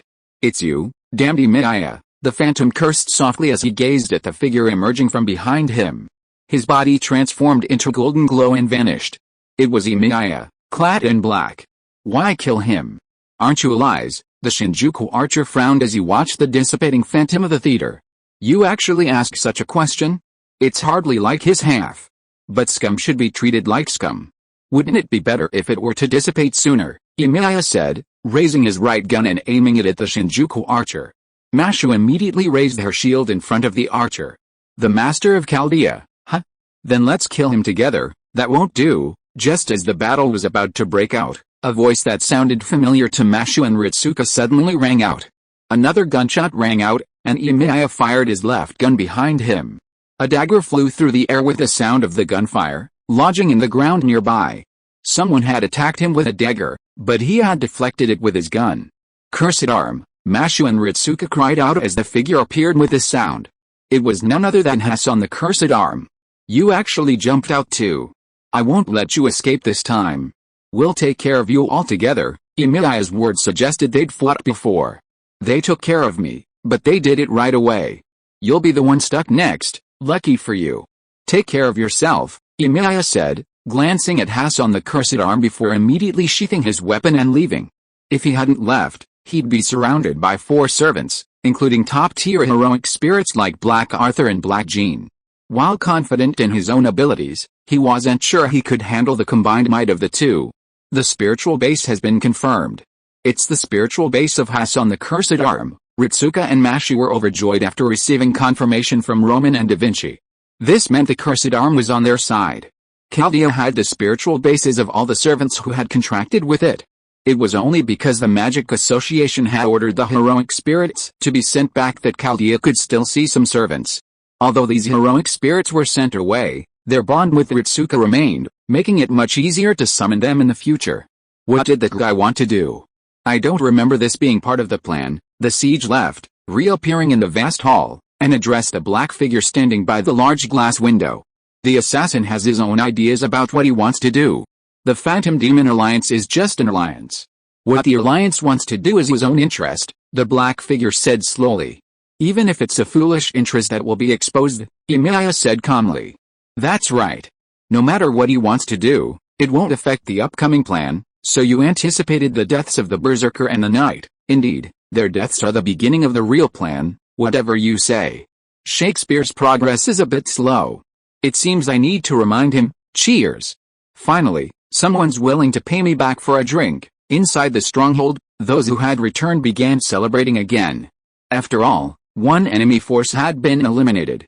The Shinjuku archer and the newly arrived Cursed Arm Hassan were excitedly drinking, seemingly enjoying a lively conversation. Idiot.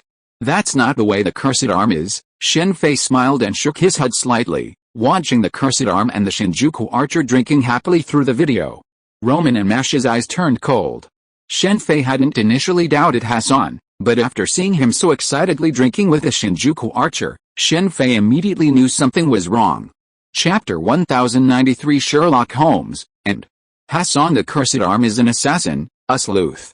While he's not immune to alcohol, he'd shared a few drinks with Mashu and Ritsuka in the sixth singularity. He wouldn't indulge in it, let alone actively drink with them. Crucially, when things weren't resolved and enemies were constantly on the horizon, Hassan the Cursed Arm wouldn't slack off. Based on his style in the sixth singularity, he'd likely first check the security surrounding the base and maintain constant vigilance. Master, it looks like someone's coming. Hassan the Cursed Arm, who was drinking with the Shinjuku archer, suddenly put down his beer and looked up. No activity detected. Roman immediately checked Chaldea's system. The reason Mashu, Ritsuka, and their companions were safe at the base was primarily because Chaldea had taken over the security duties. There's indeed someone, probably a fellow servant. After a moment's silence, the Cursed Arm continued, Master, can you accompany me? I've fought him before, and with you here, we'll definitely defeat him. Okay, Ritsuka agreed immediately. Senior, Mashu said, immediately arming herself and approaching Ritsuka, shield in hand. I'll leave it to you. Black Arthur and Black Jean seemed uninterested in taking action. One sat reading a magazine, the other feeding Kavis II. Don't worry, that's a bit strange. In this singularity, it seems none of the servants have signed a contract with their master. Shen Fei, who was in Chaldea, watched the entire conversation between Hassan the Cursed Arm and the master and noticed something strange. There was clearly something wrong with Hassan the Cursed Arm. After discovering the enemy's whereabouts, would an assassin ask the master to join them? I'm the knight among knights, Yan Qing. Cursed Hassan proved to be flawed. After arriving on the surface with his master, Mashu, Hassan seized Ritsuka while Mashu was distracted, revealing his true form. It wasn't Cursed Hassan, but Yan Qing, the celestial star from Water Margin. This surprised Shen Fei, who had assumed Hassan was an enemy servant. Heroic spirit summonings, under different circumstances, can become enemies. The knight among knights is nothing more than a bunch of bandits. Shen Fei knew a little about Yan Qing. After all, he had personally wiped out a Liangshan marsh bandit in the Four Great Constables. Impossible. The previous spiritual base reaction clearly showed Hassan. Could it be a doppelganger? Roman and Da Vinci were surprised to see Hassan transform into Yan Qing. They had compared the spiritual base with Chaldea, but Da Vinci immediately realized, yes, it's a doppelganger, Yan Qing admitted. Some heroic spirits have different skills from ordinary heroic spirits. For example, Empress Semiramis has the ability of double summoning, which has the characteristics of two classes. Yan Qing, on the other hand, has a rare doppelganger, which can completely simulate the skills of other people. If used well, it is a complete magical skill. Unfortunately, this magical skill is wasted on Yan Qing.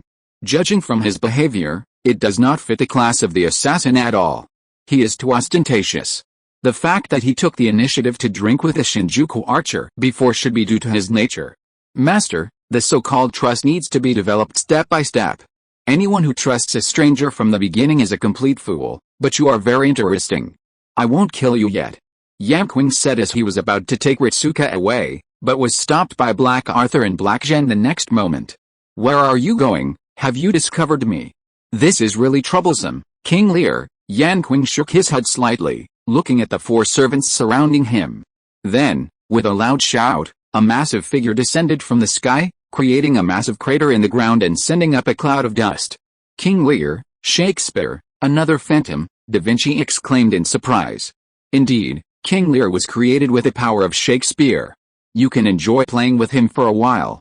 Farewell. Aided by the dust and King Lear's attacks, Yan Qing and his master escaped the encirclement of Mash and the others.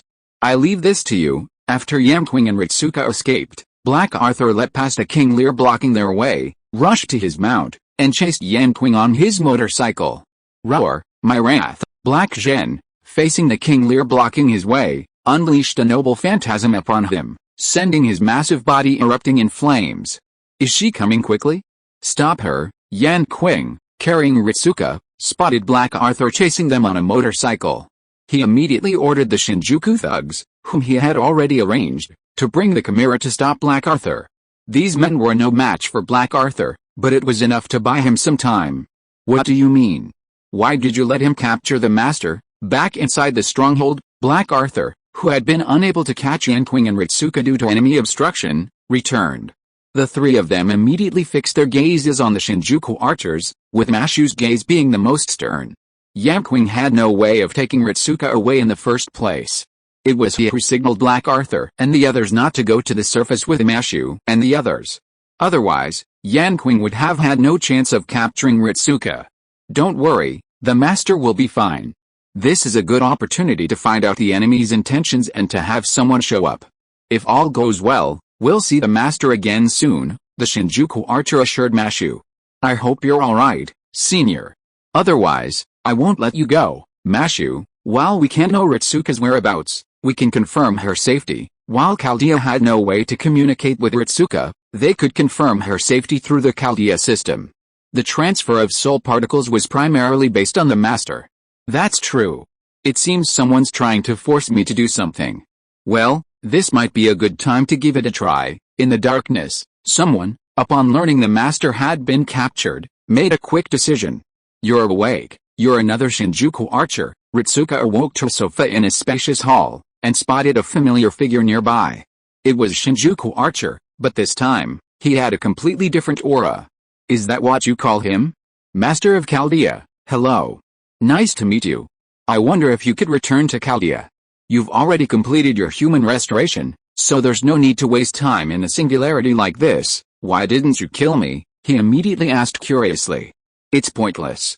Killing you will just send others. I've already said this singularity won't affect human nature. There's no need for Chaldea to invest resources here. If human nature had burned, Chaldea would have only one master left. Killing Ritsuka would have undoubtedly destroyed Chaldea. But now, human nature has been restored. If Chaldea wanted to, they could select more masters capable of spirit particle transfer. Of course, this was theoretical. This person clearly had no idea what was happening in Chaldea right now. What's your goal? Ritsuka asked after a moment's silence. Simple, destroy this planet. The archer answered every question Ritsuka asked. How is that even possible? And why would you want to destroy the planet? The archer's answer left Ritsuka completely bewildered. It took her a while to react, and she exclaimed in disbelief. During her time in Chaldea, Ritsuka had learned many secrets, such as the existence of the inhibitor. If she wanted to destroy the planet, she would first have to confront them, a completely impossible feat. In a world without restraints, planet destruction might be difficult, but it's not impossible if you want to. Marvel's Earth, for example, was destroyed, and Sky, the shockwave girl, was mistaken for the culprit. In other worlds, planet destruction is commonplace, easily accomplished with a single energy ball, but this wouldn't work in the moon world. Ritsuka then became curious about why the archer on the other side wanted to destroy a planet. Even Gosha only incinerated humans, not planets. Why? Because I'm a mathematician. I calculated how to destroy a planet, so I wanted to give it a try. After all, science comes from practice, the archer said with a smile. You want to destroy a planet just because of that? You're crazy. Ritsuka's eyes widened. She had never imagined that something as significant as planet destruction could be just a scientific experiment. Idiots can't understand the greatness of science. Consider my suggestion carefully. Remember, don't run around, or you'll get killed, the archer said, and left the hall. Are we just going to wait here? We've confirmed Ritsuka's location, above ground.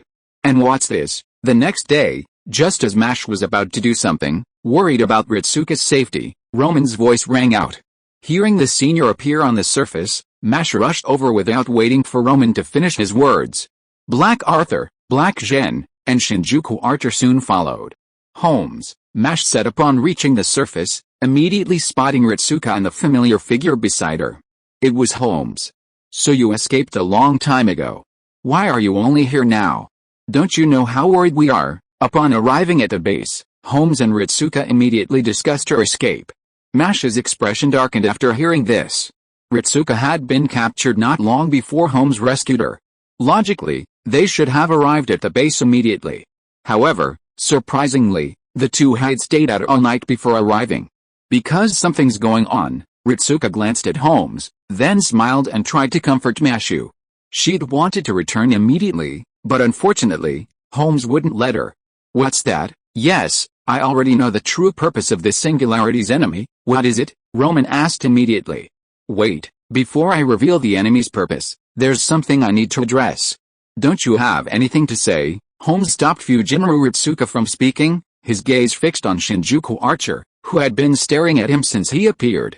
That, Ritsuka was about to say something, but seeing Holmes's serious expression, he quickly shut up. I can't hide it from you, Fujimura Ritsuka. I'm James Moriarty. Shinjuku Archer gave Fujimura Ritsuka a gentlemanly salute. James Moriarty, is that the James Moriarty I was thinking of? Upon hearing Shinjuku Archer's real name, Roman couldn't help but exclaim, and Mashu's eyes widened. It's him, after all. Da Vinci wasn't too surprised. James Moriarty and Holmes, Mash, Ritsuka, you don't have a waterfall there, do you? Roman's anxious voice echoed through the base. Hearing him mention a waterfall, the group was speechless. Roman had seen this base before, so how could there be a waterfall there? Dr. Roman, this is the basement, Mash couldn't help but call out. Mash understood why our Roman mentioned the waterfall in advance. According to legend, Holmes and Moriarty had their final battle there, where they both perished. Considering the nature of the lunar world heroic spirit, if there was a waterfall, they might have perished together. Mash was a Sherlock Holmes fan, having read every series of his detective stories. I didn't expect you to have a kind heart. I was really shocked when I first found out, Holmes said, looking at Moriarty and smiling. Actually, I didn't expect I had a kind heart either. Moriarty, on his part, looked at Holmes with a cold expression. Mr. Moriarty, when did you remember your real name? Mashu asked immediately. Actually, I didn't remember it. I just guessed my identity. Guessed. Mashu thought about it. Their experiences had nothing to do with Moriarty. That's a long story. Let's solve the problem here first. Wait a minute, I'm a little curious. As far as I know, Holmes and Moriarty are contemporaries.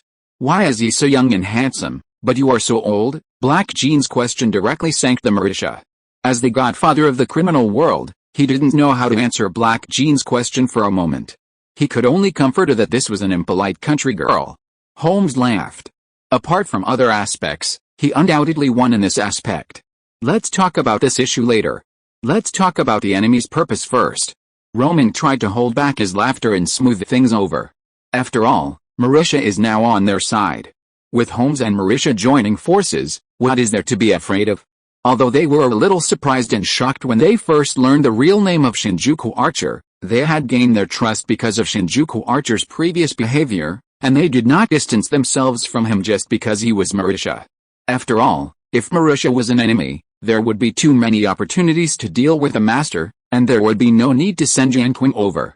What's more important is that Holmes has proved Marisha's current position. Even if they don't believe Marisha, Holmes is absolutely trustworthy. What? Destroy the planet? How is that possible? After hearing each other's purpose, Roman and Da Vinci's first reaction was naturally disbelief. They knew more about inhibition than Ritsuka. Chapter 1094 Holmes loses. But I could tell from his tone that he was very confident he could destroy a planet. Ritsuka didn't reveal the identity of the person, but everyone present understood the true form of Moriarty she was referring to. Because of this, everyone present, including Holmes and Moriarty himself, fell silent. If anyone else had claimed he had the ability to destroy a planet, it would have been a joke. But Moriarty, no one would have taken it as a joke. In the Moon world, Holmes and Moriarty weren't fictional characters who became heroic spirits, they were real. Besides being a criminal godfather, Moriarty was also a formidable mathematician. For a skilled mathematician, calculating how to destroy a planet was certainly feasible. Theoretically, it's possible to find a planet's weak points through calculations, but not to mention the planet's protective devices. Where would he find the massive amount of energy to do so? After a long silence, the all-powerful genius, Da Vinci, spoke up. Destroying a planet is not so easy. Even if one could calculate the weak points, the energy required would be astronomical. He can't possibly do such a thing, Da Vinci finally answered. The Moon world's planets were protected by a restraining force. Not only Moriarty, but even the gods couldn't do it. It's possible, Da Vinci said just as Holmes spoke. Are you sure? Da Vinci asked, somewhat unconvinced. She was a genius, and upon hearing Ritsuka mention planetary destruction, she'd immediately run through a mental simulation, finding it impossible. Remember the Lion King and Edison? Without waiting for Da Vinci's reply, Holmes continued, I spoke to Ritsuka before, and he said his goal is the same as theirs, to rip the world apart. That way, even if the planet here is destroyed, it won't affect human history. Rip the world apart, that's certainly one way, but where does the energy for planetary destruction come from? At the mention of the Lion King and Edison, Da Vinci immediately understood what was going on. Ripping the world apart meant severing this singularity, centered around Shinjuku, from human history, thus circumventing the restraining force. But that only solved one problem. When it comes to immense energy, the simplest source is meteorites. Marisha has a book called Asteroid Dynamics, and his research on asteroids is undoubtedly far superior to many. According to previously acquired intelligence, that strange building is called the Spear Tower, and it's used to attract meteorites. You're not surprised Moriarty is an archer, right?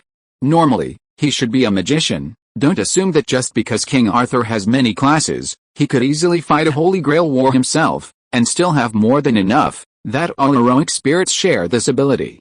In reality, this is only possible for a select few, with only one or two classes. A heroic spirit's class is tied to their legend and fame, much like Sherlock Holmes is a magician, and the same is true for Marisha. It's certainly strange, Da Vinci nodded. While most people wouldn't doubt that Marisha was an archer, Da Vinci wasn't one of them. I believe you are all aware of the characteristics of this singularity, that is, phantoms confused with heroic spirits. According to the intelligence I have gathered, the phantom that Marisha fused with is none other than the magic bullet shooter. Through him, he can make meteorites hit the targets he wants to hit. Magic bullet shooter? Moriarty is indeed worthy of his name. However, according to investigations, in the current era of Shinjuku, meteorites that appear in the Far East weigh only a few dozen grams at most. It is impossible for such meteorites to have the power to destroy a planet. As soon as he heard about the magic bullet shooter, Da Vinci immediately understood that the so-called magic bullet shooter is actually an opera, which tells the story of a man who asked the devil for 7 magic bullets. These magic bullets never hit the target. If this kind of legend is told by the heroic spirits, it will form something like conceptual weapons. However, Da Vinci still found the problem. Relying on the powerful database of Chaldea, Da Vinci easily found out about the meteorites that appeared in the sky over Shinjuku and the Far East in the past 199 years. Indeed, there were no large meteorites in the Far East this year, but if it is expanded to the whole world, the Bennu asteroid will be close to the Earth this year, worthy of Marisha. It's really linked together. No, in this case, Mashu and Ritsuka will be in danger. Roman just started to praise Marisha, and then he seemed to remember something and shouted. Indeed, Mashu, Ritsuka, you are in great danger now. You have heard what Holmes said just now. Even if this singularity is ignored, it will not affect the history of mankind. Now you can return to Chaldea. Once the planet is destroyed, Mashu and Ritsuka will definitely not be able to survive. Just don't let him succeed. Da Vinci's proposal is indeed a good way, but with Mashu and Ritsuka's personalities, it is impossible for them to do nothing when they know that the planet will be destroyed, even if this world has been stripped of human history. I knew you would say that, Holmes. It's up to you next. To be honest, I'm looking forward to the confrontation between Holmes and Moriarty.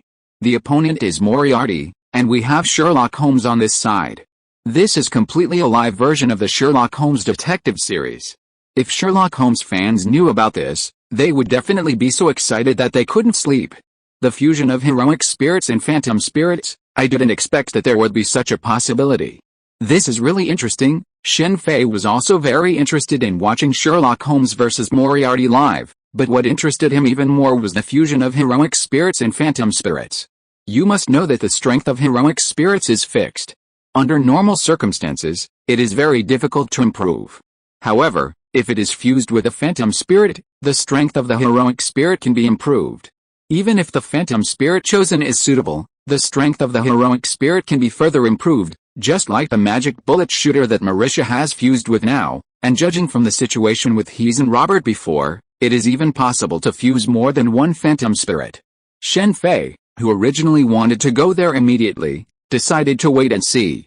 It would be even better if he could get a way to fuse heroic spirits and phantom spirits. Have you forgotten me? Speaking of the duel between Holmes and Marisha, Mashu and Ritsuka also became excited. Both of them are fans of Holmes' books. However, Marisha here is a little unhappy. Although he is only a part of the other Marisha, a divided good thought, he is also Marisha. Indeed. It seems more interesting that Holmes and Marisha have joined forces to fight Marisha. If you want to stop Marisha's plan, you must go to the gun tower. You have already dealt with Hesse Robert and the Phantom of the Theater.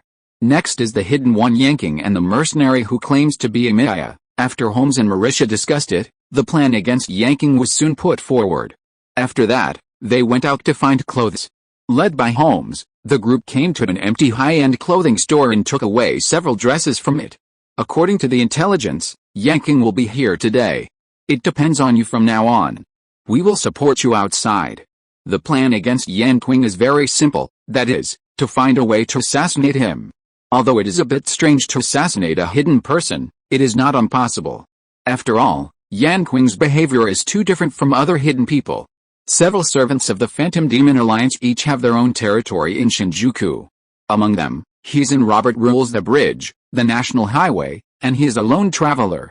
The Phantom of the Opera uses coloratura singer puppets to control several streets around Kabukicho. Yanking controls most of the gangsters in Shinjuku now, and Emilia commands the mercenary corps Sparrow B to guard the gun tower. One of the important goals of the gangsters on the streets ruled by Yanking is to collect protection fees.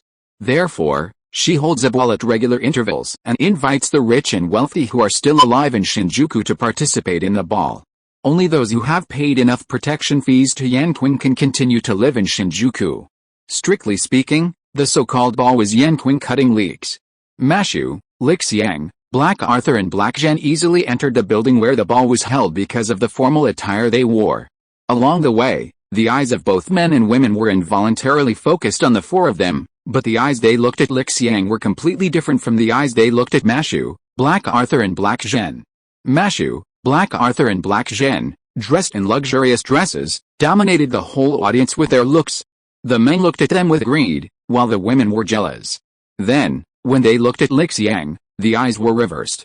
The women were greedy and the men were jealous, because at this time, Lixiang was not wearing a women's dress, but a men's dress.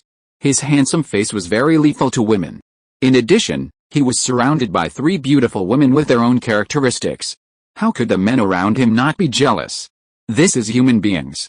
Arriving at the ball, taking in the magnificent hall and exquisite food, a sardonic smile immediately crossed Hee's face. Shinjuku outside was practically apocalyptic, yet here, the music and dancing were still going strong. Miss Hees-hun observed the ball scene. A young man with a confident smile approached and greeted her with a smile. Go away, you're disgusting to look at. Hees-hun didn't even glance at him, turning to leave. But after 2 steps, she stopped dead in her tracks when 2 of the young man's bodyguards blocked her path. Miss, I'm your humble self. Oh, the young man struck what he thought was a very handsome pose, about to introduce himself. The next moment, his face paled, his legs clamped together, his eyes bulged, and a long, painful groan escaped his lips. Bang! The young man, clutching his lower body and shaking, fell face-first to the ground. S.H.I.E.L.D had no interest in speaking to him and simply kicked him in the fifth limb, sending his head crashing into contact with the ground. Sir, the two bodyguards stared at the fallen young man in astonishment. Just as they were about to take action, they followed him, and the three of them collapsed together. The commotion didn't affect the party. Shortly after S.H.I.E.L.D left, someone appeared and dragged the three away. At any other time, S.H.I.E.L.D's actions would undoubtedly have caused a huge impact. However, at this party hosted by Yanking, no one intervened in the guests' disputes. Even if someone was beaten to death, no one would intervene. She's really a country girl, Marisha muttered softly, watching the scene through a telescope on the rooftop of the building. Then, picking up the intercom, she said, "Don't act rashly. If you attract Yanking's attention, it will be bad to escape early, I know." "It's annoying," S.H.I.E.L.D's annoyed voice echoed over the intercom. "It seems you still remember that incident," Holmes said with a smile. Marisha seemed annoyed with S.H.I.E.L.D, calling her a country girl. The main reason was, of course, that S.H.I.E.L.D had previously said she wasn't as handsome as Holmes. Things like this that don't require magic are really great. They won't be easily discovered. Marisha ignored Holmes's words and immediately changed the subject. He wasn't a fool, so he naturally wouldn't discuss this with Holmes. That would only make things uncomfortable for him. Indeed, you still hate magic. Holmes also had a telescope in his hand. While he could use tricks like eagle eye to achieve similar effects, a telescope, which didn't require magic, wouldn't be easily discovered. Magicians are generally wary of magical objects and are less wary of those without. Of course. Those old fogies in the Magic Association, they said they were upholding tradition, but in the end, they gave in. Marisha was also a magician, but he preferred technology to magic. This singularity was in the year 199, when technology had already developed, including communications, so he had no trouble obtaining a walkie-talkie. You should hate the Magic Association, so why do you maintain such a good relationship with them? It's simple. To deal with you, I've been able to force you into desperate situations so many times because of the power of magic. Magic has its advantages, and technology has its advantages. Marisha, because he hates magic, usually relies on technology for his actions, while Holmes doesn't mind using anything that can help him. The Magic Association may be stubbornly conservative, but it's undeniable that they wield immense power and exert considerable influence in the secular world. I see. Marisha finally understood why Holmes sometimes acted faster than he did. "Mashu, please." While Holmes and Marisha were chatting on the rooftop across from him, Ritsuka, acting like a gentleman, invited Mashu to dance. Senior, Mashu blushed slightly, but accepted Ritsuka's invitation. "Do you have a camera?" "No, only a cell phone." "Borrow it." Black Arthur immediately snatched the phone from the man and began filming Ritsuka and the master dancing. The man whose phone was taken looked at Black Jen standing next to Black Arthur and sighed helplessly. Many people had witnessed Black Jen's behavior before, so wherever Black Jen passed, passers-by retreated, fearing that Black Jen would do the same to them. "Attention, there's movement on the second floor. A lot of Sparrow Beam members have appeared. Yamquing may be coming soon." After receiving a warning from Marisha, Ritsuka and Mashu immediately stopped dancing and blended into the crowd.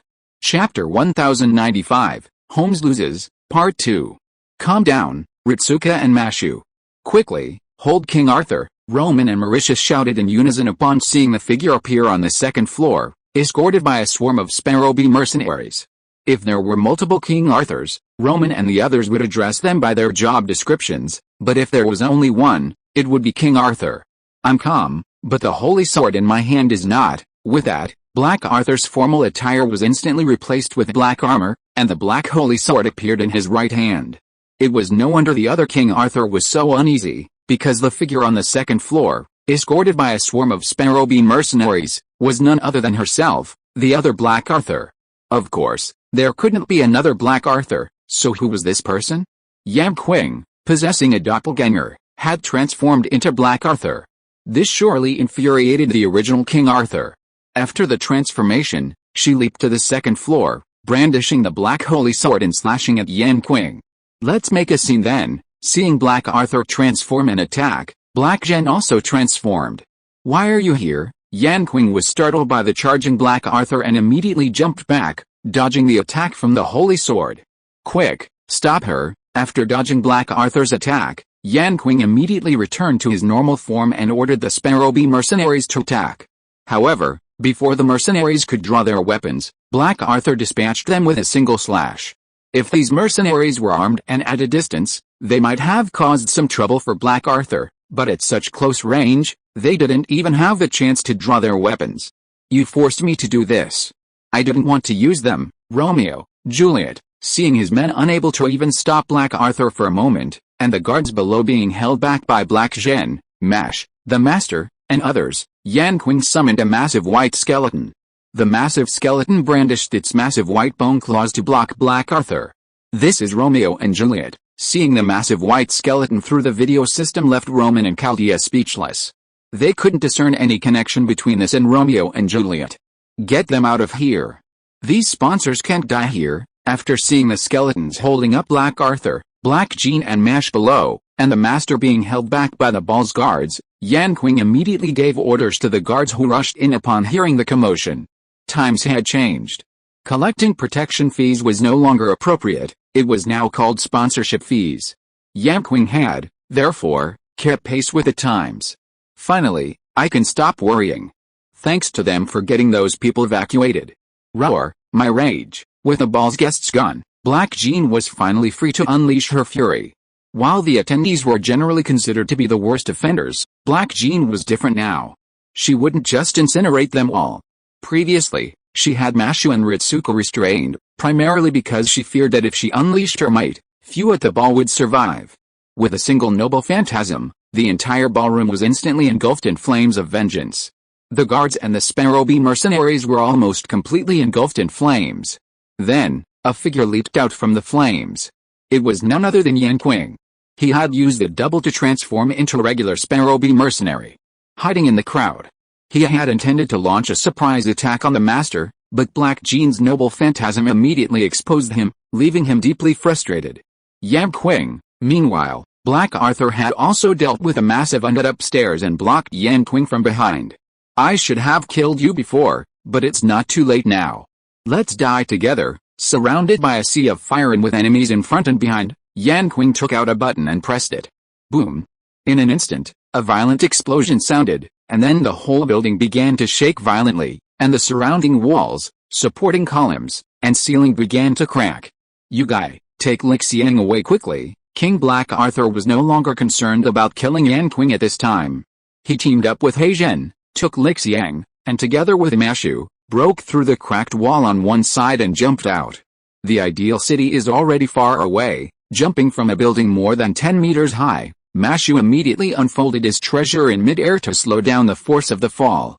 As soon as the four of them landed, they heard a continuous roar coming from behind them. The four turned around and saw that the previously luxuriously decorated building had completely collapsed, and many pedestrians around were affected. Yan Qing was ruthless enough. Seeing no way out, he immediately activated the self-destruct device. Judging by the building's collapse, the device must have destroyed the building's foundation. "He let this guy escape," Black Arthur said, looking at the crumbling building with a scowl. Although he hadn't seen Yan Qing escape, with the power of a heroic spirit, she doubted he would be crushed to death by the rubble. They had been so anxious to escape because of the human, Li Xiang. "Yan Qing, where are you going?" A young man, bearing numerous scars, clearly affected by the collapse, stepped out of the crowd when he was immediately blocked by two figures.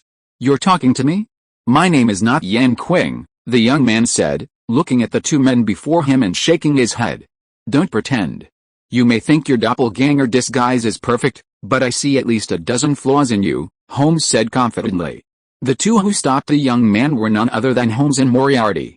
With Yan Qing's doppelganger, escaping would have been easy if he hadn't encountered Holmes and Moriarty. But there were no ifs. "No, there are 13 flaws," Moriarty said, raising a strange firearm and blasting Yan Qing. Yan Qing was completely unprepared for Moriarty's attack while he was speaking, and was caught off guard, being shot directly in the vitals. "At least," Holmes said, looking at Moriarty. "Me too," Moriarty replied. Even though they were on the same side, the two of them often exchanged witty remarks, trying to outdo each other. Is that the end? I should have insisted on stopping the master. That way, he wouldn't have been betrayed and killed. Before dispersing, Yan Qing expressed his regret. Unfortunately, neither Holmes nor Moriarty paid him any attention. They knew who the master Yan Qing was referring to, but that had nothing to do with his singularity. The group soon returned to their base. Holmes and Marisha explained that Yan Qing had been eliminated, which annoyed Black Arthur, who desperately wanted to personally slay the one who dared to transform into her own Yan Qing. Then comes the final act, Emilia and evil Marisha.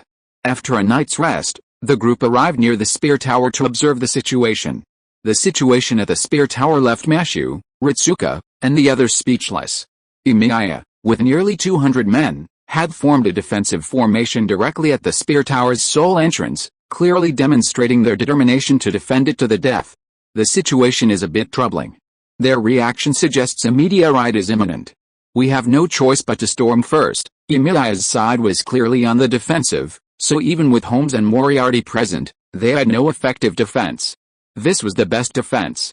Even the two of them, working together, had tried several tactics to lure the enemy out of their lair, but to no avail.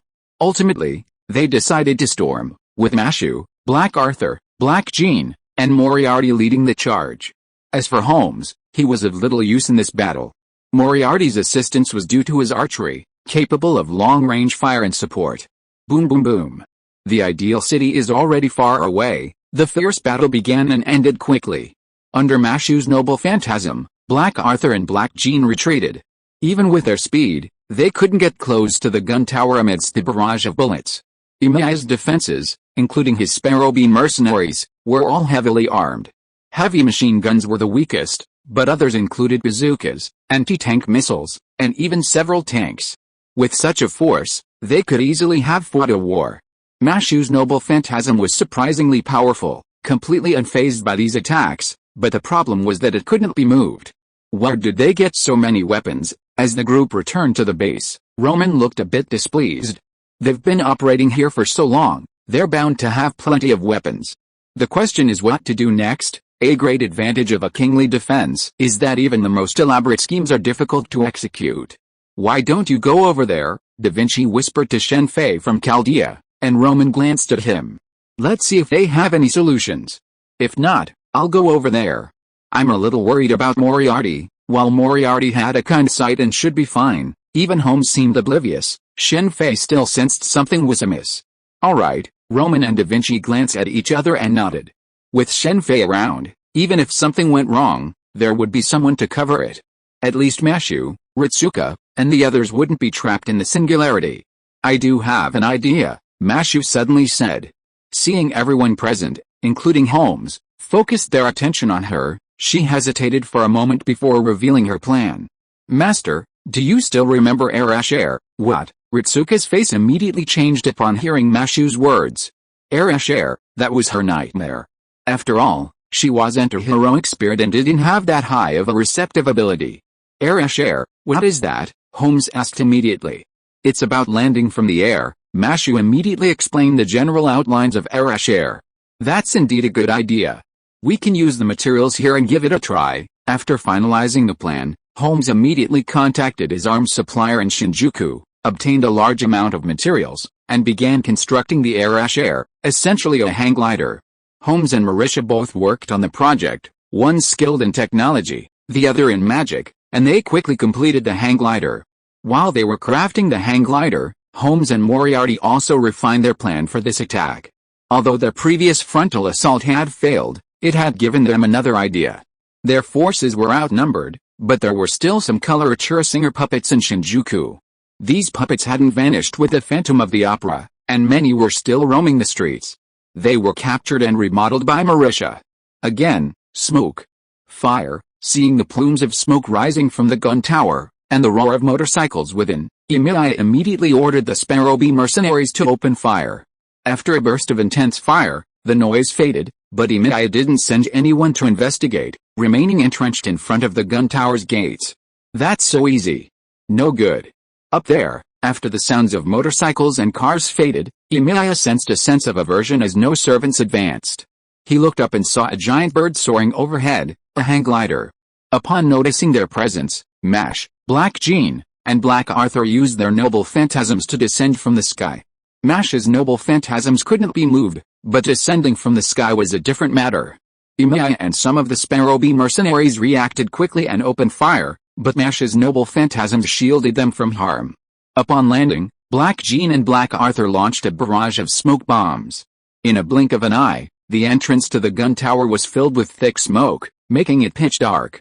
Meanwhile, with Imaya's attention distracted by Mash and the other two, Holmes, Moriarty, and Ritsuka, blending in with a group of coloratura puppets, rushed into the entrance.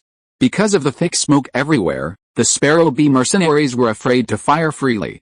With this in mind, Mashu, Ritsuka, and the others quickly rushed into the gun tower, then returned to launch bombs, destroying the entrance.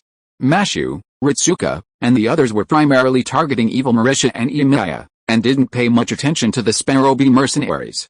Their initial goal was to rush into the gun tower and directly find Evil Marisha. Naturally, there was no need to waste mana using noble phantasms against the mercenaries. That was reserved for Evil Marisha and Imaya. Have you gotten in? Imaya showed no sign of anxiety at Mashu, Ritsuka, and the others entering the gun tower. Instead, he ordered the mercenaries to remain at the entrance after he entered. It's so empty here. Upon entering the gun tower, Mashu, Ritsuka, and the others were surprised by the complete absence of enemies. Perhaps they didn't expect anyone to rush in, Holmes said slowly after taking a look around. Be careful, there's a servant approaching. Behind them, it should be Imaya. At Roman's reminder, Mashu, Ritsuka and the others stopped, and sure enough, Imaya caught up with them. Chapter 1096, Holmes Loses, Part 2. Dr. Roman, he's turned and left, just as Mashu, Ritsuka, and the others saw Imaya approaching from behind, preparing for a fight. They were surprised to see him immediately turn and leave upon seeing them. This result made Mashu and Ritsuka hesitate, and they couldn't help but ask Dr. Roman what to do next. What do you think? Roman glanced at Da Vinci and Shen Fei, who were both standing still. Ignore him, just keep moving forward, Shen Fei said immediately. Shen Fei wasn't surprised by Imaya's sudden change of heart. After all, this was the man he'd even tried to kill. Despite this, Shen Fei remained optimistic about his stance. Some people, even if they changed their minds, weren't truly evil, they simply changed their methods. Of course, this was just speculation, but at this stage, not engaging in a fight with Imaya was a good thing. It would prevent unnecessary losses. Imaya was no small threat. He's got a problem. Keep moving forward, Da Vinci immediately agreed with Shen Fei's strategy. Logically, they should have stopped him at all costs, but instead, they let them go. Ignore him, keep going, Roman said to Mash. Understood, I am Macbeth. As Mash, Ritsuka, and the others continued their advance toward the summit of the spear tower, a dark figure suddenly appeared before them, blocking their path. Get out of the way, Black Jean and Black King Arthur attacked together. Flames and sword energy instantly enveloped the figure claiming to be Macbeth, giving him no chance to strike before they were defeated. He's a bit weak, like he was rushed. Da Vinci was surprised by Macbeth's easy defeat. Perhaps it's because Shakespeare is too weak, Marisha said. Everyone present knew where Macbeth came from. King Lear, Romeo and Juliet. Is this the end of the game? Continuing forward, the group encountered another enemy, one they had encountered before. To avoid wasting magic power, they avoided using their noble phantasms, instead leveraging the spear tower's advantageous terrain to defeat them. You're finally here. On the top floor of the spear tower, the group encountered Evil Marisha. The only difference between him and Ritsuka's good Marisha was the blue butterfly ornament on their left shoulders. Evil Marisha's was more refined and elaborate. Moriaisha, this is enough. Your plan will not succeed. Stop. Mashu and Ritsuka stood across from Evil Marisha, trying to persuade him to back off. Holmes, the last master of Chaldea, welcome to the spear tower. I've waited a long time for you.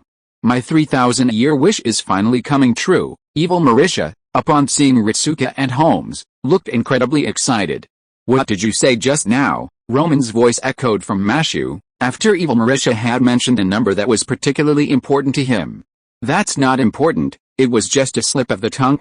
In fact, your coming here is all part of my plan, including Yanquing's plan to kill the master and then bring him here, and Holmes will appear to save you. I know everything. Now the asteroid has appeared and will be loaded into the gun tower soon. Oh no, a meteorite has been detected in space. It's strange why it suddenly appeared. At this distance, the meteorite will fall into Shinjuku in 10 minutes. Ritsuka, Mashu, we can't delay any longer. After Moriarty finished speaking, Roman shouted without waiting for Ritsuka to speak. After knowing that Moriarty was going to use the meteorite to destroy the planet, Chaldea had been monitoring the outer space of the singularity, hoping to discover it earlier. As a result, the meteorite appeared as if it had teleported. It was really strange.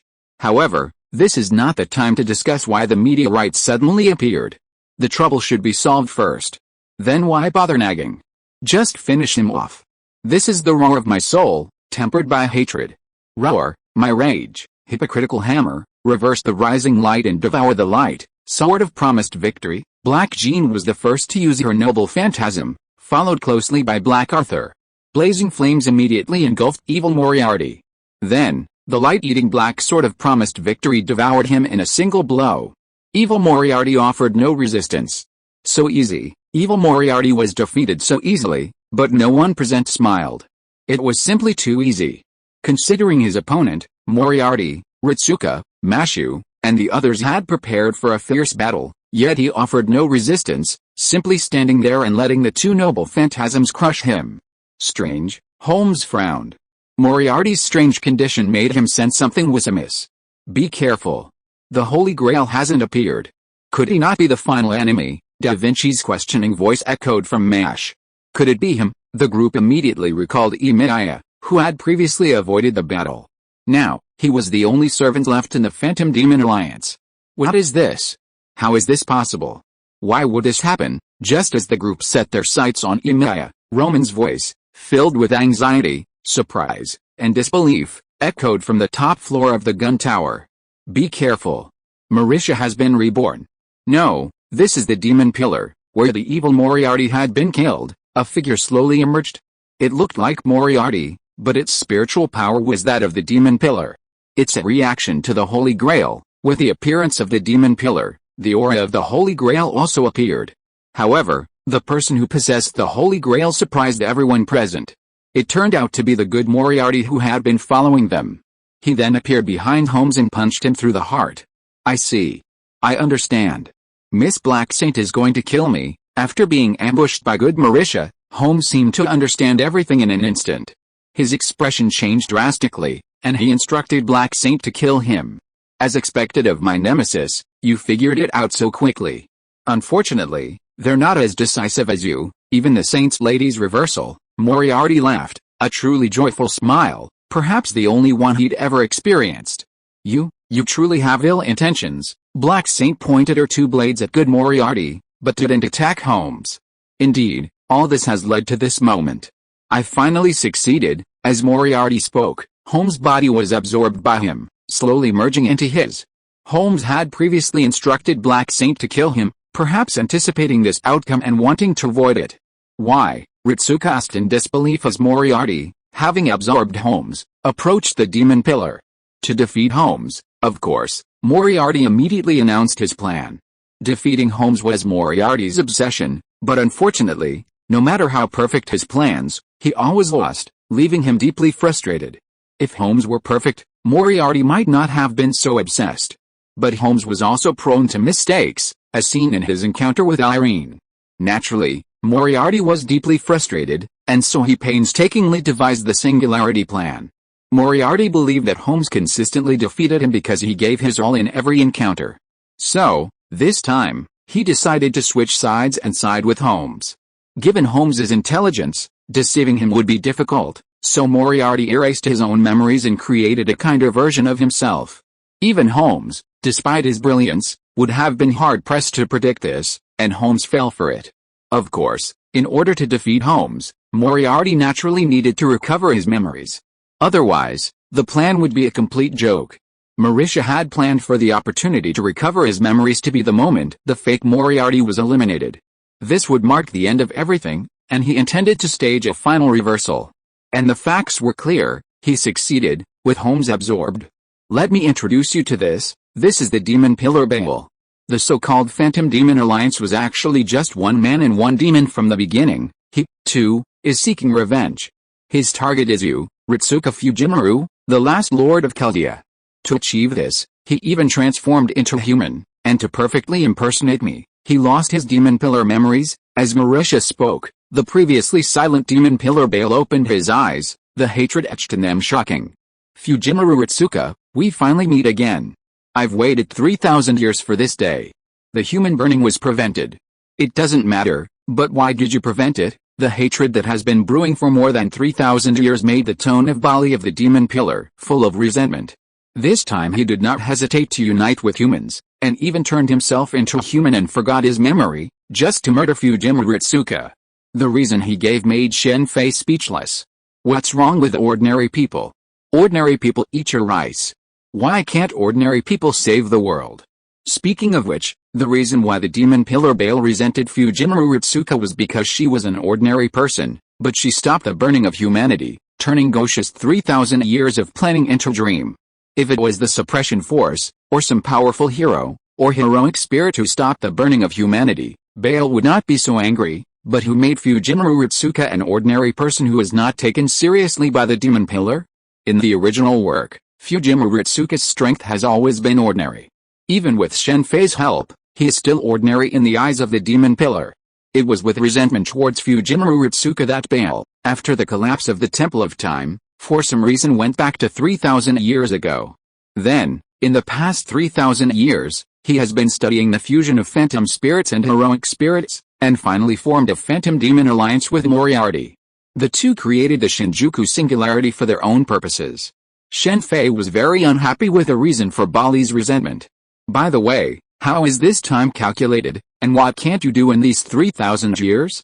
In addition to being unhappy with Bali's reason for hating Fujimaru Ritsuka, Shen Fei also didn't know what to say about the time in the moon world. It had only been a short time since the Temple of Time collapsed. But the other party had experienced another 3,000 years. Bang! Just when Bali was laughing because of his great revenge, a gunshot suddenly interrupted his laughter. Bali looked at the big hole in his chest with unwillingness, and then his whole body began to collapse and dissipate. The demon pillar that seemed very powerful was solved by a single shot. You finally showed up. I've been waiting for you for a long time. Imaya walked out from the side. It was he who fired the shot just now, and it was not an ordinary shot, but his noble phantasm. Shirao Imaya, Red A's noble phantasm, infinite swordsmanship, has undergone a very big change after its reversal. The first of all, the gun Jiang and Moi in his hands, which were supposed to be double swords, have become two gun blades. In fact, it is the inherent barrier of the noble phantasm that can be condensed on a small bullet. Once it hits the human body, the inherent barrier will explode. It can be said that this shot will be fatal even to Shen Fei. It seems that our alliance has come to an end. Moriarty looked at Baal, who was about to disappear, with a calm expression. Ha ha ha, although I lost, but Fujimaru Ritsuka will definitely die too. I'm waiting for you. Bali's smile of revenge disappeared. Fujimaru Ritsuka was the first person who could make a demon pillar hate him so much and spend 3,000 years brewing means of revenge. We haven't lost yet. Mashu held the shield in front of Ritsuka and said firmly. No, you have already lost. Don't think about transferring the soul in the end. Without Holmes, you can't do it. Do you know why the meteorite suddenly appeared? Because of the magic bullet hunter. The meteorite is the seventh bullet. Sir Ritsuka, you have been locked. Don't look at the combat power of the moon world as if it is not very destructive, but in fact the power of this world is very high-end, because they play with concepts and cause and effect. Even the trajectory of meteorites in outer space can be directly controlled by cause and effect. In this case, the means of space transfer is useless. The seventh bullet is the one who took away the most important person to the shooter, so you will transform into the good Marisha, just to make the master the most important person to you and let him be locked by the seventh bullet. It's a perfect plan, but there is still a flaw, that is you. As long as you are solved, the meteorite will become an ordinary meteorite. Because the meteorite turned into the seventh bullet, a demon bullet, it is very difficult to destroy. After saying so much, we still have to fight. I have disliked you for a long time. This time I can chop you openly, Black Jen said and immediately rushed forward with two swords raised. If she had not just released the noble phantasm before, she would definitely have fired a noble phantasm at him. Indeed, I am the flaw. After all, I am not good at fighting. But it is not that easy to deal with me. Come out, King Lear, Macbeth, Romeo and Juliet. With the power of the Holy Grail, Marisha summoned several phantoms that had appeared before. What are you still looking at? Why don't you take action? Looking at Emil, who was watching from the side, Black Jen shouted, a little unhappy. Sorry, my job is only to deal with the demon pillar. The rest has nothing to do with me. Chapter 1097. The prisoner is you.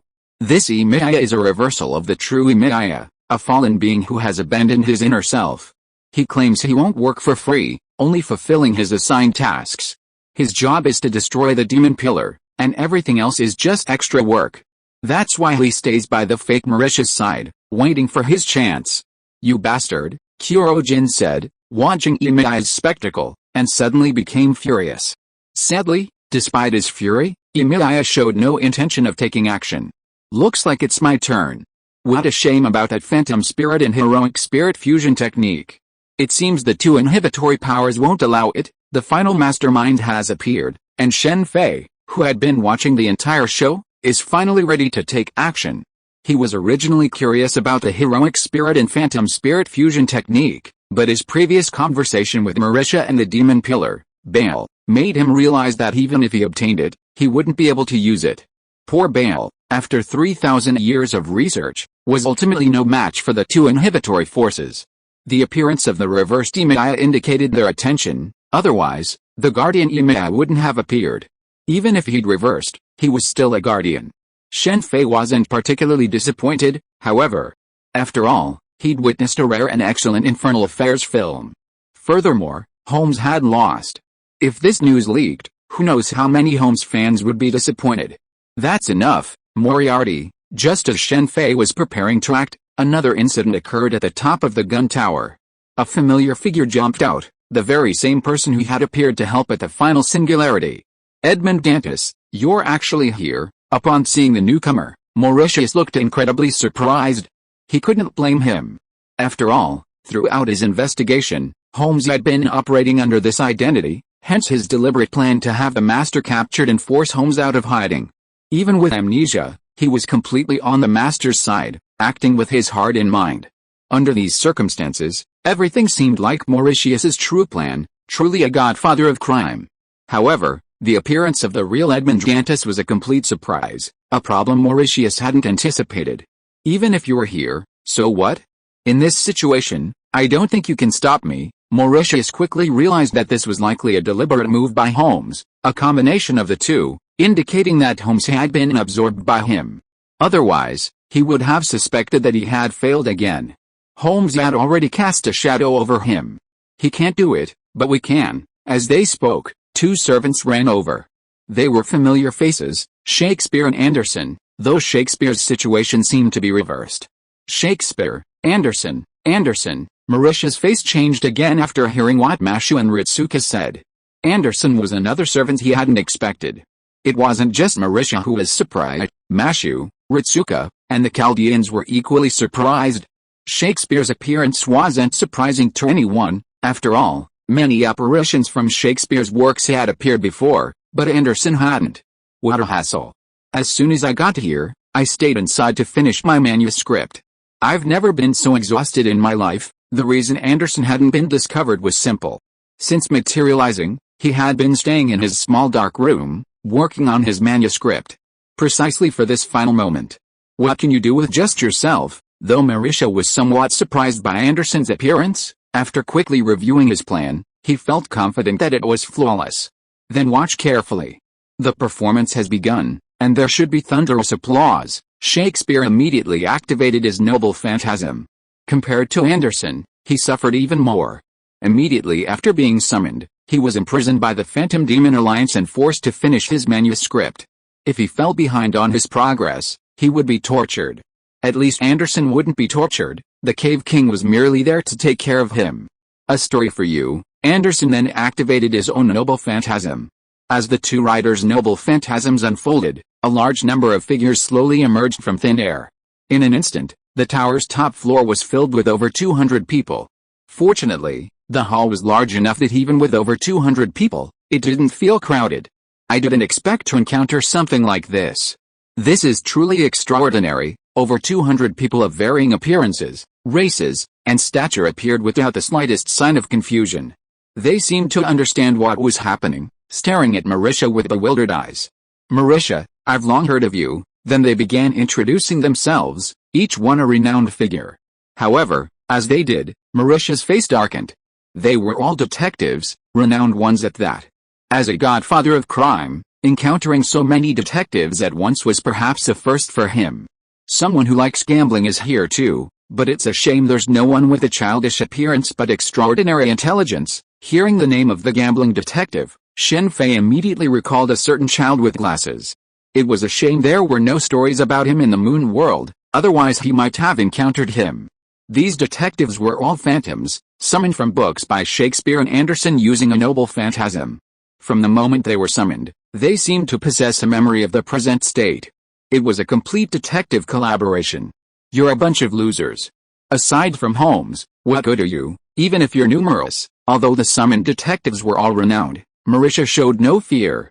In his heart, he cared little for anyone except Holmes, who could defeat him. I believe you already understand the situation. To be able to fight the world-renowned Marisha is well worth the trip.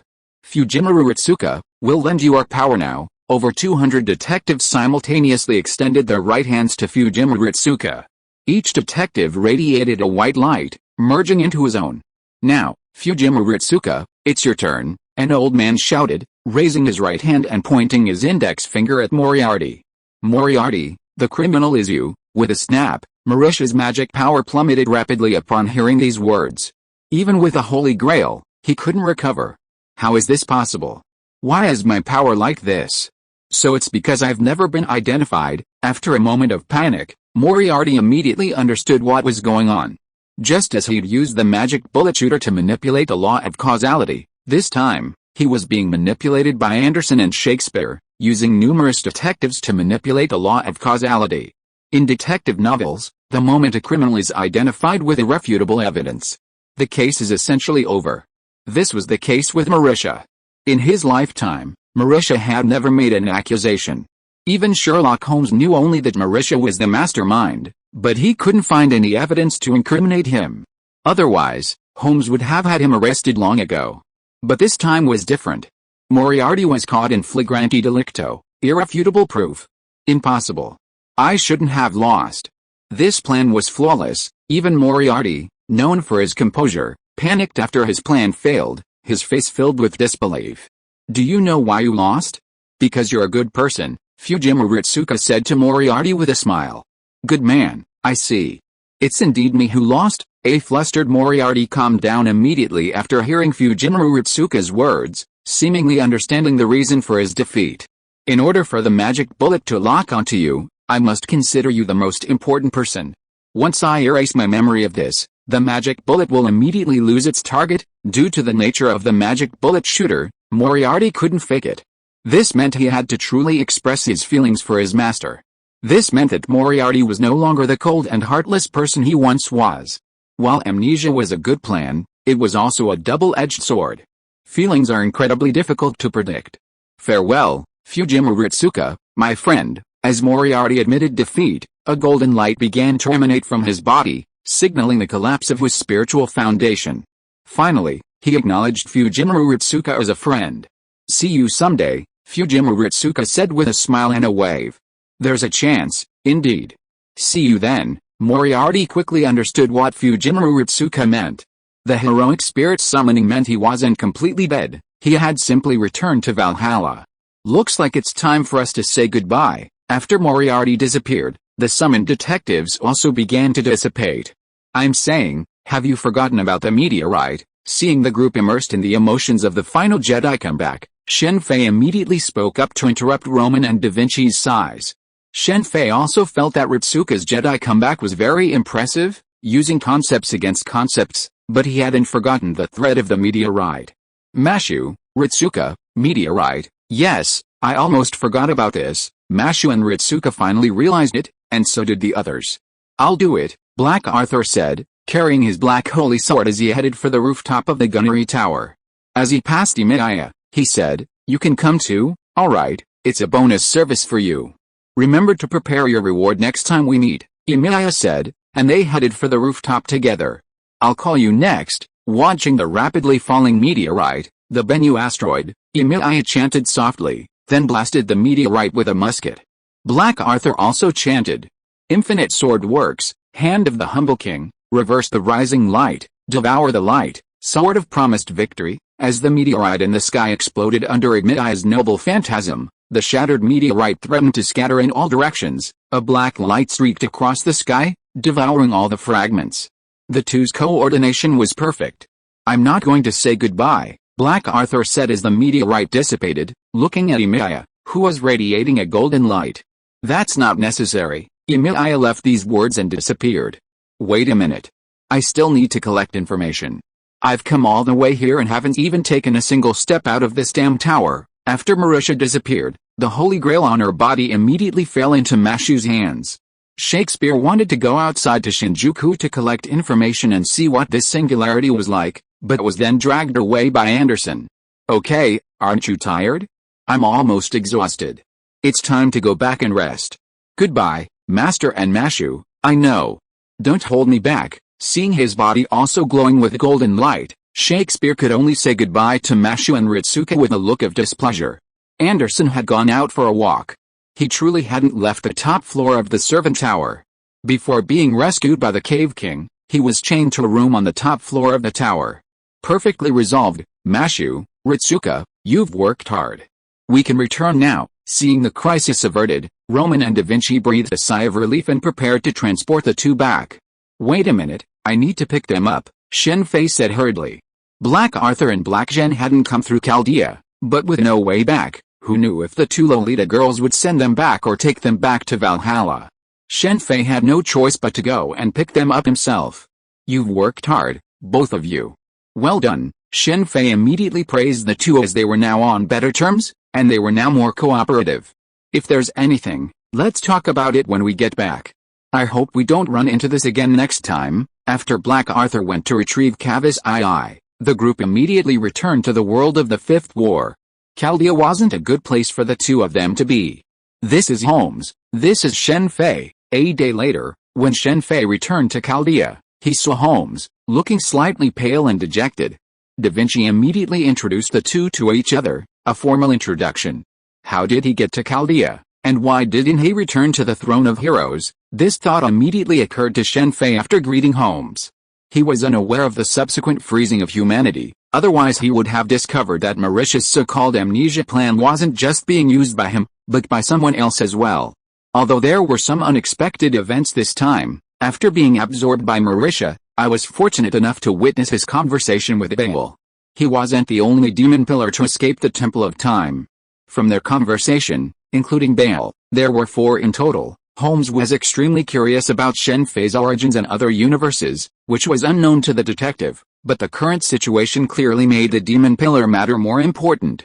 That means there are at least 3 more singularities like this. Indeed, although judging by the situation in Shinjuku, they may not have the ability to destroy humanity, we can't be completely certain. It could just be a smokescreen, and we can't ignore it. Chapter 1098, Underground World, Part 1.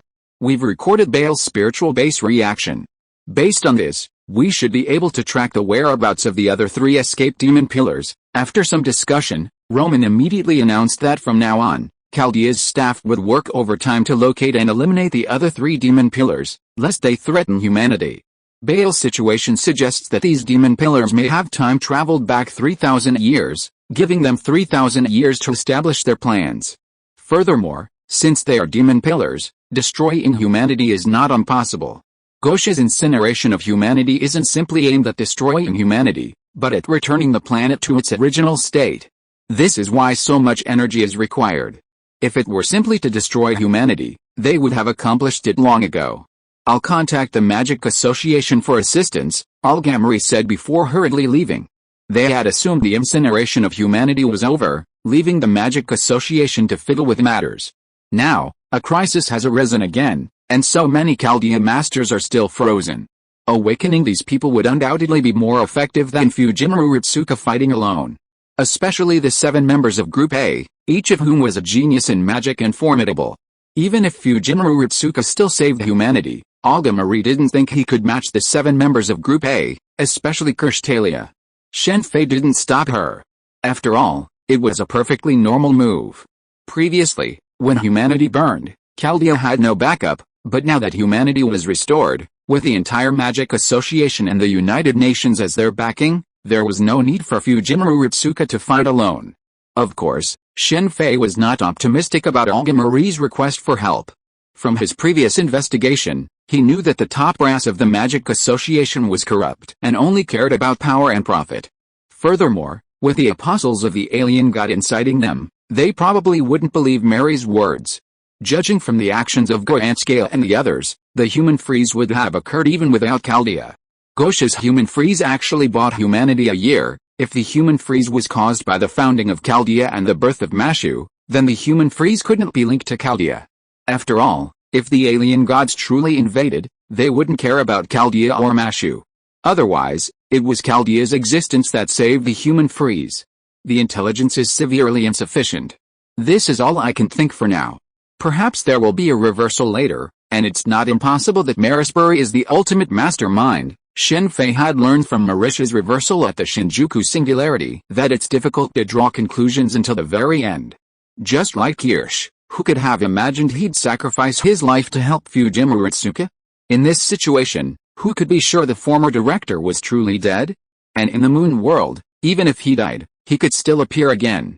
Just look at Katamin Kaori, isn't he? Forget it. If it doesn't work out, I'll just take Mashu, Ritsuka, and the others and run. Besides, my only goal is the technology in the Lost Belt, another world? I never thought it actually existed. After Olga Marie left, Holmes's gaze immediately shifted to Shen Fei. I never thought I'd meet a real Sherlock Holmes one day. From what you're saying, there are Holmes in other worlds, too. Many worlds I visited have legends about Holmes, though only in books, of course. Actually, in one of those worlds, Holmes and Watson were born thanks to a friend of mine. Seeing Holmes, Shen Fei suddenly remembered Fu Hua. The Holmes and Watson of the Collapse world were named after Fu Hua, combining the first characters of Holmes and Watson to form Fu Hua. I'd love to hear more about it, Holmes said, his interest growing. My friend knew Conan Doyle, so he created Holmes and Watson after my friend's name, Fu Hua. Shen Fei immediately recounted Fu Hua's story. I'd really like to meet your friend, if there's a chance. It's not impossible. Go to hell, those old fogies, what the hell are they thinking? Just as Shen Fei was chatting with Holmes, Olga Marie's roar reached them. As Shen Fei had previously mentioned, the Magic Association hadn't taken Olga Marie's words seriously. As for sending someone to rescue the frozen Chaldean masters, they flatly refused. The reason? After all, they'd already been frozen for a year, so a little more time wouldn't be a big deal. Of course, the Magic Association wasn't so blunt, but rather euphemistically stated their reasoning. As for why they weren't sending anyone to Chaldea now, the reason was quite plausible. Human society was in disarray after losing a year. To prevent the secret from leaking out and becoming known to the public, the Magic Association is currently working tirelessly to eliminate the impact. This is a perfectly legitimate reason, but the issue has nothing to do with the Magic Association sending people to Chaldea to rescue the victims. Does the Magic Association need such a small number of people?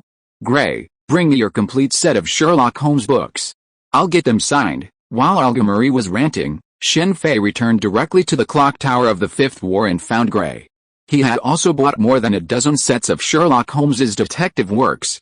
Since he had met Holmes, he just wanted an autograph. Even if he wasn't a die-hard Holmes fan, or even hadn't read all of the books, it didn't stop him from collecting them. Besides, Gray was a true Holmes fan. What are you doing? Holmes was speechless, looking at the pile of his detective works in front of him. Asking for autographs was normal. He had encountered this many times before, but this was the first time he had encountered such a request in bulk. Don't think too many autographs, remember? Some of them will be given to your fans in another world. Shen Fei wasn't lying. Some of these autographs were intended for gifting. That's not too many, really. Hearing about the other world, even Holmes found it plausible. He immediately took out a pen and began signing.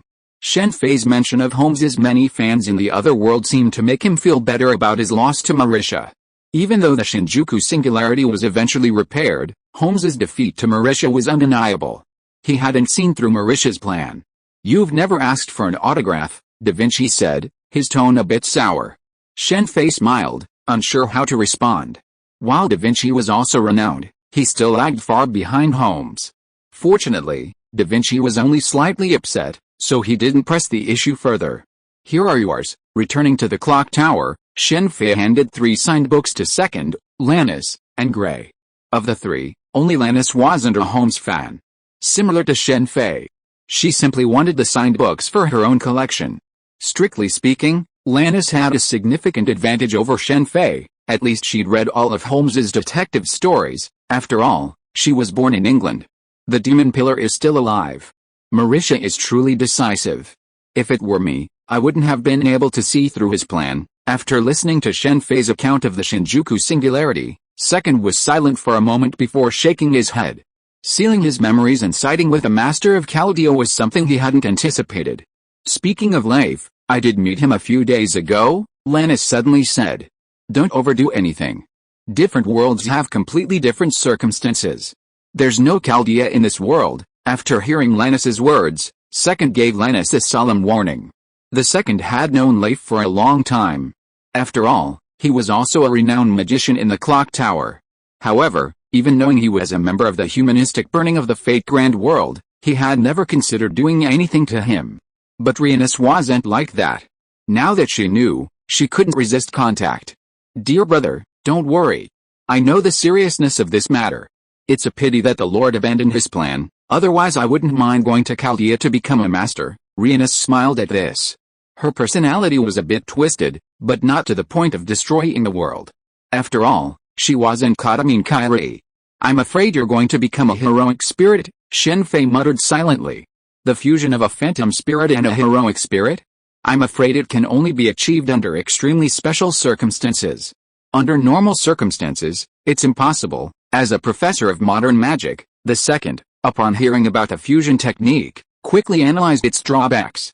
While the Second might not be as good as Sherlock Holmes in terms of detective thinking, Holmes couldn't compare to him when it came to analyzing magic. We've found the whereabouts of another demon pillar. A week later, with Roman and his team working overtime, Chaldea finally located the other demon pillars and discovered a singularity. This is a singularity we've never encountered before, because it's underground, Da Vinci explained to Mash and Ritsuka. Is there civilization underground? Ritsuka wondered. Unfortunately, no. Although there are many legends about underground civilizations, the Magic Association has not discovered any civilization underground so far. It is precisely because of this that even though the appearance of this singularity is very close to the present, in the year 2000 AD, it is only 1 year different from the last Shinjuku singularity in 1999. There may be some hidden connection in this, but it is impossible to judge at present. Well, back to the topic, Mashu, Ritsuka, you must remember that because there are no records of underground civilizations, we will not be able to provide you with any intelligence support for this singularity. Even though the previous singularities were distorted because of the Holy Grail, there were still traces of the background and characters, but now even this is gone. If there really is an underground civilization, this would be a great discovery. Holmes also came over. The appearance of Holmes in Chaldea is top secret. Only Olga Marie, Roman, Da Vinci, Mashu and Ritsuka knew about it. The other Chaldea employees had no idea. If it is true, it is indeed a big discovery. But now everything is still unknown. Mashu, Ritsuka, come with me to the magic workshop. Because it is underground, considering some situations, I have made some magic costumes, and if something unexpected happens, I will bring you back immediately this time. Considering the situation encountered in the Shinjuku singularity, this is considered a precaution. Shen Fei is here as a means of prevention. The anti-summoning system is activated and the spirit particle conversion begins. There are 3, 2, and 1 left before the spirit particle transfer begins. The entire project is completed and the actual verification begins. The fragment is specified. As the voicemail counted down, Mashu and Ritsuka vanished from the frame in a flash of light. Roman, Da Vinci, and the others had previously named the now appearing singularity as subspecies singularity, and Mashu and Ritsuka's restoration efforts were called fragmented designations.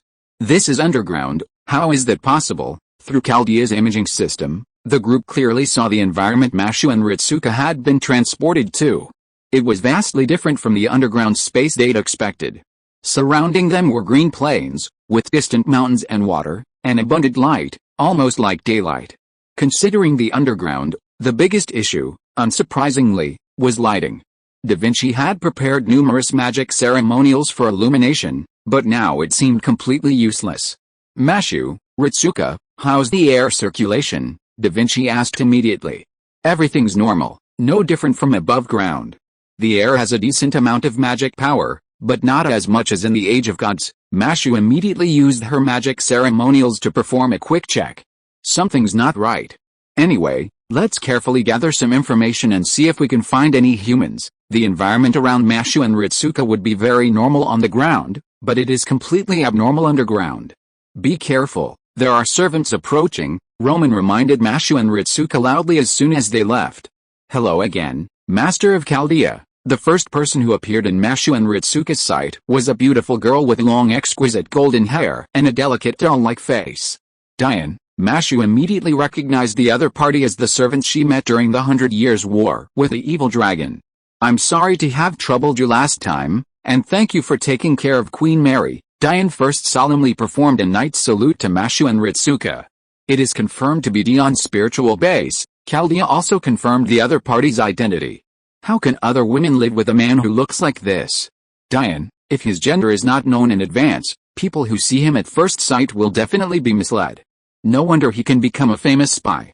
With this appearance that can attract both men and women, few people can resist him. Little master, we meet again. At this moment, another servant ran over, and ran to Ritsuka's side very familiarly, trying to take her arm, but was blocked by Mashu's shield. Afu, Ritsuka shouted in surprise. Yes, it's me. Shen Fei is also very familiar with this servant. That is Astolfo, one of the 12 warriors of Charlemagne. He also has a cute and beautiful appearance that makes women jealous. He is not inferior to Diane on the side, and the gender is the same. In the Holy Grail War, he made his master crazy infatuated with him. Why does she look so familiar with Ritsuka? Is it because of the tiny singularity? The Chaldea here is very different from the one in the game. Although there are many spirit bases, there are not many servants on the Chaldea side. Shen Fei's memory does not remember that Afu appeared in the 7 major singularities, so there are only small singularities. How many small singularities has Fujimura Ritsuka experienced?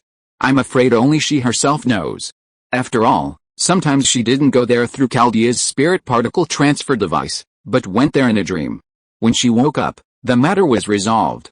Some of them she would say, and some she would regard as dreams that only she remembered. Diane, Astolfo, looking at the 2 servants who suddenly ran out, Roman, Da Vinci and others didn't know what to say.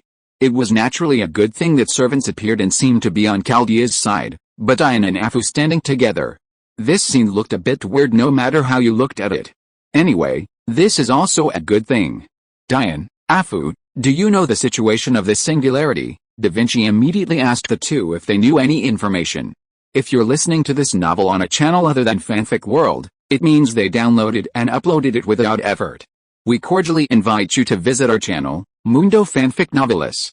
There you'll find the original version of this story and you can explore many other novels of various genres.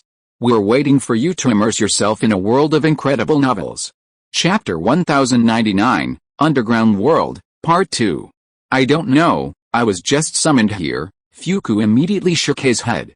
I'm here, too, to repay the master's kindness. Fuku and Diane each explained their reasons for coming to the singularity and the time of their arrival.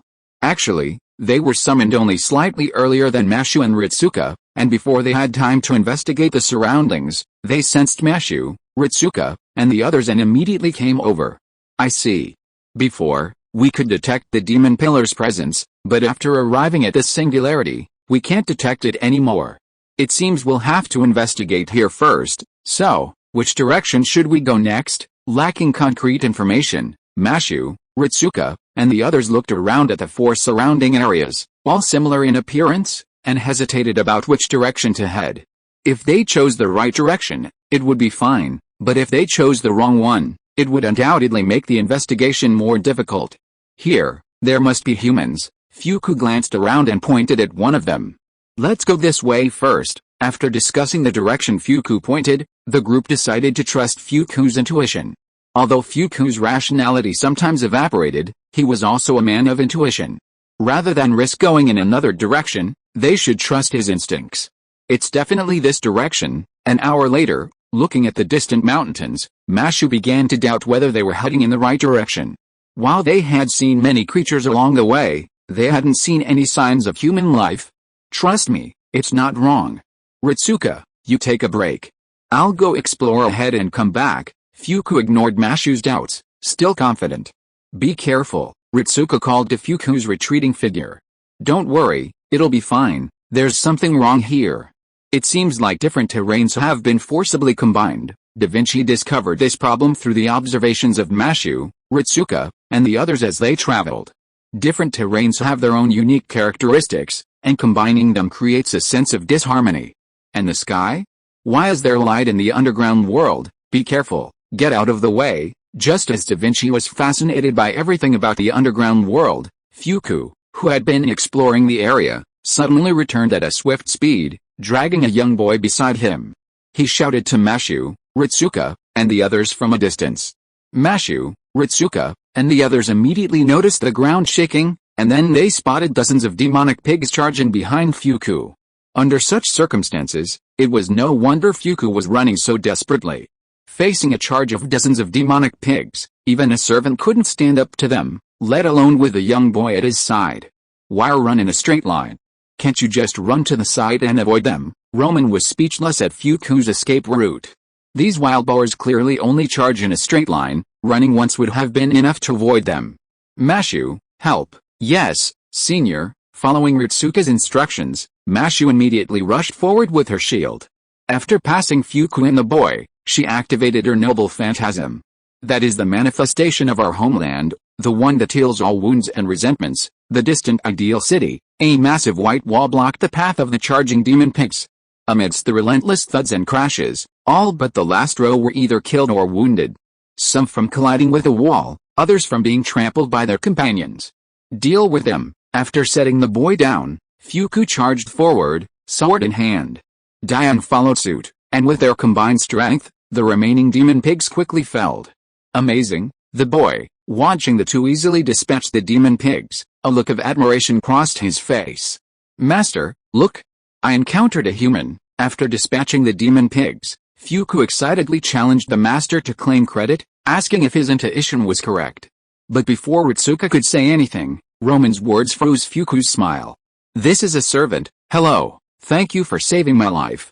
I'm an immature warrior. The young servant stepped forward to express his gratitude for Fuku's life-saving grace, revealing his true name, Fergus.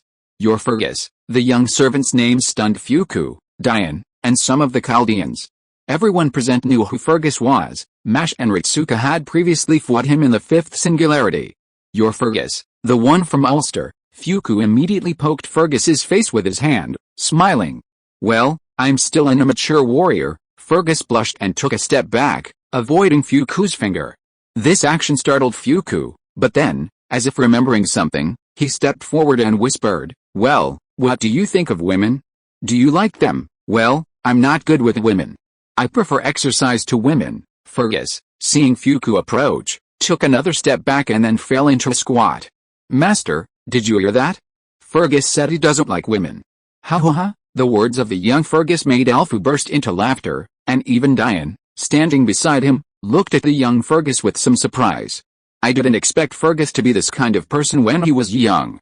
What a surprise. Roman's tone was full of emotion, and even Holmes, standing beside him, was surprised. Fergus was most famous not for his bravery, but for his lust. He was willing to give up the throne for a woman. The legendary 7 times a night refers to him. It's incredible that such a lustful person could appear so innocent in his youth. It's like meeting someone after not seeing them for a long time and finding out they've changed their gender. It's really hard to say, Da Vinci said with a smile. You have no right to say that, Roman muttered softly.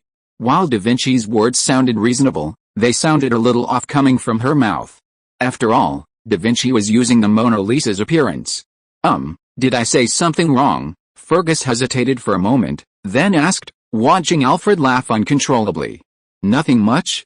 Putting everything else aside, Fergus, what do you know about this singularity? Roman coughed softly, then stopped paying attention to Fergus and began to inquire about the singularity. I don't know. When I first appeared, I saw a herd of demonic pigs charging towards me. It scared me to death. Fergus's summoning was incredibly bad timing. If Alfred hadn't happened to come check on him, he would have been the first servant to be eliminated immediately after being summoned, and because of the demonic pigs.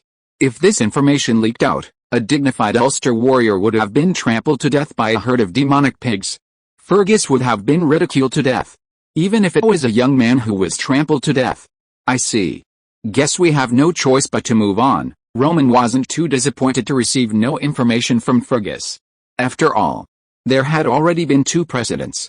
Mr. Astolfo, the direction you've chosen is correct. Keep going this way, and you'll definitely find humans. I saw these demon pigs fleeing in panic, just as they were deciding whether to continue in their original direction. Diane spoke up. Unlike Alfu, whose rationality sometimes faded, Diane, as a spy, possessed a level of meticulousness far beyond Alfu's reach. The group decided to continue on. After all, having come this far, they couldn't turn back. They at least needed to determine the specifics of their direction. Fergus, let me tell you something about women. Stop, Mr. Astolfo. As the group continued on, Alfu approached the young Fergus, attempting to tell him about women, but Mash immediately stopped him.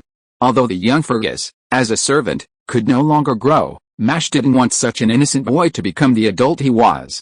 Although Mash had only met the adult Fergus once, she was well aware of his legend. Sure enough, there are people. This time, the group easily discovered a human gathering place ahead. From afar, they could see tents and figures moving about. Looks like a hunting camp. As they approached the tents, Diane quickly made a judgment based on the layout.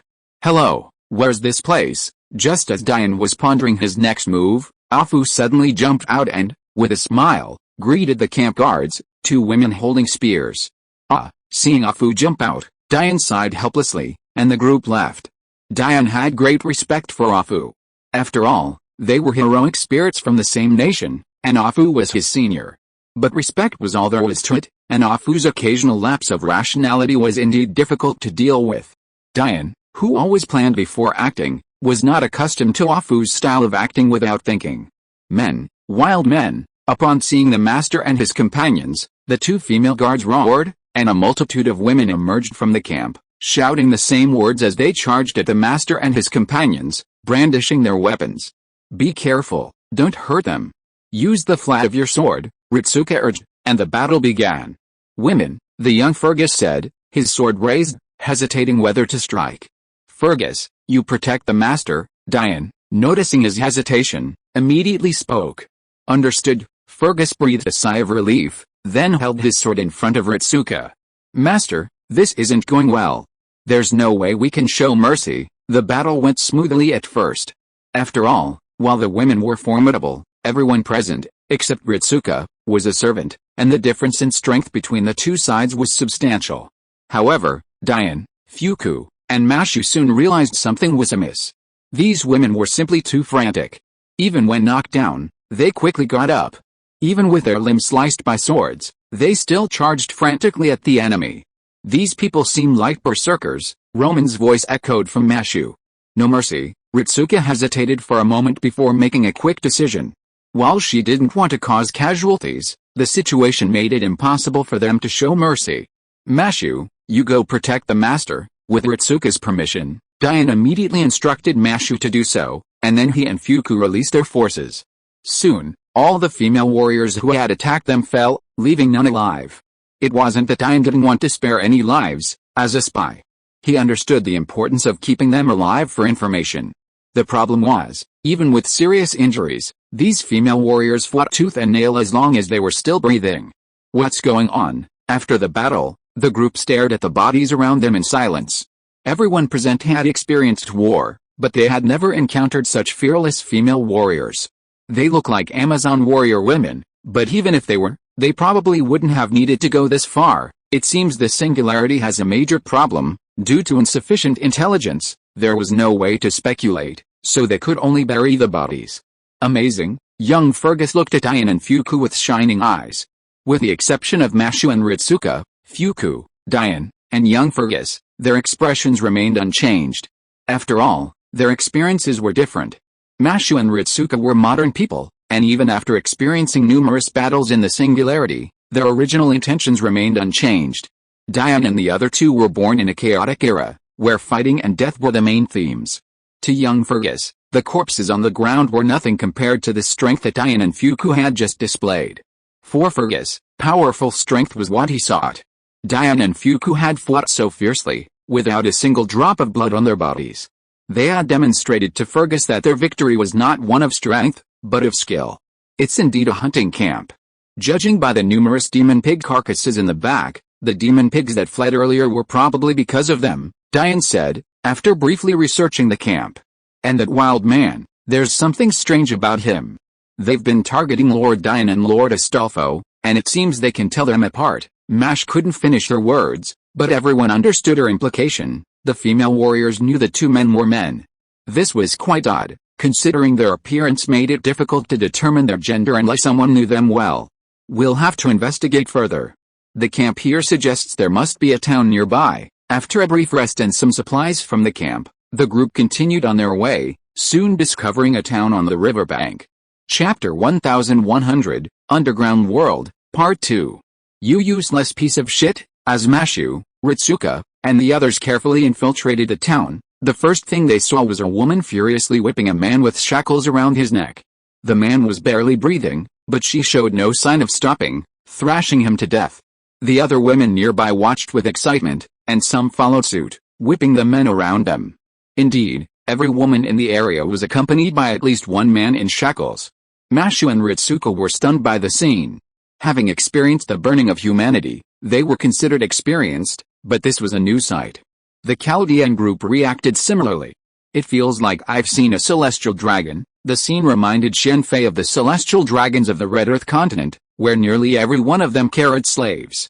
Man, a wild man. Just as Mashu, Ritsuka, and the others were hesitating about what to do next, a woman suddenly spotted them from a distance. Mashu, Ritsuka, and the others were well hidden. As long as they kept quiet, they wouldn't be easily spotted by those nearby. But someone could still spot them from afar. It's a wild man. He's mine. The surrounding women immediately spotted Mashu and waited for the others. Many of them immediately declared that the man was theirs. Finally, I understand what a wild man means. Did we discover an unknown, high-level pet? Da Vinci sighed softly. Judging from the women's previous treatment of the man and the shackles he wore, it was clear he was being treated as a slave or pet. Their eagerness to acquire a wild man was likely motivated by a desire to show off, much like the celestial dragons in the pirate world, who often competed with each other over the origins of their slaves. Why was Bartholomew so popular after becoming a celestial dragon slave? It was because he was once a weapon spirit and a king. Master, this is bad. This whole town is our enemy, Fuku cried out as the women gathered around him. Prepare to break out. Mashu and Ritsuka wanted to save the people, but facing a town full of female warriors was a dangerous situation, even for their formidable force. Fergus, Mashu, protect the master, Lord Astolfo. We'll charge out. Diane and Fuku nodded in unison and immediately led the charge, this time merciless from the outset. The battle began. It looks like they're Amazons, but something's not right. We don't have enough information. Watching Diane, Fuku, and the others fighting the female warriors through video footage allowed Roman and Da Vinci to determine their origins, but that was all they could determine.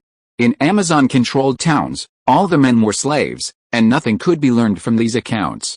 Mashu, Ritsuka, if possible, rescue one or two men. Perhaps they can tell you something about the situation here. Getting information from these fearless Amazon women proved difficult, so they could only pin their hopes on the men. Understood. Mash nodded immediately, waving her shield to block an Amazon's thrusting spear and then knocking her back with it. Why don't you run away? After dispatching an Amazon with a single blow, Alpha shouted to the men hiding nearby. The Amazons were surrounding them, while the male slaves had gathered in the distance. I don't want to die here. I need to see my girlfriend. One man took the lead, and after a moment's hesitation, the others followed. Kill them. The slaves' escape infuriated the Amazon women, who quickly split off and attempted to catch up with the men and finish them off. Don't even think about it. The lilies are in full bloom. Diane activated his noble phantasm, and a massive white lily blossomed from behind him. A shower of white petals followed, drawing the attention of the surrounding Amazons. This was Dion's noble phantasm. While it lacked offensive power, It possessed the effect of disorienting and distracting, and also reduced the enemy's strength, stamina, and agility.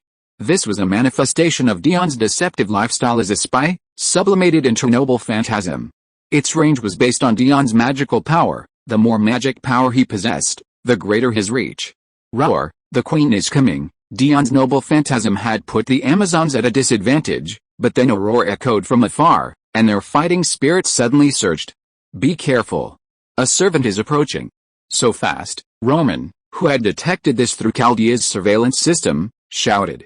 As Roman finished his words, a nimble figure appeared in Dion's sight, and all he could see was the chain hammer swinging out.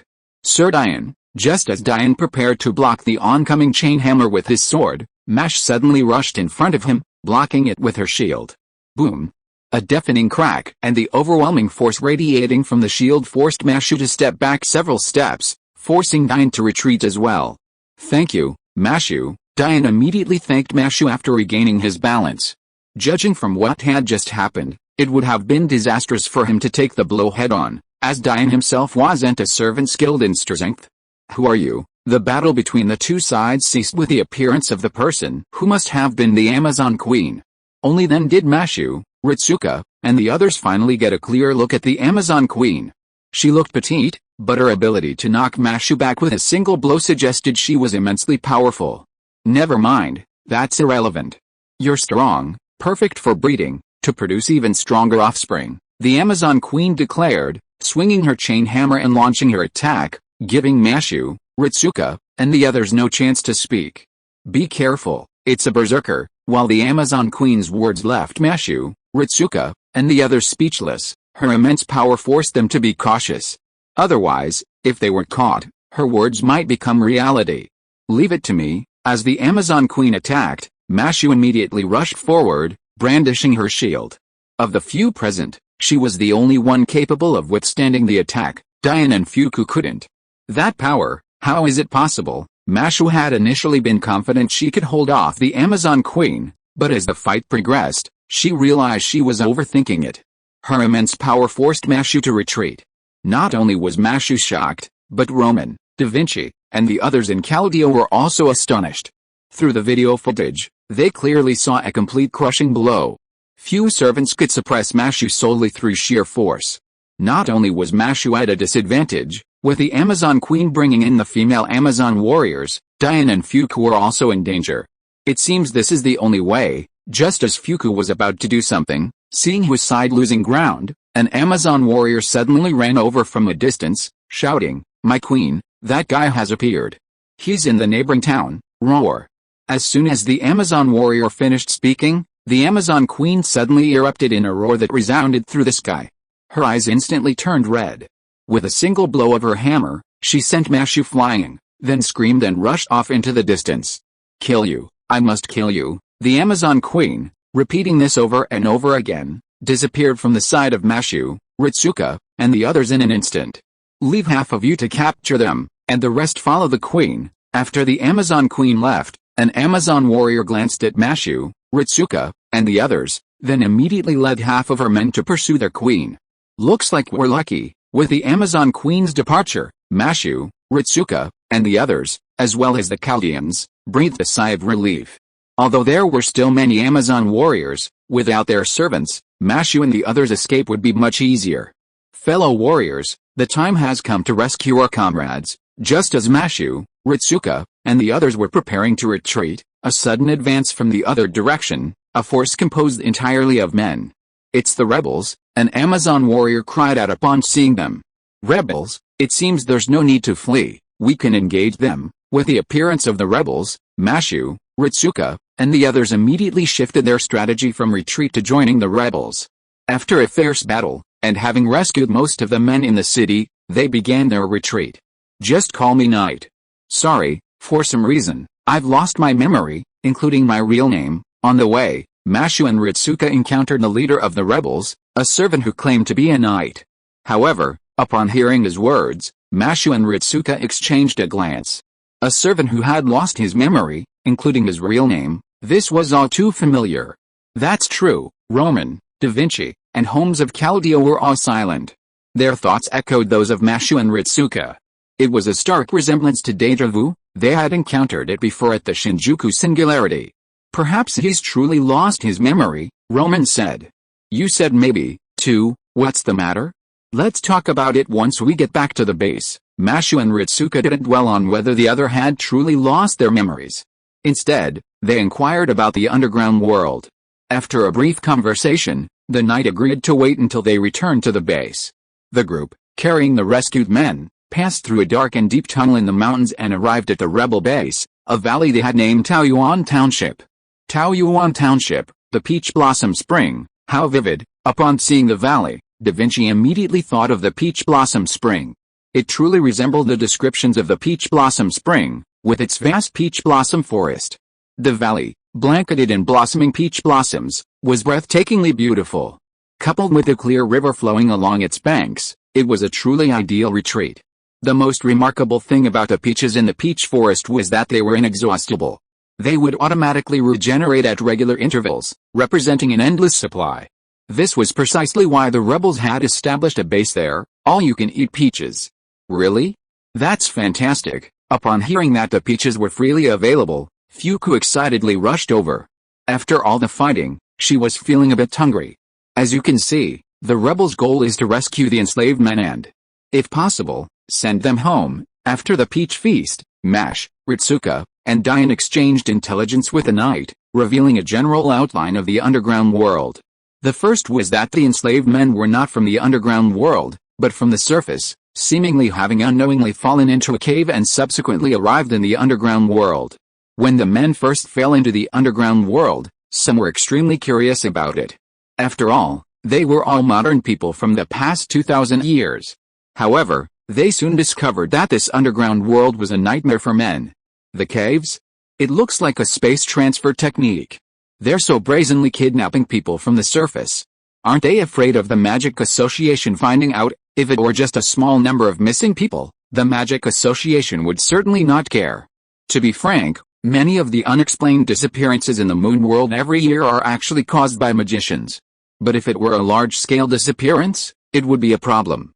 Perhaps this is the purpose, Holmes said softly. Mr.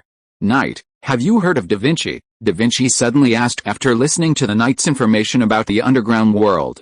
I'm sorry, no. What's the matter? The knight was silent for a moment, then shook his head. Nothing. Just judging by your clothing, you seem a bit like my era.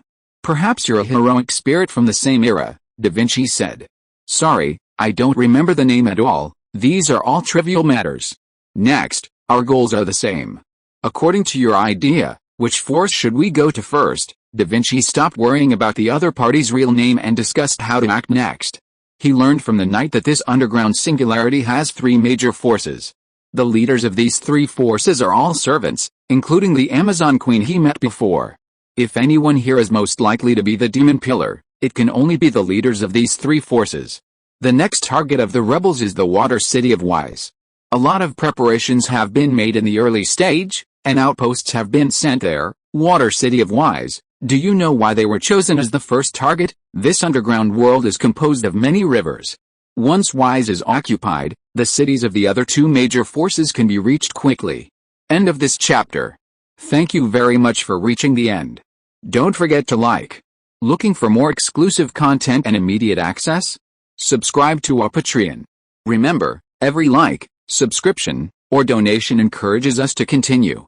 Thanks to everyone. See you in the next video.